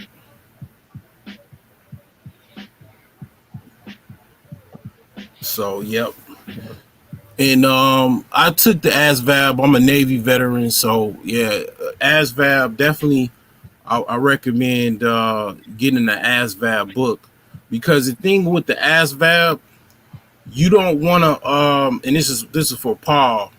You don't want to just basically just take it blindly, because it affects your rate of and also where you can actually go as far as in the military. So if you score lower, that you're not able to get certain jobs in the military if you have a low VAB score. Okay, so You definitely want to try to study. I would recommend going on like Khan Academy. I could type that. I could type it in the chat. Basically, Khan Academy. It'll help you with different let's say math questions. You can beef up your math skills. So by the time you take the test for the ASVAB, you'll score higher. You can go into certain career paths, such as like depending on what branch of service you choose. So for example, I was in the Navy. Typically to get on a submarine, they only take the highest ASVAB scores, or no less than a certain score. You have to have a certain qualifying score to actually get on the submarines. So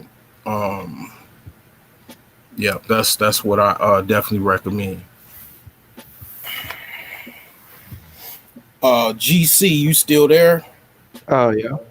Yeah. So I was hearing them say L3. I really don't know what L3 is. What is L3?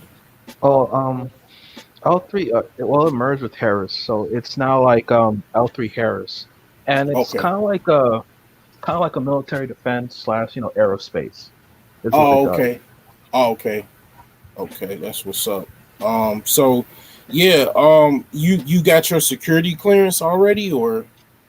No, but the way it would work if I'm on the job, I think they'd help me with that. Okay. Yeah. So that's pretty good, man. That's pretty good.